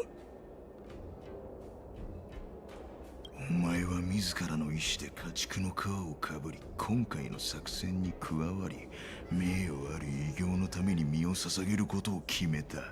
それが今になってできないなんて言うのか。俺たちがどれだけの船を必要としてるか分かってるのか。Don this skin. So these are actually Abundance followers. 俺は最善を尽くして研究もしてる。ただとにかく時間が必要なんだ。明日礼砲が鳴れば全ての人の注意が引きつけられる。二度目のチャンスはないぞ。アルザーシ、そこにいるのは誰だ。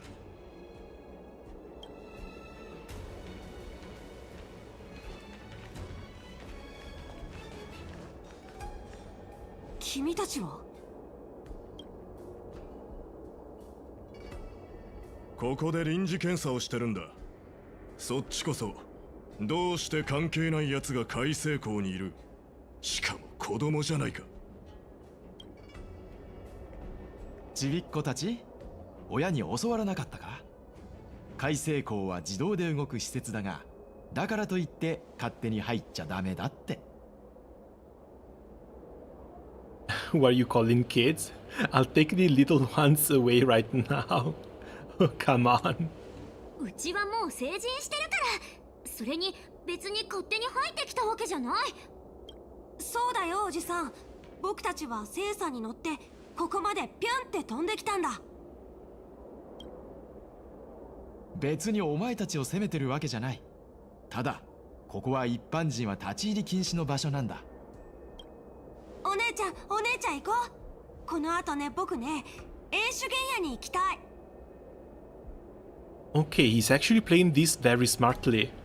That was kind of unexpected of him. She still hasn't caught on. 英酒原野？わかった。お姉ちゃんが連れてってあげるね。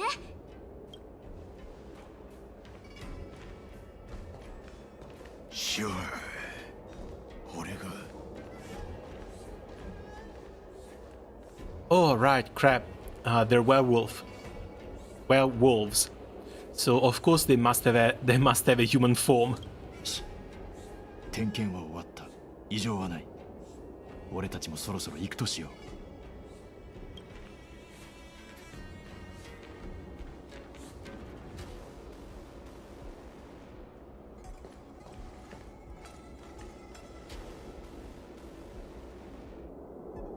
元凶、さっきのもう一回言ってくれない？さっきの？お姉ちゃん行こうってやつ。勘弁してよ。君って永遠に空気が読めないの？ So looks like the one on the deck were not the only ones who managed to escape. And I'm pretty sure the IPC ships landing in here still had some of them on board, which managed to get out by disguising themselves or just going back to their humanoid forms. あの桃色狐、言いたいことがあるみたいだった。きっと何か察したんだろうね。でも彼はここに詳しくないから、いなくなる前に海星港にこんな人がいるのはおかしいって案に示してくれた。僕だって気づいてたよ。The Cloud Knight didn't recognize Master Yanjing. Looks like they were tampering with the Starscream production line. No, the first one. 全然元凶師匠のこと知らないみたいだった。確かにすごく怪しいね。何？元凶ってラフで有名なの？種名の運気軍は数えきれないほどいるから、私の名前は聞いたことがあっても顔は知らない人の方が多いけど。確かに運理のパターンみたいに運気軍に天白士の人に職人、職種を考えれば点検だって言われても納得できるけど、さっきの人何か変なこと口走ってた。二人は Get them silver bullets, we're going hunting werewolves. これは僕の勘だけど、あの人たちの後をこっそりつけたら化けの皮を剥がせる気がする。ついてきて、見つからないように気をつけてね。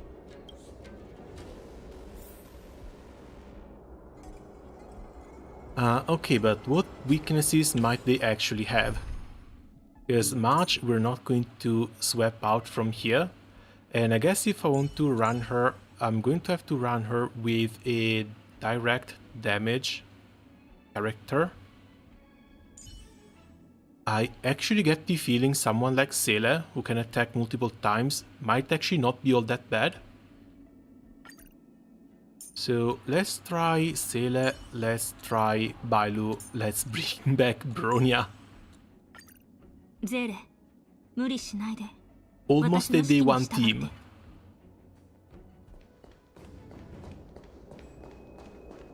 Called Bootil, this is about to be the wildest west movies in the galaxy. 美月さん、近づきすぎないで。見つかっちゃう。Take photo. More conditions need to be met to complete the photo shoot. The required objectives are listed on the top left corner. Hello? Okay. When all the photoshoot requirements are met, you can press the shutter to complete the shoot. Try to meet all the requirements you can.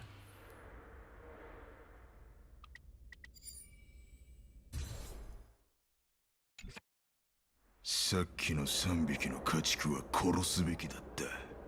ガキは場所を取らない。ここはコンテナが多いから適当にどっか放り込んどけば誰にも気づかれないだろう。余計な問題を起こすな、ジャリュー。どんなに些細なことだろうと、想定外のことはモードゥ様の計画に影響する。これからどこに行く？貨物船の検査に行く。やるべきことはたくさんあるんだ。ああ、あのコンテナも忘れずに持っていくぞ。武器、物資、万全の準備を整える必要がある。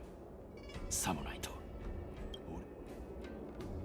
この人たち、密輸業者は何するつもりなんだろう。わからないけど、あのコンテナを持ち去ろうとしてるみたい。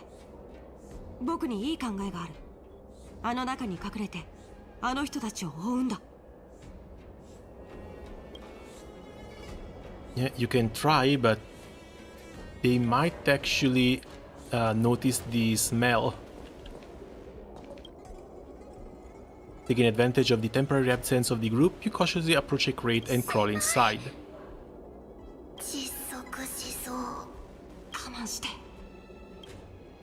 You hear footsteps pacing back and forth beside the crate. If someone were to open the crate at that moment, they would certainly catch you in your ridiculous hiding position. Fortunately, that doesn't happen. The floating mechanism at the bottom of the crate is activated. You feel it begins to drift slowly forward. After what feels like an entire Ember era holding your breath in silence, you heard the sound of the crate touching down. 貨物はここに置いておこう。次は船の点検だな。一旦対応が終われば、仲間たちは貨物船に乗ってここを離れるとモードゥ様は言っていた。安心しろ。蛇行の計画書は書き換えておいた。二人ともついてこい。妙だな。なんでどこに行っても家畜どもの匂いがするんだ。Yep, they're definitely smelling them. 疑心暗鬼になるのはよせ。The departing footsteps sound like a signal, prompting you to breathe a sigh of relief.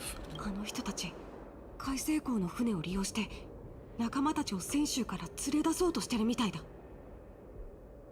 計画言ってるけど、一体どこから来たんだろう。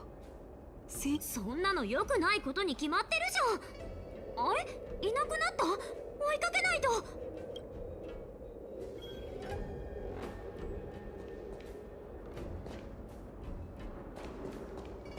足取りは軽く、呼球は浅く、常に相手の行動に気を配って動きがあったらすぐに隠れるんだ。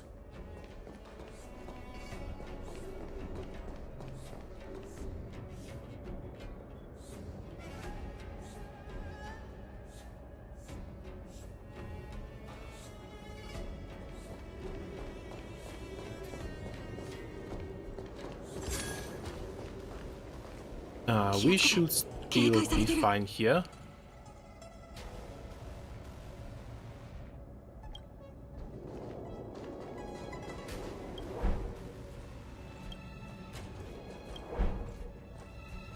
How does that guy not see us? 無駄に疑うのはやめろ。時間がないんだ。早く来い。ちょら、今行く。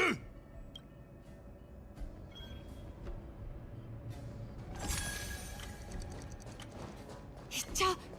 早く追いかけよう。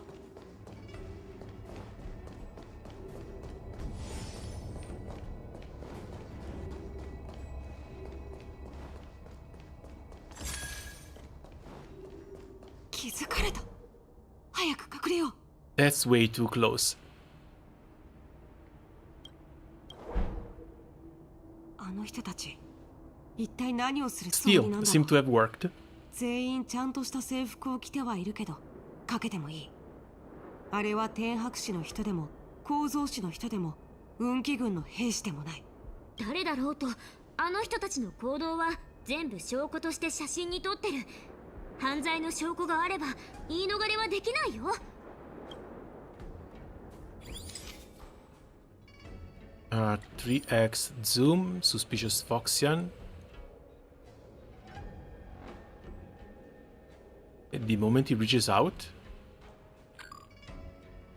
to whom?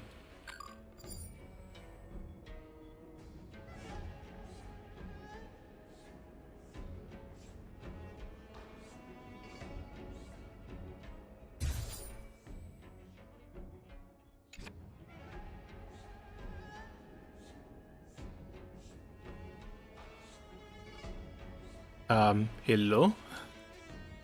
You supposed to do something?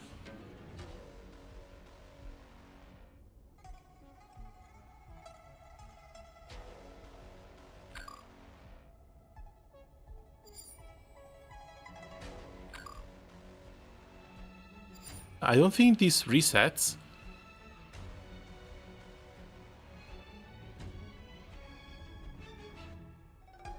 Might be bugged. Possibly. Or it's just taking its sweet damn time. But realistically, how long might the devs want to make you wait for this guy to move? .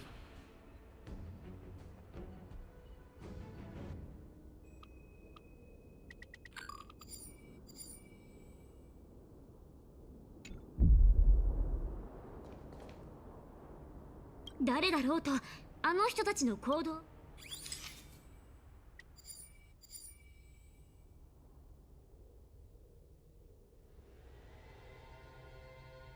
Okay, restarted.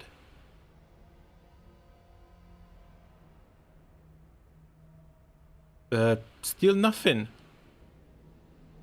Definitely bugged.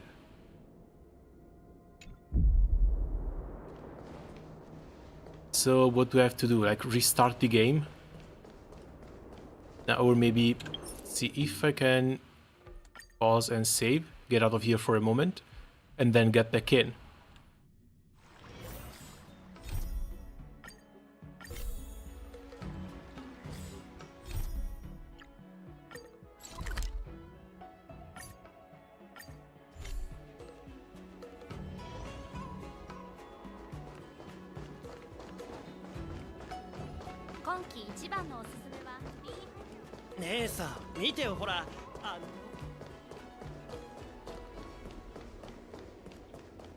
Oh, they added a new anchor here too. Cool.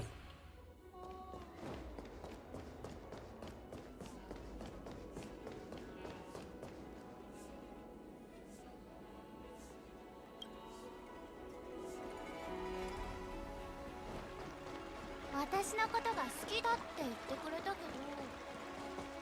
け行こう。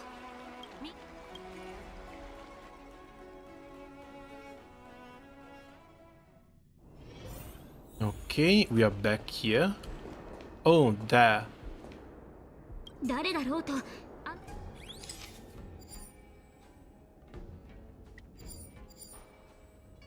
Yeah, that was definitely bugged.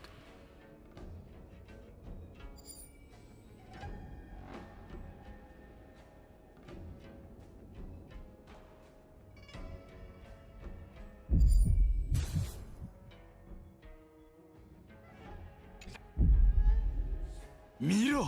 輸送用精査1艘で少なくとも仲間を20人は送り出せる。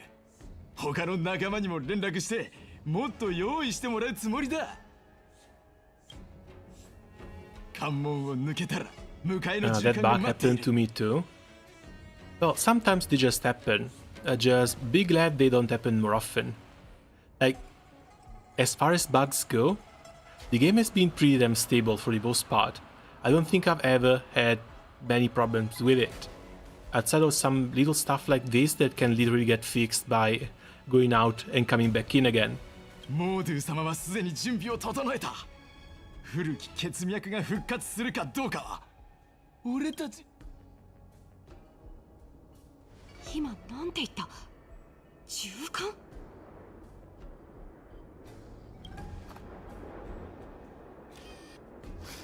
誰だ？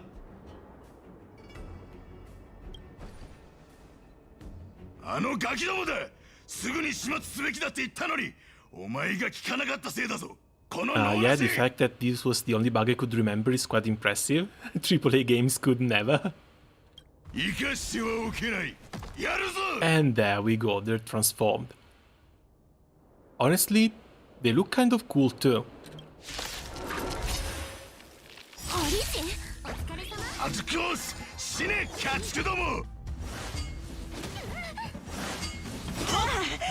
Okay, start chilling out a little bit.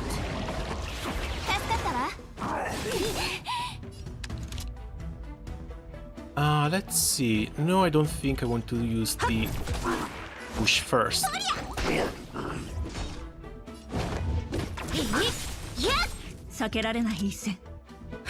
And yeah, March would definitely need a lot more speed for this.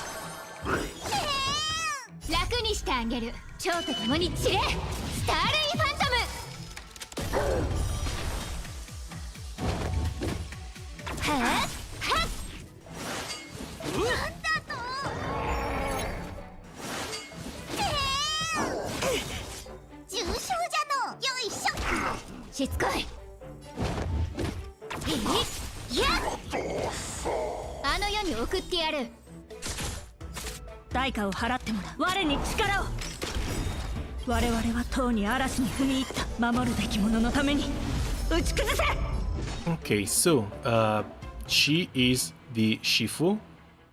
216 crit damage. For free.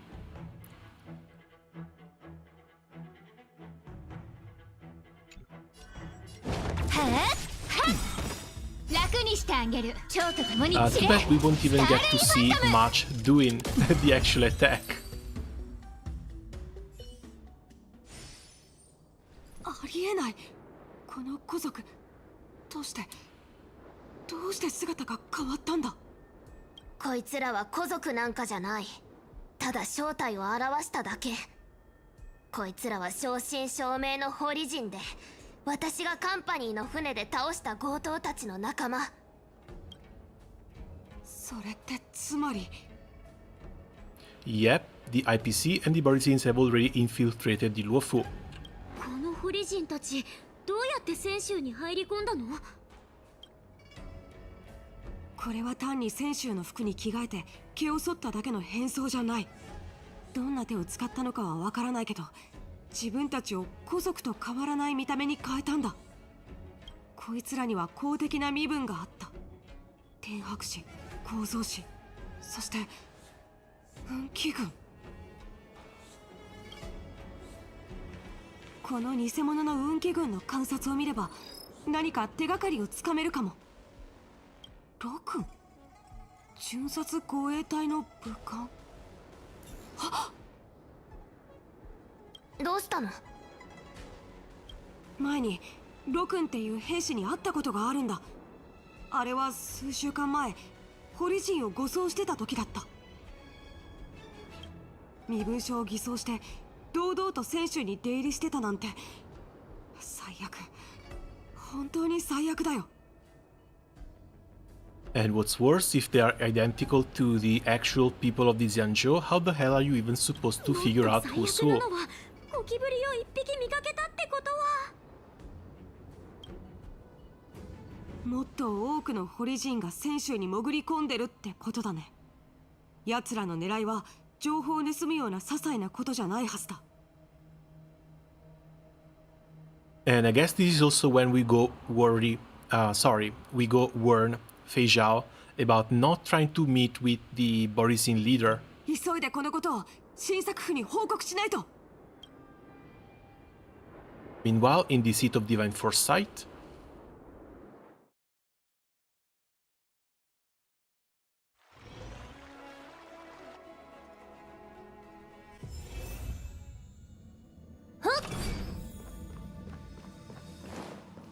oh god, more Fei Zhao. Yes, please. 百聞は一見にしかずね。請求列車の客人。私は泉州妖精の将軍、秘書よ。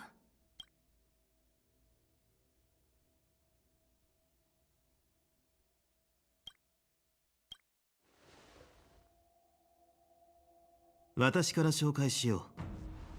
水色の服を着ているのが、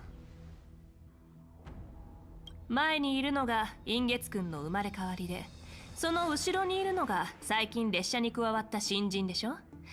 二人の名前は私の耳にも届いてるわ。Oh, actually very flattering. ラフの報告書の他に妖精の天白氏があなたたちの情報を集めたの。一度会ってみたいと思ってたのよ。その理由は慶元将軍から聞いてるわよね。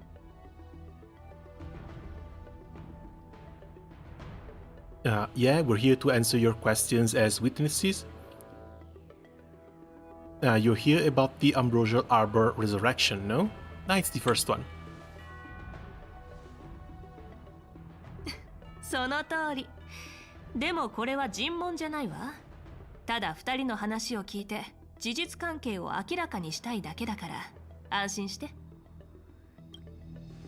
慶元将軍は報告書の中で人滅軍団を剣木の災いの元凶と定め、人滅過疎の動向に注意するよう他の天将に警告した。壊滅の手先はこれまでに数えきれないほどの世界を破壊してきたわ。同盟も奴らを警戒していたけど、まさか北条の残党と手を組むなんてね。幸い剣木の災いによる被害は想像よりはるかに少ない。でも今回の事件はただ全てを焼き尽くす人滅軍団のやり方とは大きく異なるものだった。新作将軍と七死人たちの武勇は信じてるけど、報告書には記されていない詳細について知りたいの。だからこの機会に二人と話せたらと思って。先に言っておくけど、これから尋ねることは必ずしも私の考えってわけじゃない。機嫌を損ねてしまうような質問もあるかもしれないけど、どうか悪く思わないでね。I mean, even if she's trying to get informations out of us, she's just being so gentle and polite. Actually kind crazy. 構わない。ただ俺たちに答えられることはこちらが知っていることに限られる。そして将軍が聞きたいことはすでに答えが出ているかもしれない。口が達者なのね。気に入ったわ。Oh, negotiation? 将軍って人、口がうまい。目的はわからないけど、慶元は正直に答えてほしい。This is just information gathering. It shouldn't be a debate. とりあえず知ってる事実だけを言えばいいかな。じゃあ早速始めるわね。請求列車は指名手配犯。性格ハンターに導かれてラフを訪れ、性格の危機を解こうとした。でも銀河を歩む人なら性格ハンターの悪名を知らないはずがない。あなたたち七死人はどうして彼らの言葉を信じたの？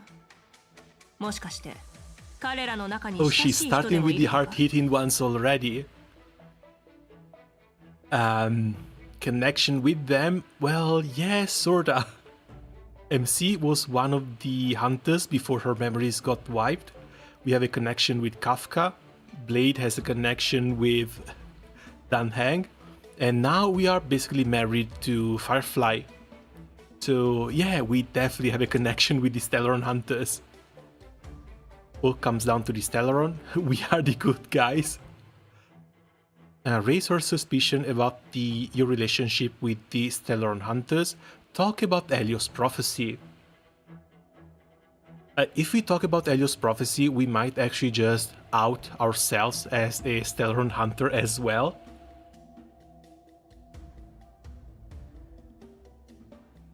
Bark about your wife.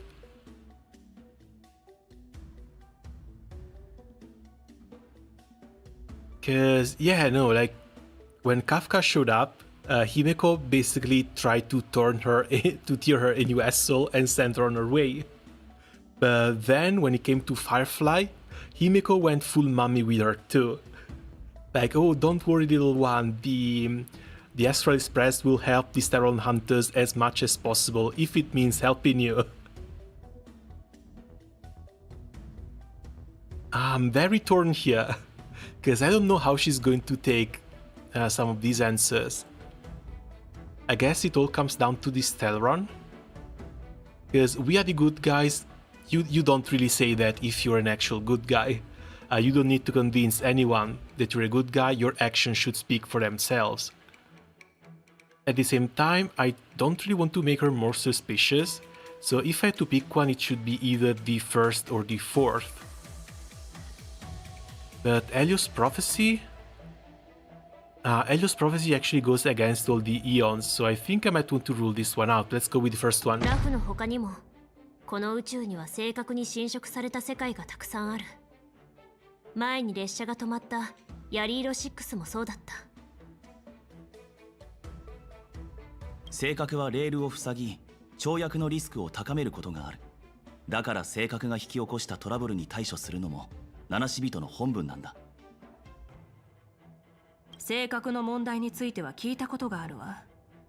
列車はいろんな世界をつなげようとしているから、それに対応するのも当然のこと。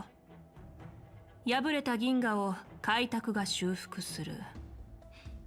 なるほど。報告書では薬王秘伝の回収、単数についても触れられてる。彼女はよこしまな考えを抱き、絶滅大軍と結託して性格を使い、剣木を再 She's 生 a させた。 territorial MILF. More children aren't a problem. Competition is. 一階の単視長に過ぎない単数がここまで手を回せるとは思えない。外敵と結託して性格を持ち込んだにしても、剣木を取り囲む古海は寿命族の領地。Oh god, what was this?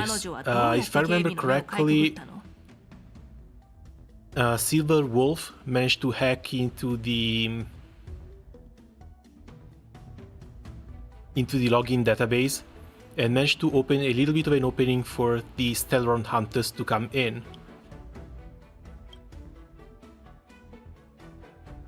The preceptors of the Luofu seem suspicious. I've personally met Dan Shu. The exile of Imbibitor Lune is what led to this calamity. Refuse to answer anything. We can't really refuse to answer. That would only put more suspicious on us. At the same time, the exile of Imbibitor Lune wasn't even because of this. So we can rule this one out too. So either the preceptors or let's go with the I've personally met Dan Shu. 単数とは会ったことがあるけど、彼女は宝庫の戦争で親友を亡くしたらしくて、遵守を憎んでた。だから泉州に復讐したくて探偵士でずっと準備してたのかも。復讐、それもまた遵守の一つね。でもそれはあくまで動機に過ぎない。彼女には寿命族が守る林縁境に性格を持ち込める力なんてないわ。それについては単数に聞くべきじゃないのか。残念だけど単数はもう死んでるの。屍も灰になっちゃったから手がかりがまた一つ減ったわね。報告書では絶滅大君元老が事件の黒幕だとされてる。彼女は天白市のある節都市の姿であなたたちに同行して、最後には忽然と姿を消した。存在自体が自由すぎて、now they're bringing 濡れ things you 衣を up. 着せる相手としては最適ね。Fujuan, the Master Diviner, witnessed everything firsthand. Fantilia is a Heliobas. Fantilia was eager to obtain the power of the ambrosial armor.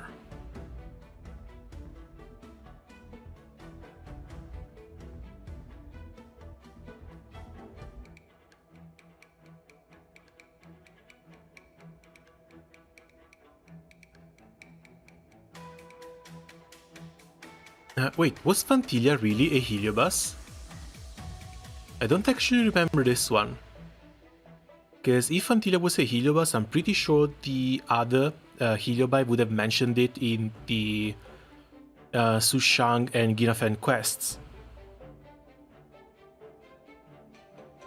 元老は先週と敵対してたエネルギー生命体。Oh, okay, that was the right one too. 自由に変化できるから捉えどころがないの。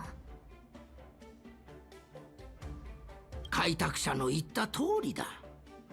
今回は剣木の根が各地に広がり、ラフの増加航路を破ったことで、そこに封印されていた西洋が解き放たれてしまった。Hey, we managed to go 3 for 3. 猿王が認めるなら私も問題ないわ。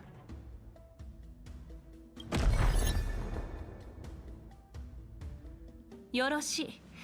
二人の答えを聞く限り、すべての問題に説明がつくわね。That hand on this side. Also, Jesus Christ, it's very faint. It's extremely faint. But there's details of her navel in her shirt. Like, the artists knew what the hell they were doing. 私からの質問はこれで終わりよ。それで秘書将軍はどう考え Is る that she's not ripped or anything, but there's very clear details both of her abs and her navel. 二人の七死人は正直に答えてくれた。まだ説明のつかない部分もあるけど、私の直感ではこれで十分。でもさっき尋ねた3つの質問は七死人だけじゃなく慶元将軍に対してのものでもあるの。一つ、薬王秘伝がラフの内部で成長していることを録音は察知できなかった。それすなわち職務怠慢。二つ、性格ハンターの言い分を鵜呑みにして危機解決の重責を他人に委ねた挙句、儒家の後に接触することを許した。それすなわち責務放棄。三つ、剣木の災いの後、独断で演武天礼の開催を決め、ラフを再び宇宙の注目の的にした。それすなわち戦略不全。天撃将軍、それはお前さんの考えか、それとも獣王の意志か。最初に言ったでしょ。私が尋ねることは必ずしも私の考えじゃないって。薬王秘伝の勢力は複雑に入り混じっていて、長い間陰謀を企てていた。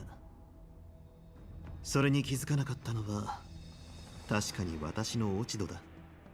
性格ハンターの予言は私も鵜呑みにしているわけではない。ただ事実として敵に対応している間にラフは剣木の災いを乗り越えた。演武天礼については災いを引き入れるリスクがあることは十分理解している。だがリスクは同時に転機でもある。ラフは長らく停滞してい Oh, たから interesting. そろそろ So 治水 this を is かき混 not ぜ just a celebration 弱みを or 取り除か nor なけ a れば show of power. This is also basically bait for anyone who thinks they can take on the Alliance to finally bring them out and deal with them. さすがは新作将軍、文化人ね。ほんの少しの言葉で先週熟語大全を読んだ気分になっちゃった。でも残念だけど、報告書が提出された日から同盟内では流言や憶測が飛び交ってるの。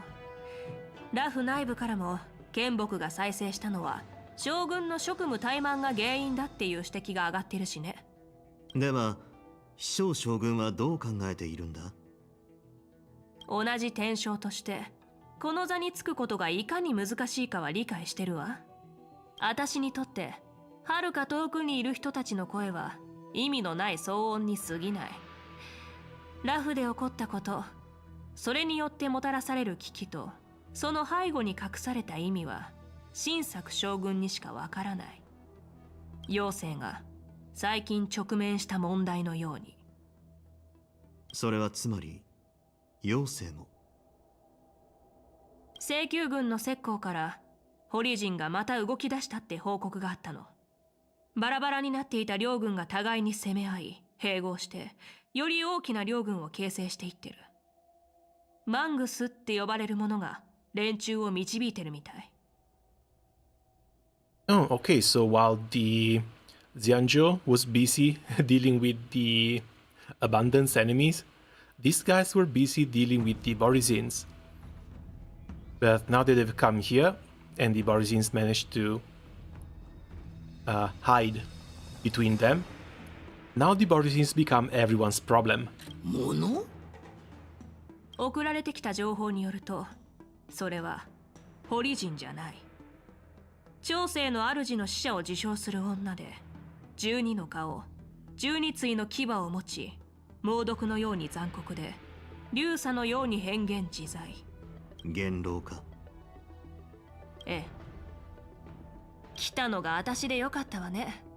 もし神明将軍や獣頭将軍だったら、ここまで友好的な会話は望めなかったかもしれないわ。私は直感を信じてるから、あなたたちのような正々堂々とした義教を疑うことはない。でもラフが難しい局面に立たされてることも確かだから、同盟に申し開きができるよう一番大事な点を押さえておきたいと思ってるの。飛翔将軍、どうするつもりだ？軽減将軍なら分かってるでしょ。でもあなたがやりたくないって言うなら、私が代わりに務めてあげる。それを得るために七死人の2人には一緒に優秀国へ行ってもらいたいの。拘束するんじゃなくて、豪強代を使って詳しい証言を残すよう獣王氏の文字部の判官に申請するのよ。これは報告書を保管するためでもあり、同盟内の抗議の声を封じるためでもある。俺は構わないが。Okay. Will you let us come back? 私があなたたちを優秀国に閉じ込めるとでも思ってる？心配しないで。その気があったらとっくにやってるから。証言さえ得られたらいつも通りの礼遇を約束するわ。I mean, we might not be clean from head to toe, but we were still very helpful with the crisis in here. わかった。天撃将軍の要求に従おう。あと、もう一つ大事な用があるの。獣王氏の因果をされた証言は、同盟上層部の反対の声を抑えるためのもの。そして、天撃将軍は風霊のために来たのか？ええ。私は、ラフの優秀国に収容されてるホリ人の主婦、風霊を妖精に移管したい。近頃のホリ人の動向は、奴らが大きな計画を企てていることを証明してる。But he's been here for 700 years. Transferring a prisoner of this caliber right when the others are also planning something might not be the best of ideas. 風霊は古族の旧敵だからな。皇族が管理収容することは道理にかなっている。飛翔将軍がラフの処置を信用してくれるのなら、こちらも当然それに報いるべきだ。激しい論争になるかと思ったが、わしの考えすぎだったようだ。風霊の身柄の引き渡しについては、まずは部下の昇給とモゼに牢屋の状況を確認させて、それから王葬の準備をしたい。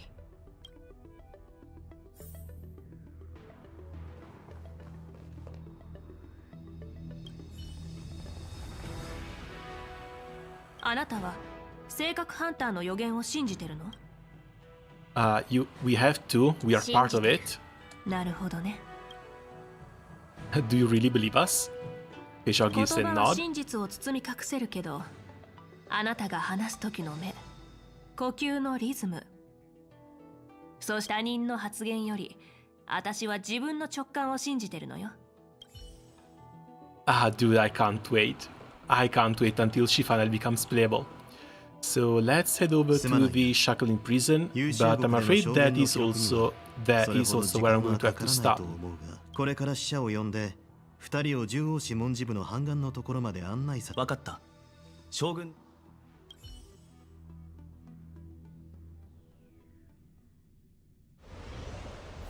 Sometime later, a star skiff carries you and Danheng to a place looking strikingly familiar.